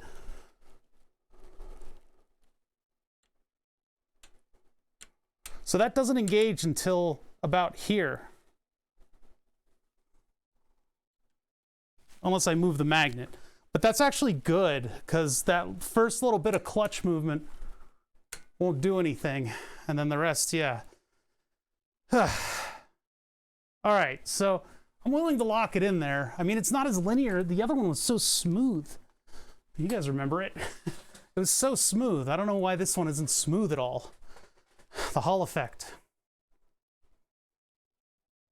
I'd consider changing it, but I do know that I can change the dynamics a lot in software. But for now, these are being made for my summer car.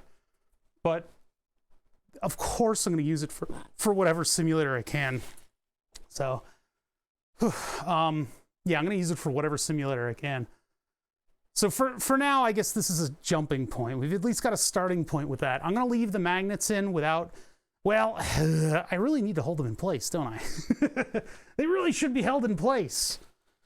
I don't know by what, though. How can I get this thing out of here without displacing the magnets all over the place? So I didn't want to do it this way. That linear potentiometer was really, get out of here, angle bracket. The linear potentiometer was really good. We just don't have an area that has that much travel unless I like put a rod down there.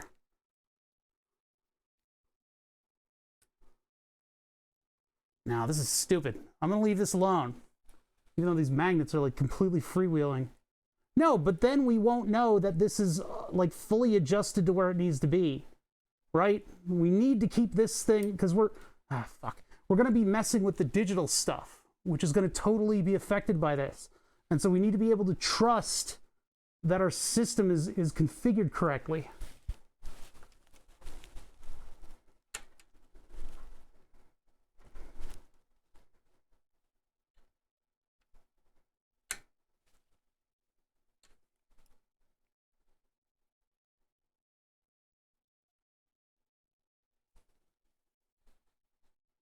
I gotta like peek in and adjust it.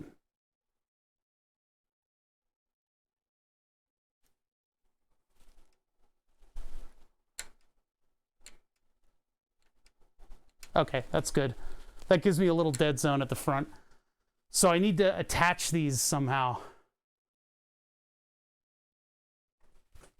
Oh yeah, you gotta. My summer car is serious business. I want to be comfortable driving the cars in it. And this is how we do it. Is we use systems that I'm used to, which is why we have a Mercedes steering wheel. Listen, I have a need for the silver spoon. And so I need luxury car parts in order to create the proper luxury feel. Because, I mean, what do I look like? A poor? Where's my UV glue? That's dielectric grease. Dielectric grease. What are you? Caulk? That thing's probably hardened. I mean, I could do a dollop of super glue by both of them, which I might end up doing. Yeah, we'll do that instead of UV. I can't find the UV right now. So I'll do a dollop of super glue. Assuming these are open. They're not. Where's my open super glue?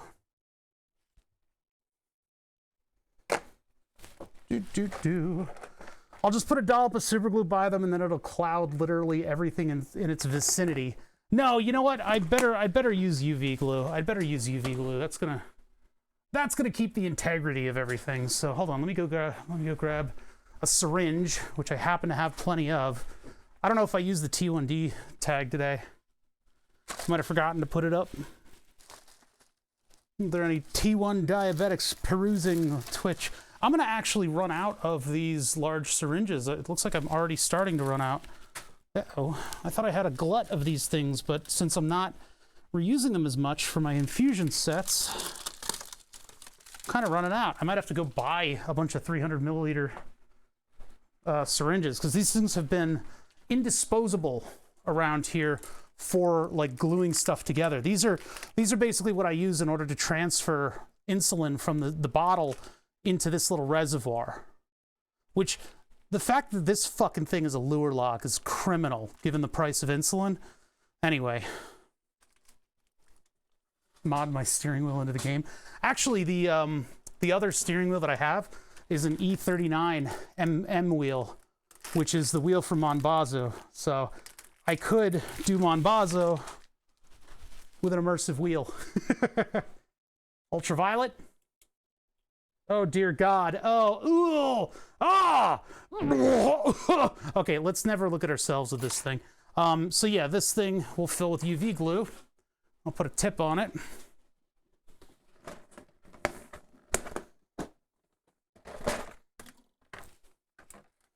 And then all I need to do is get just a little dollop of UV glue next to it, expose it to UV, and then it'll hold things in place. I like UV glue a lot for this purpose. The only problem is if I put UV glue syringes in here, this is a clear syringe, and so it'll harden eventually. And these things used to be a dime a dozen around here. These 300 milliliter syringes. I could buy a bunch of non-sterile ones from Amazon though, pretty cheap. Pretty cheap. Actually, they might be sterile. Let's find out. Because I'm switching my pump over to the Omnipod, which I haven't heard a fucking thing about in 2 weeks.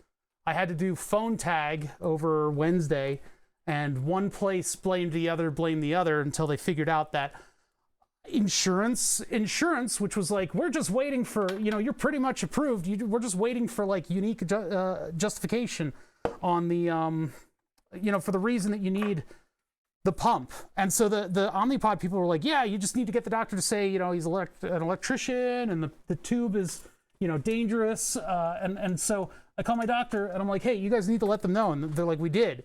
I'm like, I don't know, you need to do it again. So now I'm just sitting here like waiting for an insulin pump. My pump's out of warranty. If anything happens to the T-Slim right now, I'm fucking dead. So I don't know, man. It's fucking ridiculous. I have two T-Slim pumps, so just in case one dies. I've had 3 historically, and we took one apart on stream. Very nice sensor motor on that thing. Motor and sensor combo. It's a Swedish motor, so I'll have 2 of those soon. I'll always probably keep the old one around, just in case. You always do that. So we are looking for... What are we looking for? Tragic. Oh, yeah, a 300 milliliter syringe. So, oh, dear God, not CC. I said milliliter, you fucking search term. BDXL.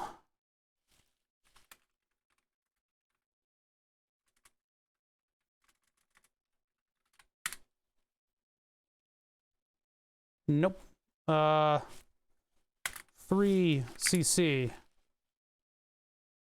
Yeah, syringe with needle. No, thank you. Nope, nope, nope.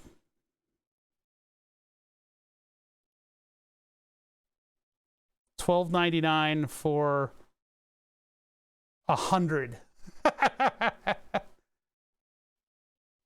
Yeah, 300 milliliters is equal to 300 cc's, right? Is that true? Yeah, milliliter / cc's. Okay, never mind. I don't know why it was giving me like fucking giant. That cannot be. That looks just way too big.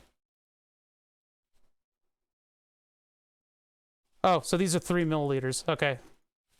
3 ml. Yeah, you're right. I was looking at it's 300 units of insulin, right? Yeah, it's 300 units of insulin. So we don't want the press fit. I want lure lock. Amazon is choosing for me, and I guess it's kind of right. Although I do like BD better, but then again, I'm not the one. See, the ones I get have the little spike in the plunger there to save you. But none of these seem to have that. Not that I necessarily need it, because I'm not dosing. This is for specifically to inject testosterone. No, this is actually to glue stuff. So, so I don't need anything special out of this. I think these are the ones. Man, these are a little bit more expensive, huh? $30 for 200. Look, an extra $10 for. I mean, it looks like it has the little thing on it. All right, so anyway, I'll have to order these at some other point. Anyway, for now, what I need to do is get the ultraviolet resin. This stuff right here. It's for like makeup supplies, so there's like flowers all over it no matter what. And I'll just load that up into the syringe. This is pretty much all disposable, so it's not like I'm gonna need a lot in here, because this won't last very long. The last time I did this, I actually wrapped the syringe in Captain tape, and that actually helped preserve it a little longer. And I've cut the tip of this to fit into the lure lock so that I can just do this. Just draw, put the bubbles back in, and then draw. Do not put a syringe end on this. But you can buy blunted lure lock syringe attachments.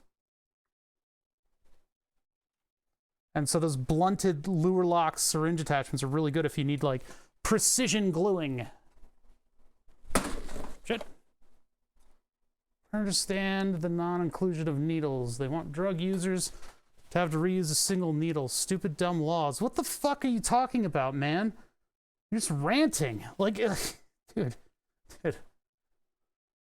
What are you talking about?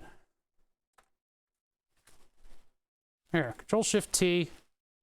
I'll go back. The first, like, umpteen billion results were ones that include needles. Yeah, put not insulin on it.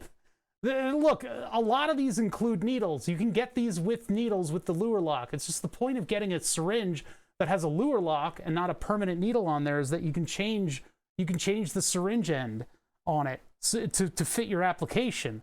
So you can actually, I mean, you can buy non-sterile needles over here. And I have a feeling, do these even count as sterile? That would be the part where it's annoying. Medical supply. Control F, sterile. Sealed and sterile. Yeah. Okay, so let's get UV onto magnets so that they hold in place. I think I ended up getting free insulin solution with one of my flux purchases. Sharp needle and all.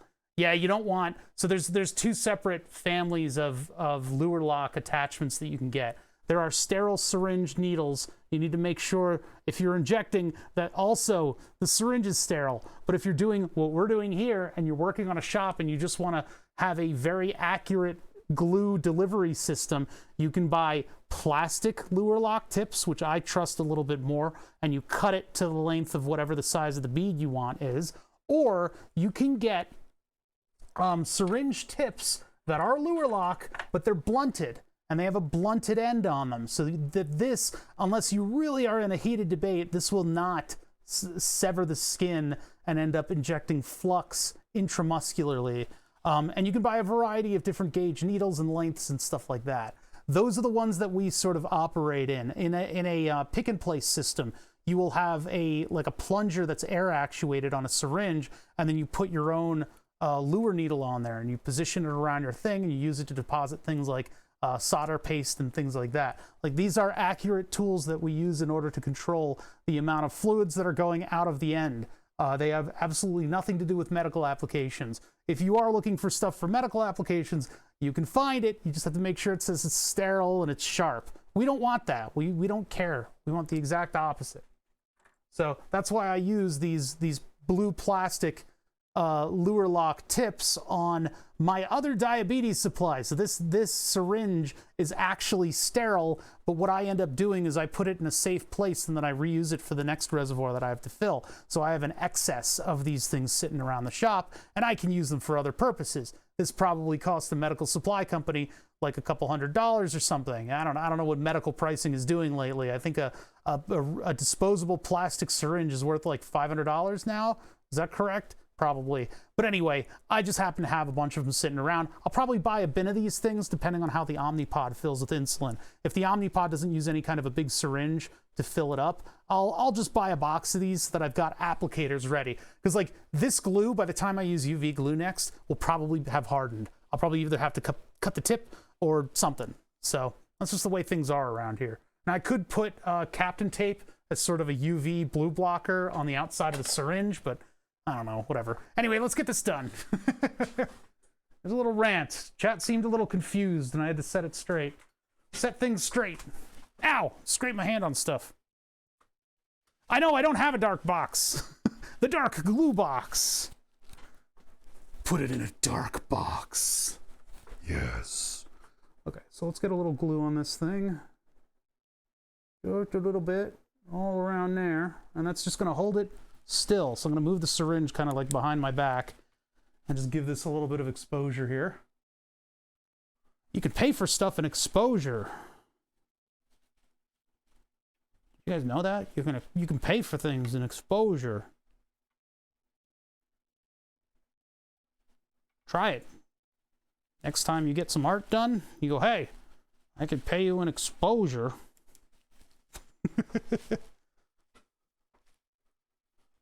Amber glass beer bottle might work. In what fucking planet am I gonna put my glue syringe into an amber glass beer bottle? What is this stream of consciousness that goes between your brains and your fingers, chat? What is this? Can you guys filter? You can also go to jail for exposure. I haven't heard that one. I like that one. The die of exposure one is what I typically go to.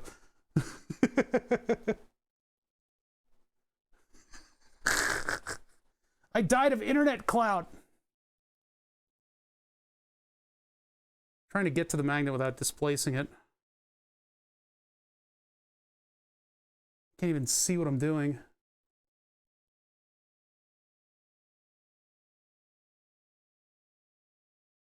Okay, that should be pretty good.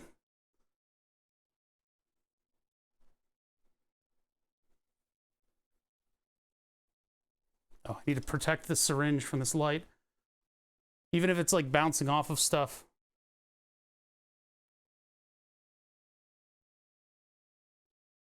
And actually, you guys should be able to see on thermals, it's an actual exothermal process. Maybe you can't. So I've exposed it, and then the glue heats up, because whatever component of UV light is releasing energy from the glue, which causes it to solidify.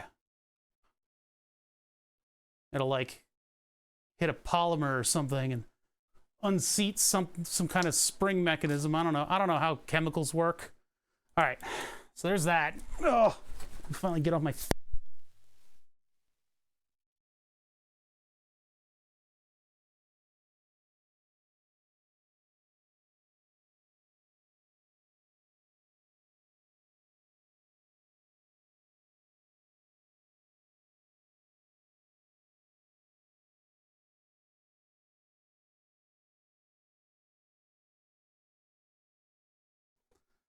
I'm not questioning the availability of a beer bottle. I'm questioning what the hell I'm supposed to be doing with it when my concern is keeping glue from hardening.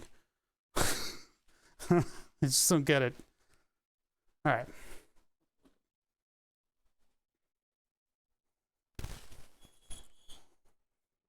I don't know. You want to secure your chemicals. I don't know. I don't know if that's what I want to do. All right, so take the lure lock tip off, and then this is something that they were providing with some of my syringes lately, which is a little cap. That's pretty useful.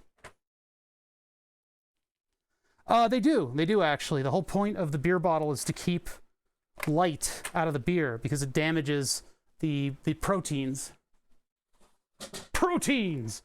The green glass bottles do a worse job of it, and of course clear bottles are terrible. Cans are very good at protecting beer. They're extremely good at protecting beer. But yeah, that's the whole point of the bottle. The all those proteins are very important to maintain. Okay, so that's that sensor. We got that hooked up. That was like pulling teeth. So if I push the clutch in, yoink, yoink. So it is a little jumpy at first, and it doesn't even appear to be at a very high voltage level. Where are we starting from? I can either count the divs on this thing, or I can somehow manage to, for once, put some kind of a monitoring thing on my, well, I think it says 2.6 volts. No, it doesn't. Okay, hold on. I guess I could just put on a cursor.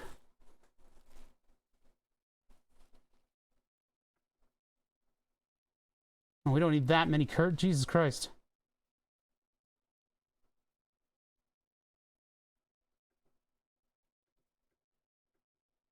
Why are so many cursors on? It's ridiculous. No, it's not right. I need to learn how to use this scope. Oh wait, that was the one I wanted.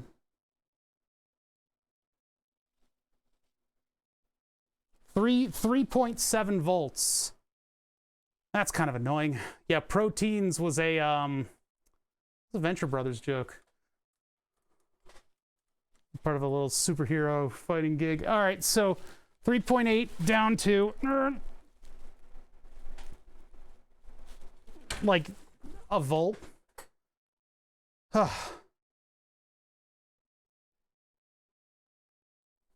So I don't know. I mean, it's not amazing, but it can be useful. You know, we get a good average of that, and it'll give us a clutch position. I give the clutch like engage immediately. And then I've got almost no dead area. Yeah, that actually is moving as soon as the spring moves. It's just the zero crossing or whatever it is. The assist spring has this little crossover that gives it that kind of clutch, like sudden pushing in, which is good. That'll feel like a real clutch. Damn, that sucked. That sucked getting that whole thing configured. We just need to make a cable for it, and now I can plug it into the actual controller. So we can get actual values out of this thing for it. The load cell will plug in automatically, and then I'll need to make a cable for the gas pedal. Gas pedal's got this beautiful range on it. Why can't you all be like the gas pedal, huh? That thing felt like a gas pedal right out of the box, and it has two potentiometer style things in it that do a voltage swing. Unlike you, Clutch, hydraulic piece of shit, that I had to invent something for. No, the gas pedal was ready to go right out of the box. I feel like buying a couple of these things are super expensive unless you're Turbo Nad, and for some reason fucking England has the availability of modern car parts for pennies on the dollar. I literally spent a tenth of what he spent on these. Don't talk to Clutch Chen like that. I'll talk however I want to Clutch Chen. I'll be toxic. Yeah, it's just so annoying that, like, man, this thing worked out so well that all I'm gonna have to do is pipe a cable over to this, and I'll have just perfect gas pedal response. Maybe it came about as part of that whole, you know, I can't tell gas from clutch, and so I'm going to sue the car company era. That was like, what was that, like 10 years ago? When everybody was accidentally, like, they were like, the gas pedal's flawed. And they did like all this research, and the car companies were like, no. But the court was like, yes. And so all the car companies like focused in on the gas pedals to make sure that they were perfect. All right. Where are we? I need a JST 2 3-pin DuPont connector.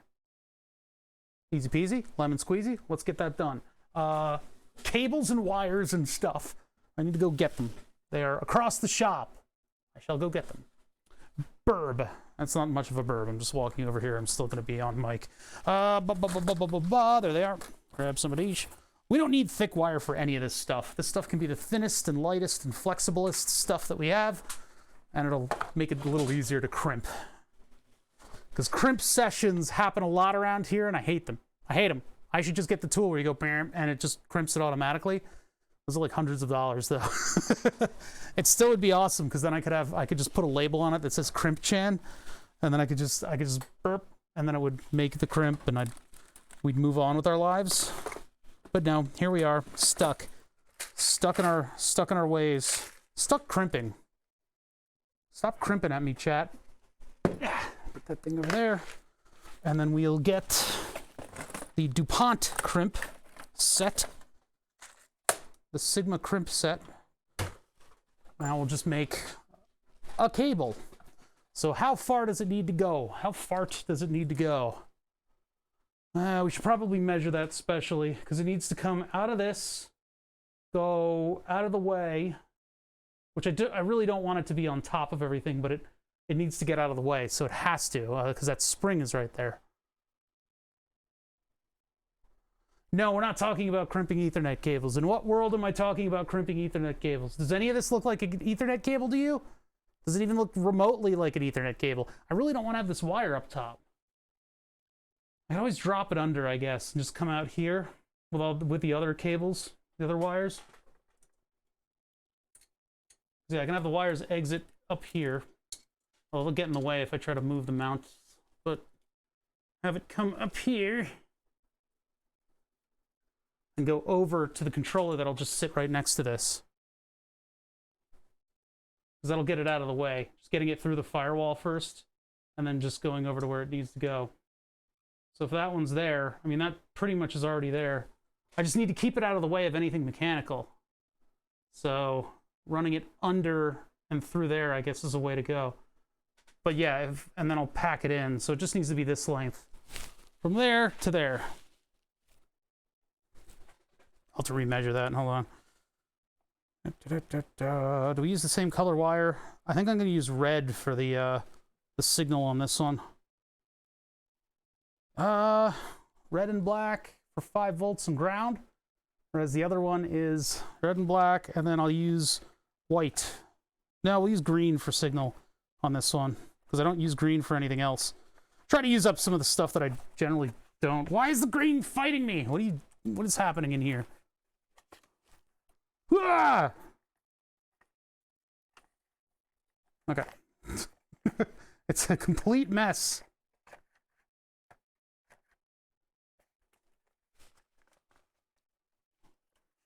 I'm gonna get sarcastic comments all night about how I've inconvenienced people by working all week. Ah! Inconvenienced people by working all week this week.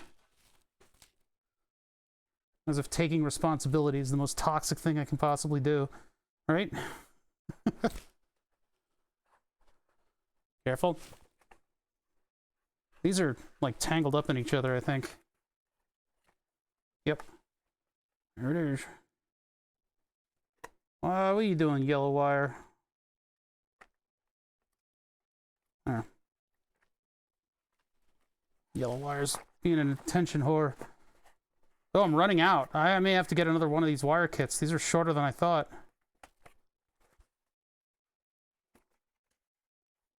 All cables are Ethernet cables. Yeah, if you try hard enough. Every door is an opportunity to end up in prison. I'm gonna run out of black wire soon. Just pray that we don't need to make more cables.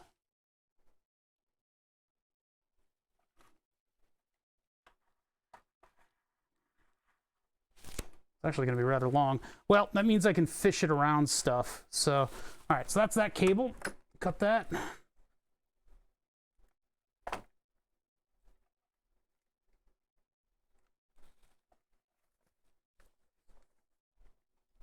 Yeah, all machines are smoke machines if you operate them well enough. I'm gonna say well enough instead of hard, like bad enough or wrong enough, because that's not wrong. That's just an alternative smoke machine. Well, it's just different smoke. Just because you're not used to a smoke machine like that doesn't mean you have to be, you know, mean you have to be crazy. All smoke machines matter. I'm not gonna hate on something if it's not supposed to be a smoke machine. You can do whatever it wants. All right, that DuPont connector. Let's do the JST first, and I got the crimper just sitting right off camera. Ah! That circuit board attacked me.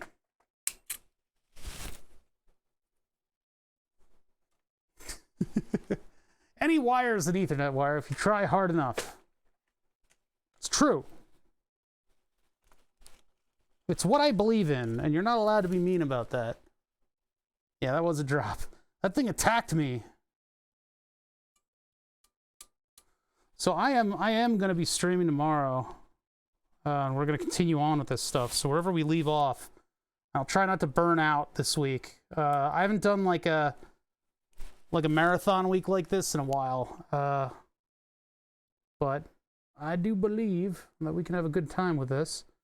And all I'm trying to do is clear up my Friday for having a dog around.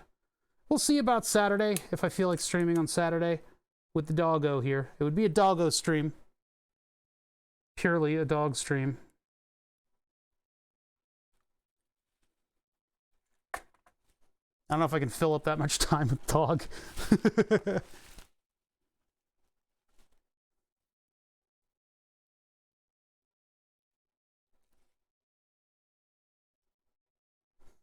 Next, I'm getting better at crimping these things. It's just a matter of getting your technique down.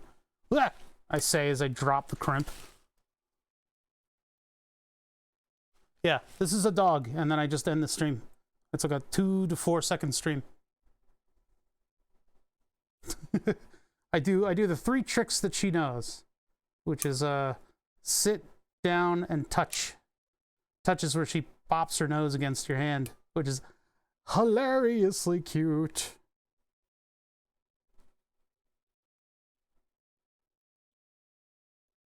Because you can like run away and she'll try to still bop her nose against your hand. We're talking about the difference between getting a treat and not getting a treat. So of course she will chase you to the ends of the earth to try to bop her nose against your hand.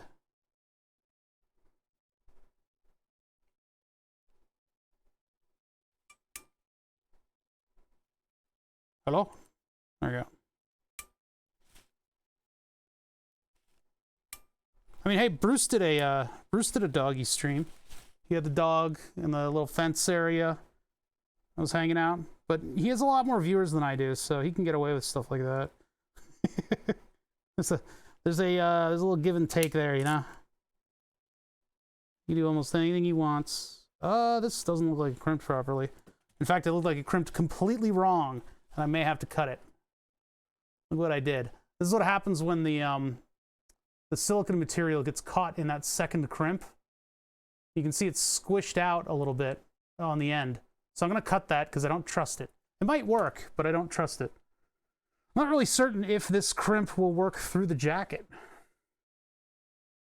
But really, that second crimp piece is solely for the metal. Because what it's supposed to do is it's supposed to take the individual strongs. It takes the strongs of the straddle. It takes the strands of the metal and it crushes them. And that crush creates a very nice electrical connection that you can utilize. So, crimping wires is great. Especially given that technically, very technically, I am a systems engineer. And as such, replaceable things are so nice. If a component fails, you should be able to swap it out of your system. A lot of times the hobby projects neglect that. And they go, well, that thing broke. I guess I'm going to have to desolder like 1,000 things. Add doggy cam and you'll be gold. And yeah, I don't really have the dog contained anywhere. That's not a very good connection. Ha! I flexed it once, then it popped out. Can't win them all, but you could try.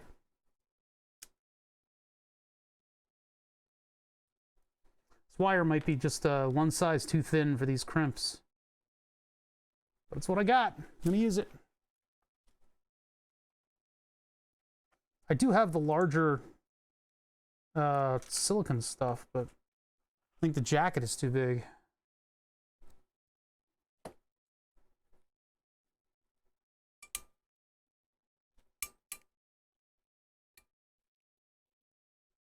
Okay, that goes in there.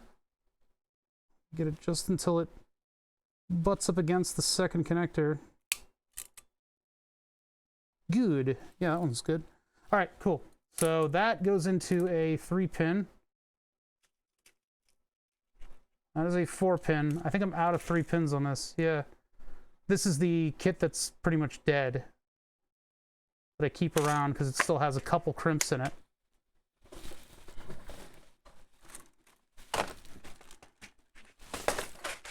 This one has more. All right, so 3-pin, and then it's pretty much set up like the LIN bus. Oh, no, wait. We're plugging it into here. How are these set up? Which one of these is positive and negative?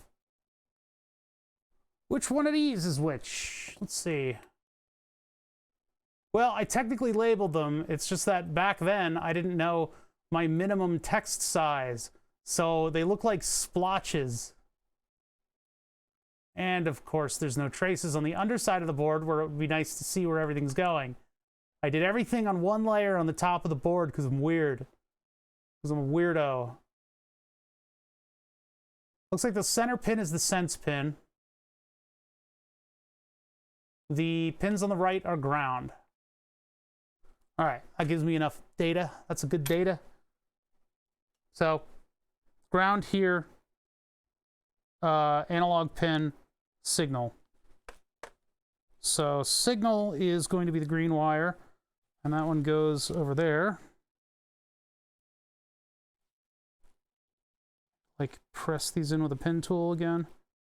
I see the pin tool. I see where it is. It's under the soldering iron. And then ground goes on the opposite side.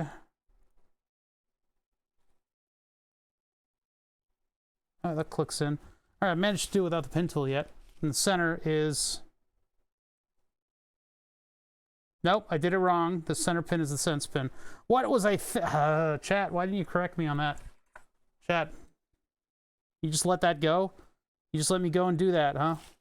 What is wrong with you? This is your fault.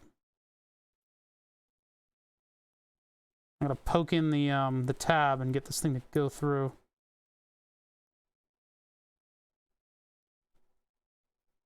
Or not. Come on! Sometimes the tab fights you. Like, you push down the tab, and in spite of it being, like, just like at an angle, it'll go down and then like push in, and then it still hits up against the end.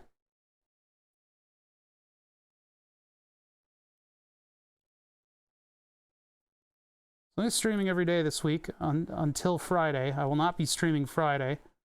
And reason is because I got a dog being dropped off. It's not my dog, my friend's dog. I'm going to be dog sitting for the weekend. And we're not sure whether or not we'll stream on Saturday. We'll see. See how I feel. I'll probably be really burnt out from streaming all week this week. There we go. I think that got it. Nope, that didn't get it at all. Awesome. JSTs are very difficult to unseat once they've been seated.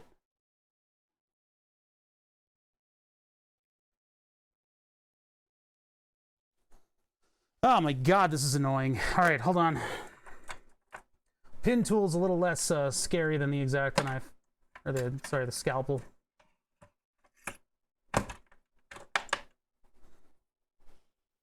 See if we can do this.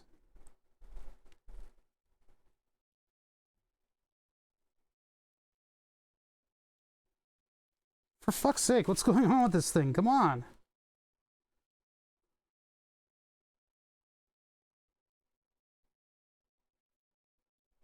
Jeez.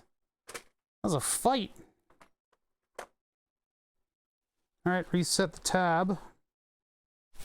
All I do is just sneak the knife under it a little bit. Here, I'm like working over here because all the stuff is like pushed me over to the side of the desk. So you guys can like barely see what I'm doing. Focus the camera a little bit.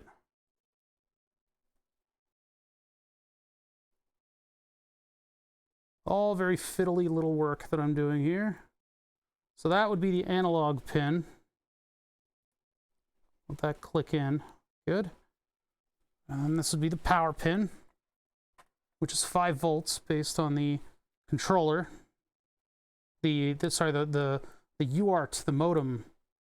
Is that a UART? Whatever it is. The LIN bus transceiver. There we go. That's our wire. I'll have to get a thing to go around this. So that'll plug into either of these. When I plug it in, it's in the opposite orientation of where I need it to be. Okay. All right. It's fine. It's fine. It's fine. It's fine. It's fine. It's fine. It's fine. It's fine. I got nothing but time. God damn it. Chad, why didn't you tell me about that one either? Huh? You got against me.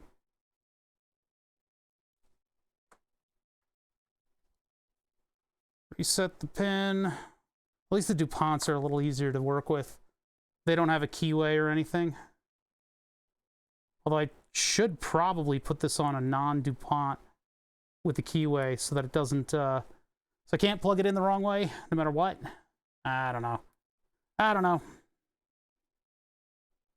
Ah, my thumb muscle. All right. Almost there.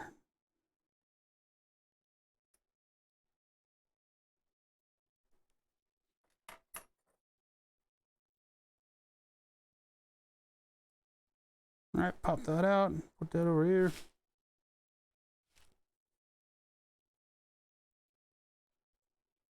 What's happening? Okay, there we go. Just use the pin tool to assist them now. I got lucky the first time, but these wires don't like to be compressed. So I just need to push that through and let it snap in without damaging my cables.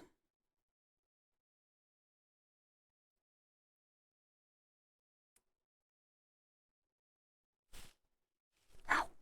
Man, thumb, stop it. Okay, good. All right, so now, now, plug this in. That kind of breaks it in. You can feel it breaking in. And the ground is on the inside of the board, the inboard side. Power, I assume, is all the way out here. And then signals in the middle, because we kind of trace that out. Probably still have these in the Eagle design files somewhere, and I could look at them, but from what I'm seeing, that center pin goes out and around and goes to 2 of the microcontroller pins. There and over there. So that's what I'm assuming is going on. And then 5 volts is going to the very end pin there, and I can kind of vaguely read VCC on that pin, although the other pin markings are just blurs. I should have used a slightly larger font.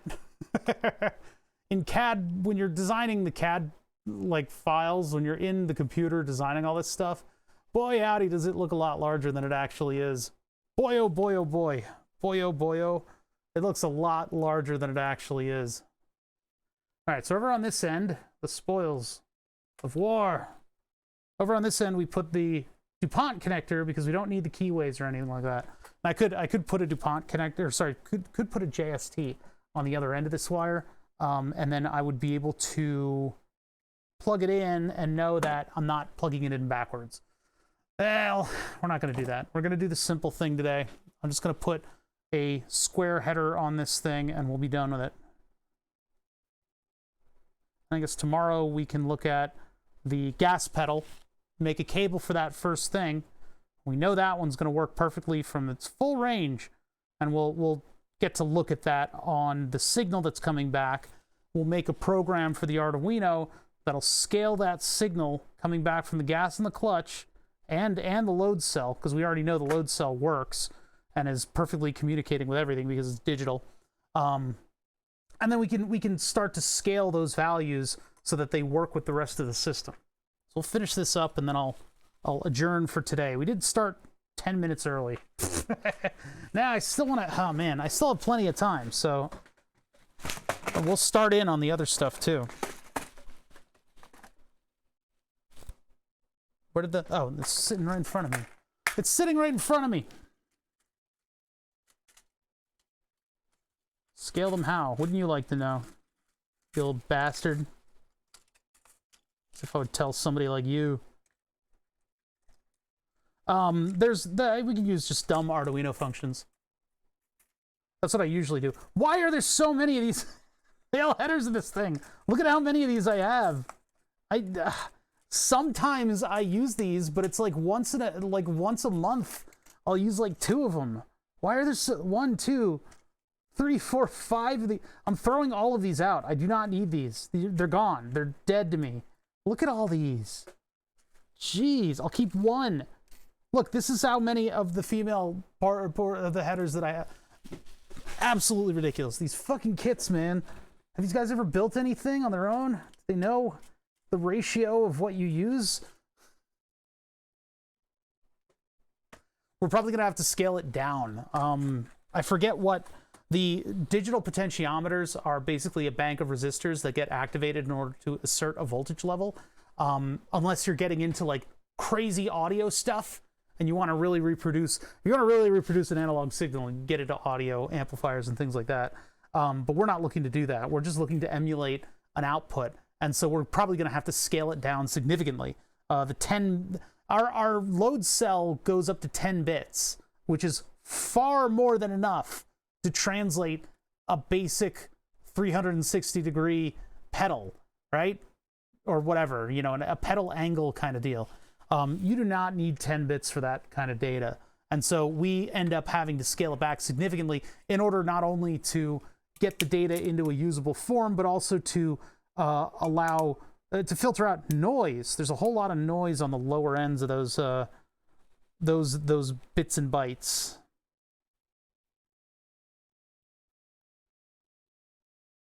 Hello? Cable? Wire? Needs to go in like that far, maybe that far. That might be it. That's really close, but I don't think I like it. Well, it is bending with the jacket and not the wire itself. I don't know. God, I hate not having the right technique for these things is tough. Because like that wire, like the jacket isn't really poking out of the other side. So I'm not really that confident that this is gonna hold on to it properly. Like if there's a little force in the cable and it pulls from side to side, it'll eventually work itself out of that jacket and pop out. Which I don't want to have happen. So I'm gonna give this a little cut. And I'm gonna snip it. I don't have as much liberty to snip these as with the other ones. I can just pull on it, it'll pop out. Actually, if that's staying in like that, maybe I'm just going to leave it. Because it's not going to be plugged and unplugged constantly. It's not going to be directly in contact with a person messing with it. It'll be when I work on it. So it'll be much more occasional pullouts.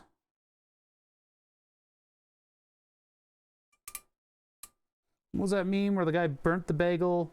His girlfriend sent him a positive pregnancy test, and he wrecked his car while backing out of his parking spot. And it was like, damn, bro, your pullout game is weak as hell.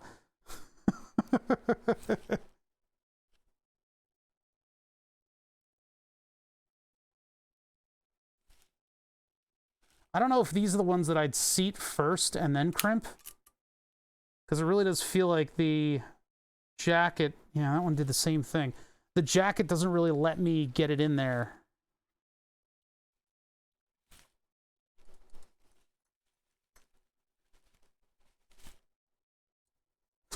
I never know if Demi is actually reacting or if he's using the multitude of emotes to occupy his kid for a minute.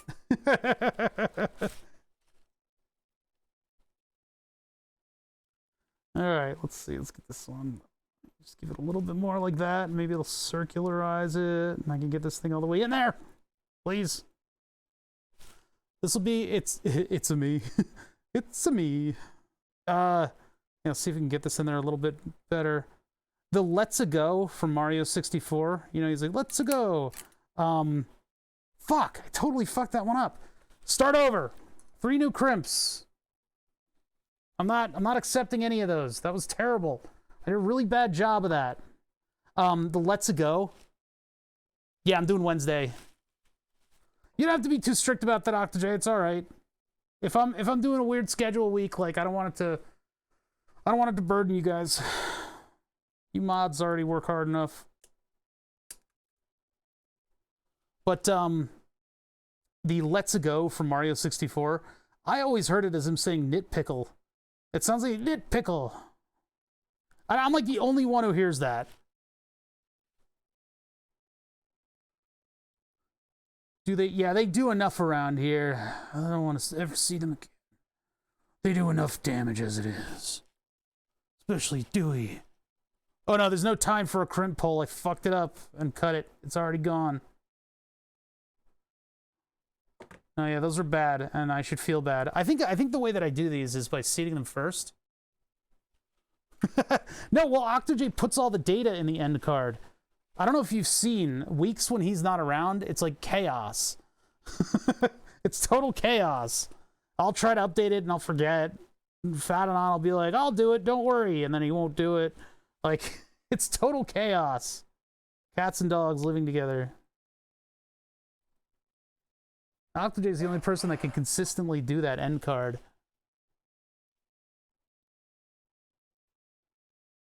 I get used to it eventually. It's just he's on the spot with that shit. What the? All right, you let go of that. Give me this back. I need something that like positions everything for me, or the the auto crimper basically.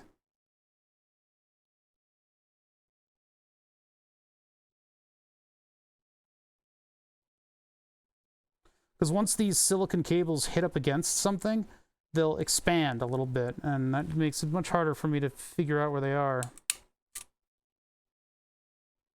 Okay, that one actually worked out. Yeah, I just did a perfect one. Okay. I don't know how. I don't know why. I don't know why. The system of moderation around my channel is kind of unique because we have a good crowd. You guys behave yourselves. You don't do anything weird. Nobody really tries to get that extreme to get the attention of the streamer. When they do, they're pretty much easily found, but it's so rare that it's usually just me like bumbling over to the button and then hitting it for them. My whole thing with moderation is that I want systems in place just in case we have somebody like porno bomb the Discord. Now, Discord has done quite a bit of stuff to auto-detect. I fucked that one up completely. Fucking goddamn it. All right, nope, starting over again, because now all the lengths are different.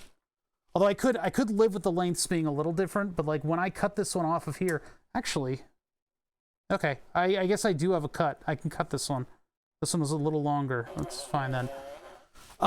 Like, you know, we had at one point somebody come in, it was like Dusk Rider, some fucking way too serious screen name, jumps into the Discord and posts a bunch of like gay porn, which is great if you're enjoying it on your own time, but don't put that into my Discord. You know, we try to have kind of like a decency standard that's a little bit elevated from some of the other Discords, that nobody's really kind of used to that too.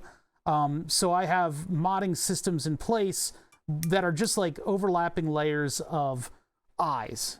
Just somebody to watch out, because generally you guys are very well behaved. So, what's up, Turbo Ned? We are trying to build some cables, and I'm fucking up the crimps just constantly.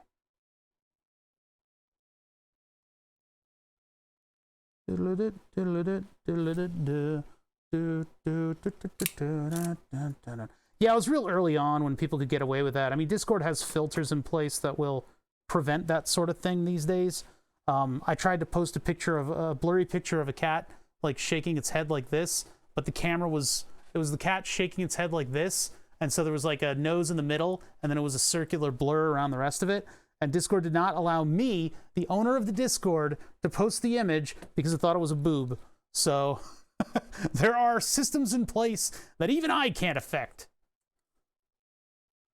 that will prevent those sorts of shenanigans from occurring these days. I watched to the end of that video finally, Turbo Ned, the one you post, the Secret Life of Machines guy who got old, although he was already an old man, even though he wasn't an old man when he did his show. A lot of cool stuff in there. I like his corkboard test bed. I think that's a good little linkage test bed. All right, so that's the technique. I just figured it out. What I need to do is twist it, much like a boob. Wait a minute. I need to twist the wire and sort of work it in a little bit as I'm squeezing it, like a boob. Damn it. No, as I'm squeezing it, the two little tabs are starting to widen out as they go through the crimper like a boob. And then as I'm twisting this, it will work the silicone into that space, and you can feel it doing that.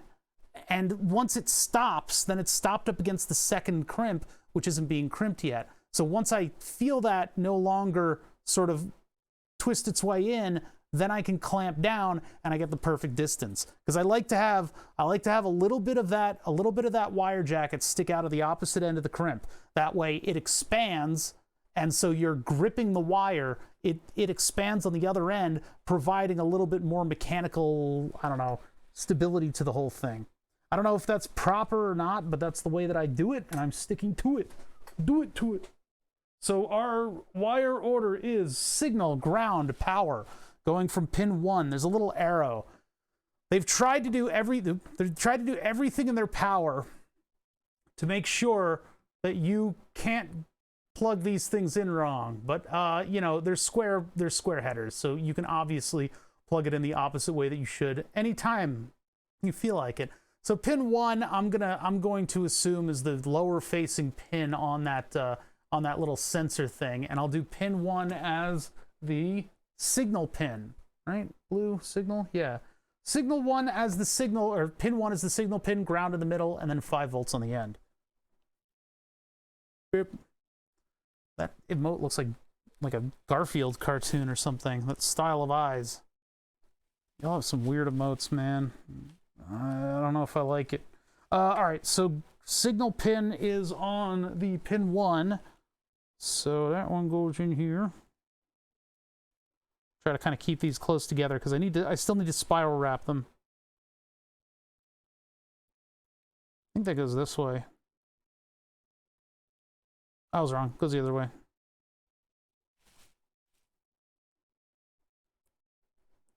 Okay, pin 2. See, the wonderful thing about the DuPont connector is that it's got that circular crimp for the jacket. And so if the jacket goes into that crimp, it means it fits into the header. So I can do even these very loose, flexible wires and just slot them directly in.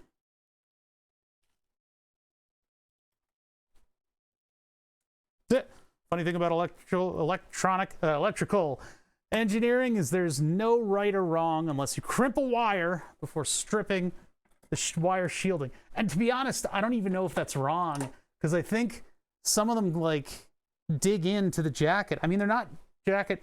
Ow, I almost bit my tongue. They're not necessarily jacket displacement, but I think you might be able to get away with it.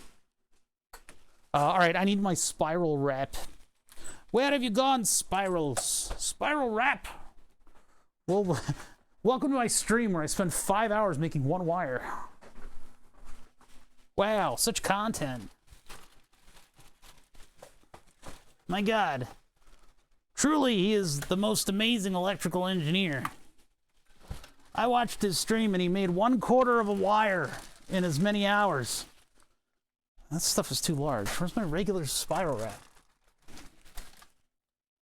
That stuff is too large. I think I'm out of the little stuff. That's the problem. This stuff is a little bit smaller, I guess. Blip! Yeah, I hate to have streams where I just do this stuff, but sometimes you can't help it. What did I use on that wire? I guess it was this stuff. Yeah, I don't have the much smaller spiral wrap. I need to go buy it. I need to figure out what the diameter is. Diameter. Figure out what the diameter is and do the diameter thing. And diameter it. Iambic pentameter.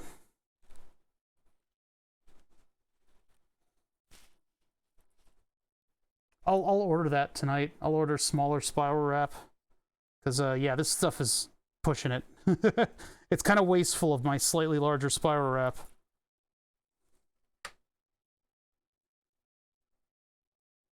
Scissors? Scissors? There. Got him! Bada bing. All right. All right. I mean, things are looking up. This stuff is going together pretty well.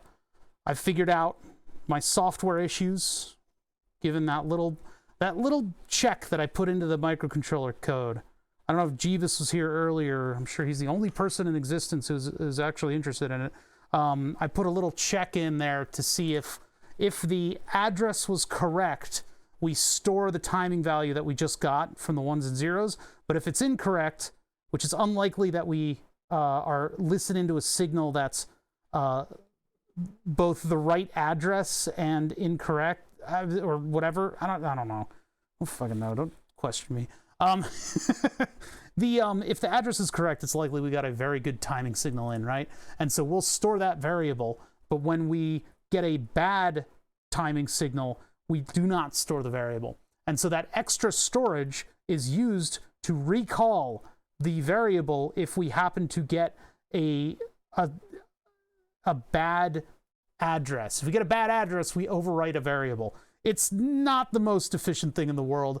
We probably should assign a variable, and then if hold on, I missed. We probably should assign a variable.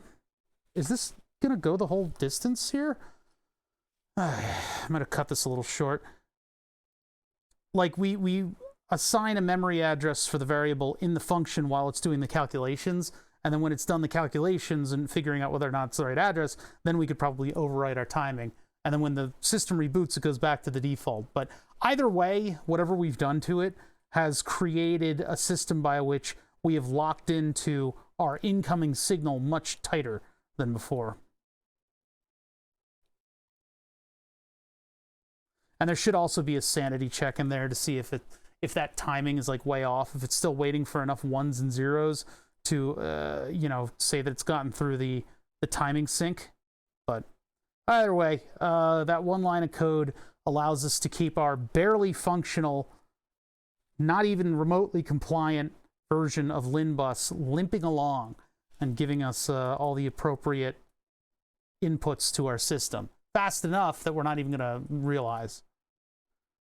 Because, yeah, there need to be more checks. There need to be more checks in place. And in order to do the checks on microsecond scale, I need to take control of the timers a little better so that timings are more accurate than what they are in Arduino. That's where Arduino kind of falls short, is when you have very, very small timings that you need to accurately get in. All of the all of the extra little pieces of Arduino that make it easy to work with also kind of slow down certain functions that you would expect to work properly. Principally timing functions. Spiral wrap is so exciting. So exciting. Whee! God, I shouldn't have eaten my lunch early. I'm super hungry now, suddenly. I guess my body is done throwing it at my esophagus, so it's crammed it down to the rest of my digestive system. Right now, I've got 4 devices that all have code for them. There's no code for the interaction of them yet. For 3 of the devices, I have outputs, like if I were to plug this into my computer right now. But the 4 devices that I have in here are all responding properly, and I should be getting code back from all of them. We need to do the hardware for the shifter, and then we can do we can check it, you know, at the master device to see how those addresses are going into the Arduino and get them ready for when we do all the serial manipulation, which is the last part of this whole thing. Genoa withdrawal. It was actually a summer sausage that I cut up.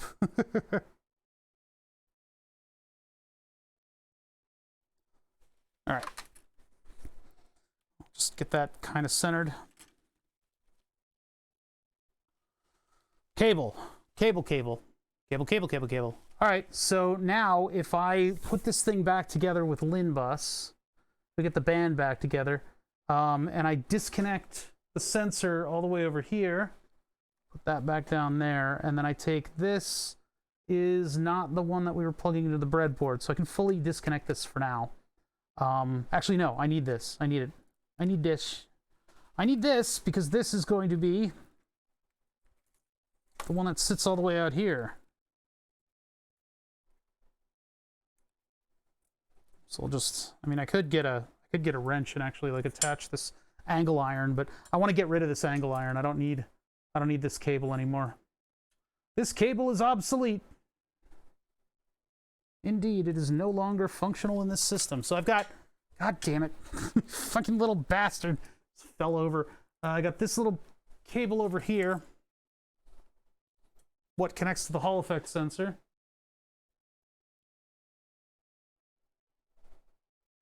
Ooh, that first plug is a little rough.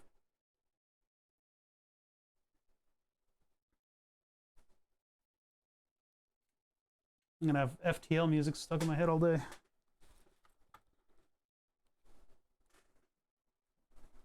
Hold on, I just need to feed this thing. It's easier if I feed it the other way around. It's down here.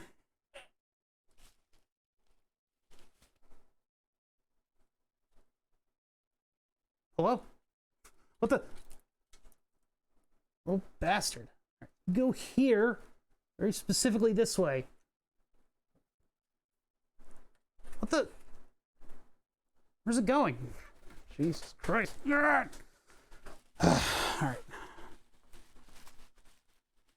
It's like grabbed stuff in there and looped around. What are you doing, you stupid wire? Wire has a mind of its own. Feed that back up and around. You little shit. All right, there we go. So this plugs in here. I mean, I could try to run it sort of under this, but I think that'll just get in the way. I think it'll get caught up in the spring if it does that. Maybe not. We'll try it and see what happens. Oh, well, first of all, that happens.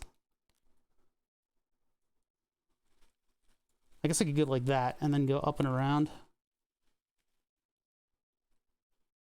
I can use that hole to tie it down.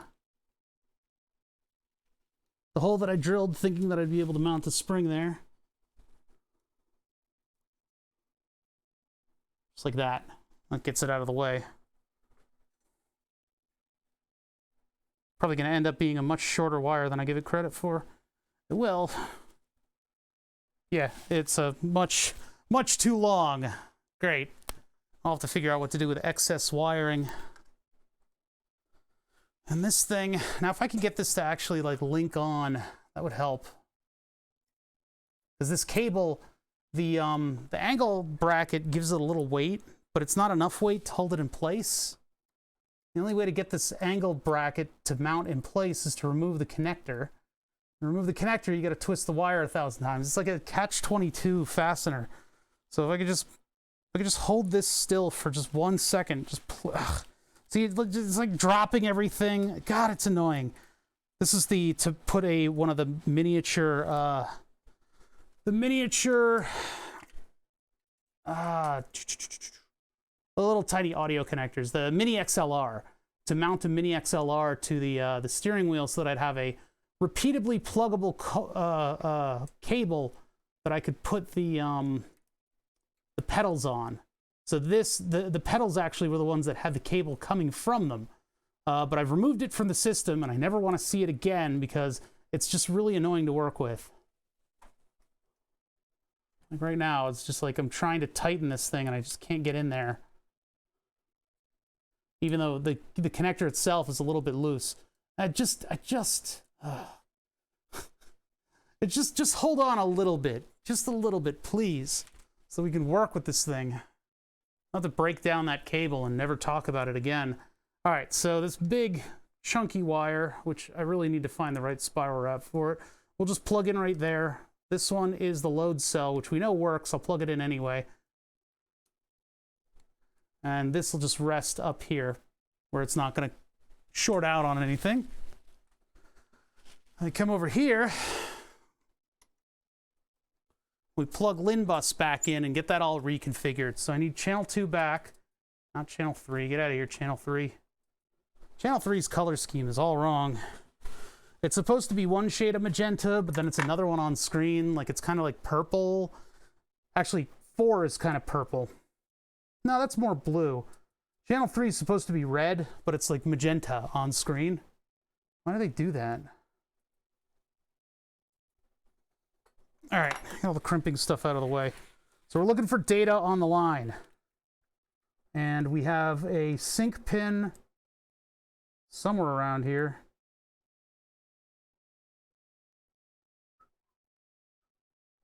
Oh yeah, ground isn't plugged in. So we need our, oh no, yeah it is. Ground is plugged in, there's that. And then this is LIN bus, so I need to take my output signal and I need to connect it to LIN bus, which is the blue wire, which is right here. Oh, but that's going to be at 12 volts. That's going to be a little bit much. We can go to TX and RX over here. That's not the one. RX would be, is our system on? Yeah, our system's still on. We should be polling for LIN bus devices. Where did I connect to? I guess over here? No, there's only one pin sticking out from these, so I need to go over here, I guess. No, not that one. That one either. What's going on here? We're not getting any TX and RX because we've disconnected. No, the bus is coming in over here. Bus comes in over here, goes out to this device. It is being generated. We should be responding unless this board shorted it out. What if I disconnect? Nope, that's not, it's because the other end of this isn't connected to anything. Okay. If I reset, I think I'm just not observing it correctly. So ground is out to there. LIN bus here. Got it jumping all over the place. Why would you not be responding? Let's see. Think about this. Maybe I need to reboot the whole system. 15 volts, 0.15. We're drawing. First of all, our trigger menu. Type edge, channel 2. So that, assuming we get the right pin for our trigger, which is not necessarily true yet.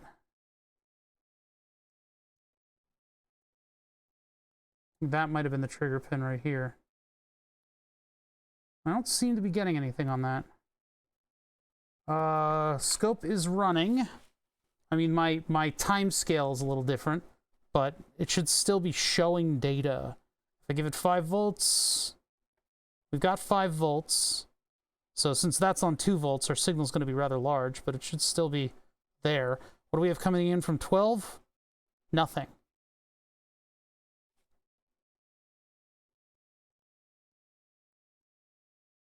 Yeah, LIN bus is not communicating right now. Okay, so we'll go back to whichever pin this is, and then I am going to reboot the system.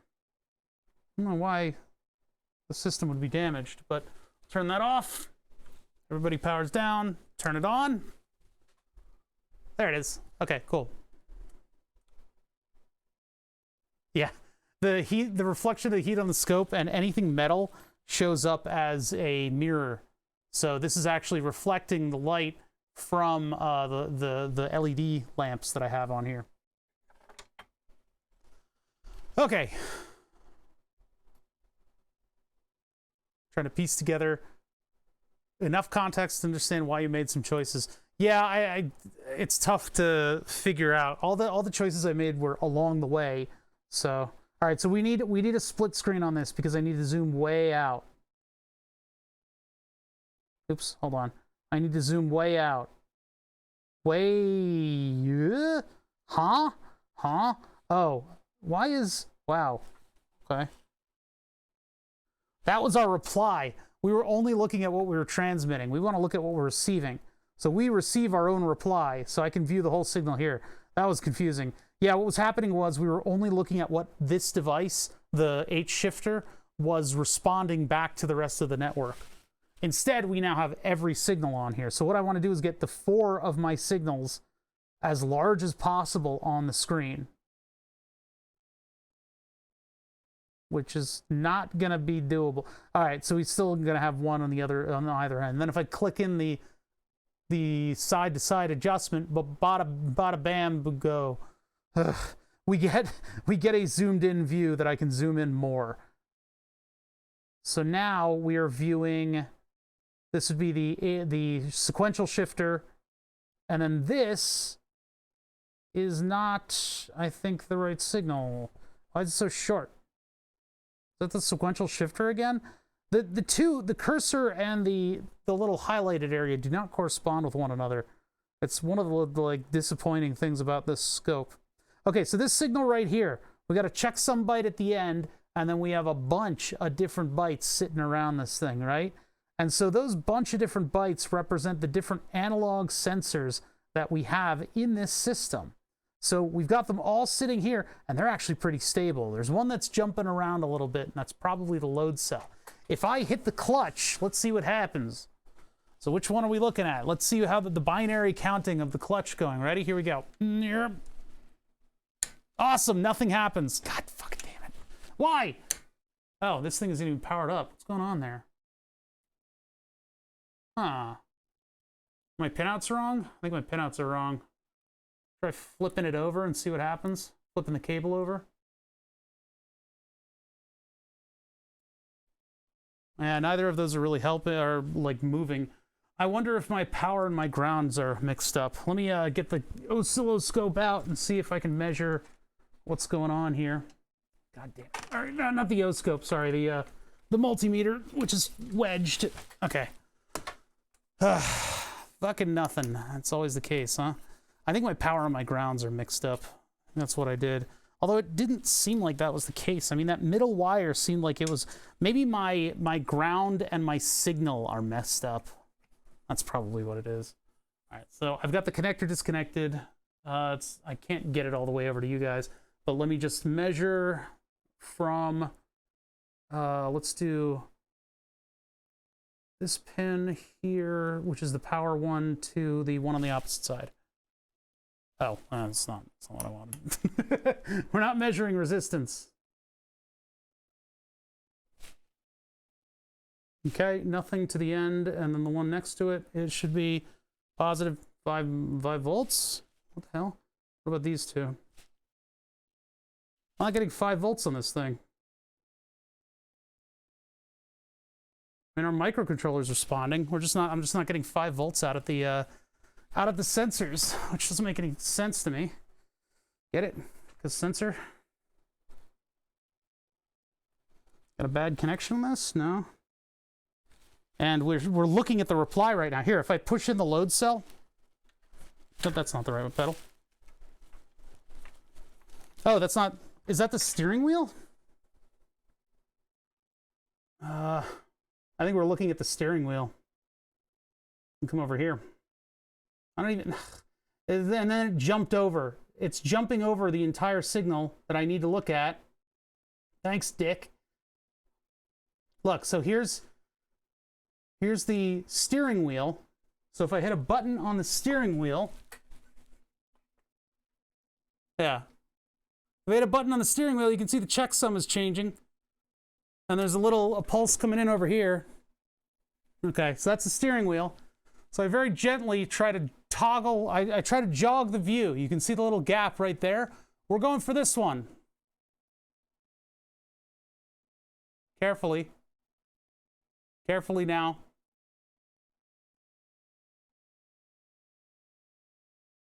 There we go. Jeez. Fucking thing. It was like skipping over the entire thing. I know it's not easy to like make a system like this, but man, you'd think the professionals over at Rygal. Okay, so we've only got so many signals in here. It seems like I don't have enough bytes. Feels like it's not enough. Let me plug, but the problem is when I plug in this thing, it's not lighting up. The LEDs aren't lighting up, so something's still wrong. Something still ain't right. But if I push this doesn't look like the right one. If I push the brake pedal, oh, it does change, all right. Not much. No, it's not changing at all. What if I shift gears?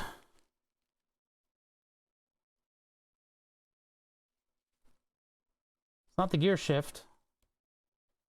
So I push in the brake pedal a lot, or a lot more. Nope, that's the sequential shifter.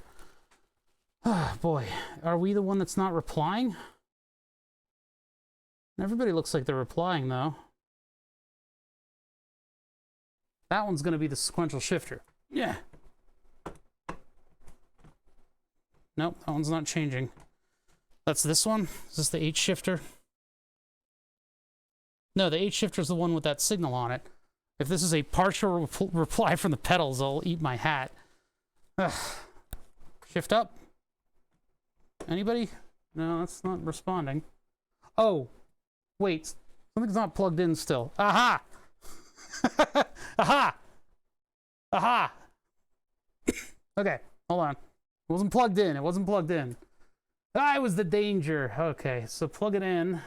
Remember, we reused the cable and I just forgot to plug it back in. And then it starts replying. Bop. Yeah, there's our big wobbly signal, what represents all of the analog stuff. The analog signals are, of course, all over the place. But now that that's plugged in, I can try to plug in the sensor over here, and it'll light up. It wasn't lighting up before because there was no power on the thing. There it is. There's the LED. Okay, cool. All right, good. So yeah, here's this piece. We're just going to prop that over here. Oh, no, that's in the way. It needs to be away from the clutch pedal, but not short out on anything. So, and then this cable's always in the way. The controller's going to get basically attached to this system here, but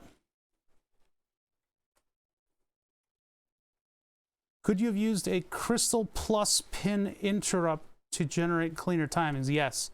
Yeah, back when I programmed this, I didn't know about the internal timers of the ATtiny85. I didn't know how to use them, so I didn't. I ended up using Digispark, and I have no idea how to do interrupts in Digispark. What I should have done, is do much tighter timing control by taking over the registers, because the registers have functions that are built into them that would allow me to do these timings pretty much automatically. I could have had a bit flip that would trigger an interrupt when it had a low signal that was the amount of time of the call. But I was doing it as a quick project to just get everything working. So I don't intend to sell anything on this, right? I don't intend to sell anything from this. If I did, I would have stabilized it and used, you know, the features of the microcontroller or universal features to a family of microcontrollers. All right, clutch pedal. Which one was that? I think it's, yep, it's these right here. So nice and stable when it's not being pressed. Ooh, there's even a little change when I put a tiny bit of force on it. And then I take it through its travel. Yoink. All the way to there. And that's the limit of its travel. And you can see the binary numbers counting as I go. And we can observe that on the computer when we hook this up to it. The brake pedal. You can see the force going into it over here. That's also counting in binary. I'll get you guys a little closer so you can see what's happening. So these are the numbers being just thrown into the registers that are being transmitted over. So, oh God, what a terrible shot. Hold on, sorry. I probably need to clean my camera. It's probably a fingerprint right on the lens. It's probably what's causing all this. So if I involve some cursors in this transaction here.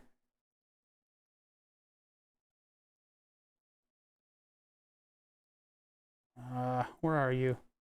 Come back over here to the other screen. Can I get them on the other screen? Can't get them on the zoom in. Are you kidding me? That is fucked. What the hell, man? He won't let me identify. I gotta use the cursors on the main signal. The zoom in doesn't. All right. So the one that's wandering around right now, kind of frantically, is the gas pedal that's not connected to anything. The one that I'm kind of messing with right now out here, and there's 2 bytes for it, is the load cell. The load cell's so sensitive that it'll also flutter around. But if I put a little pressure into it, you can see it moving and counting various. The main place to see it counting is right here. If you look right there, you can see the binary counting up and counting down, or sorry, counting down and counting up. It might be operating in the opposite direction that it's supposed to. It has a positive and a negative swing.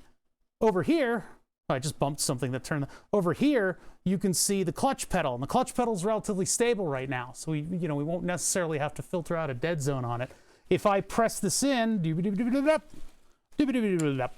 you can see the effect that it's having. You can see it also counting over here. I think these are the MSBs and these are the LSBs. So it's backwards from where you would think, but you can see it unloading and loading as I move through the range. Cool. All right, that just leaves the gas pedal, which will be an easy hookup tomorrow. That one will be nice and easy, because all we need to do is, well, we need to open up the connector. We need to open up the connector, and then we'll be able to access the pins. So I know the backdrop is a little confusing, but we have the actual Mercedes steering wheel, which has always worked perfectly. BMW, 2015 BMW pedals. Gas pedal, of course, right off the bat feels exactly like it should. Brake pedals on a load cell, which is on kind of a bit of a flimsy mount, and has sort of this 3D printed hammerhead on the damn thing in order to give it the push and then a little bit of a backstop, so I don't end up breaking this load cell, because we did the kinematic equations, and there's a lot of force. There's like 300 pounds going into, it's like well above 300 pounds coming from the brake pedal at that distance, at the fulcrum distance, and so it puts a little bit of pressure on that load cell. It's kind of intense. So we put a backstop on it so that I can't end up breaking it into a billion pieces. And then today we took this little board right here, this little Arduino sensor board. Not really Arduino, but it's just like a breadboardable sensor board that does Hall effect sensing. I glued some magnets to a washer. Where are we? I glued some magnets to a washer after plotting the positions so that we had one magnet I believe it's the South Pole or North Pole, I don't know. One pole of the magnet hit that sensor when this pedal's pushed all the way in. The other pole of the magnet sits on the sensor when it's pushed out. And so we get a moderately linear response from one end of the clutch to the other. And that is all translated by my own circuit board, this little guy right here that I've built not a long time ago, but relatively, almost a long time ago. Not a long time ago, almost a long time ago. I built this board, and this is a analog, and load cell to LIN bus adapter, and there it goes. And so that's communicating back to the microcontroller, what communicates with the Granite Devices SimuCube controller that controls the rest of my simulator setup. And so we're looking at the signals here, and we're trying to get all the proper signals into the LIN bus device so that I can use the new 3D printed shifter. If I'm feeling generous this week, we'll maybe look into doing this thing, the lighting control panel. Possibly the sequential shifter if I feel like it. It won't really be connected to the final system, but it'll be swap-inable. I can just pop it in there and plug it in. Thing about the sequential shifter is that I was getting double shifts with it, and I would never remember what direction the shifters go. So instead, I'm going to use an H-bridge shifter. In order to do that, I'm sort of like revamping a lot of the functionality of our system. So what I want to work on tomorrow is I want to connect that gas pedal, because we got the wheel, we've got the pedals, we got the two shifters, and they're all communicating with that main microcontroller, right? So, what's that? Yeah, maybe I'll make the trophy into a shifter.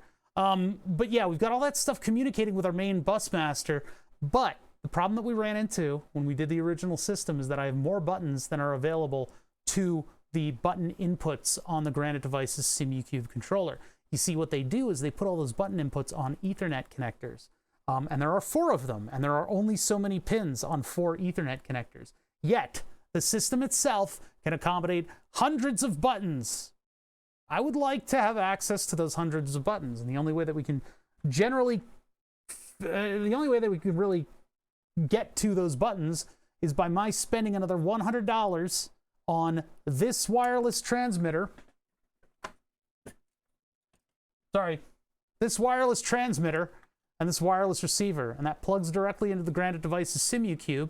When you activate it, it is able to transmit its own ID information, battery level, and button statuses. You can have a certain number of buttons on this thing, and if you want more, you gotta buy another one. So what I wanna do is figure out how that communication works. And I wanna plug our microcontroller into this communication so that our microcontroller can have access to those hundreds of buttons by spoofing a couple of these things. So it'll say, hey, this one and this one and this one and this one are responding. And then it'll be like, all right, I got 4 of these guys. There's all these buttons. And then I'll have all of the buttons that I need. The only thing that isn't controlled digitally would be the analog inputs. And we already have 2 potentiometers sitting right there to control it. So we'll work on that eventually. We're going to work on the pedal and the, all that, the pedal wiring tomorrow. And we'll get to where we get to with this thing. And then we'll build a circuit for this thing. I know, it just needs nothing but buttons all day. All day. The alternative to doing that would be to get another one of these guys, or maybe have this plug in addition to the Granite Devices controller, and then you have 2 devices pushing buttons. One of them would be just a 128 button controller, and the other one would be the entire Granite Devices SimuCube. But if we're doing racing games, some of those are very poorly ported, and so you might run into problems with that. In which case, you know, there are ways to work around it even further. I found a program back in the day that was based in Python. It wasn't really Python, but you kind of programmed it in something that seemed like Python, and you could get a variety of different joystick devices populated onto a singular virtual joystick. The only problem with that is that it would mess with Unity games.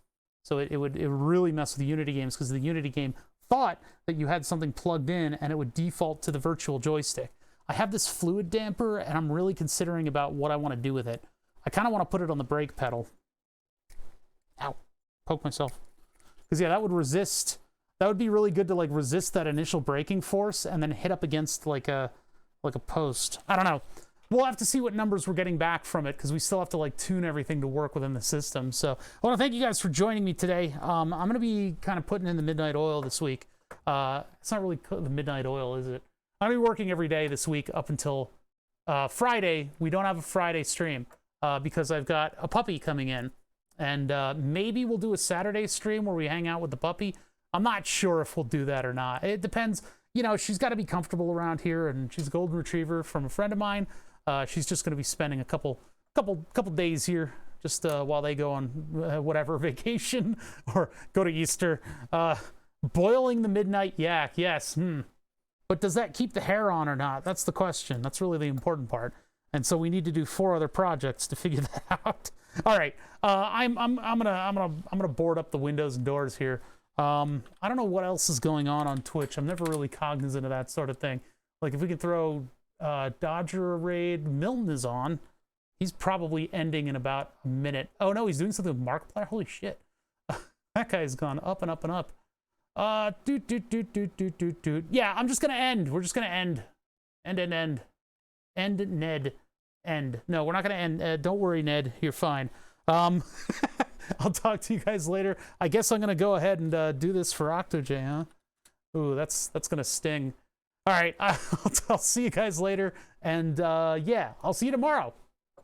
Tomorrow, we'll work more on this stuff. The progress is gonna happen very quickly on this. We're getting to that stage where it's like every single day we can knock something out. So that's why I'm excited to do like a marathon week.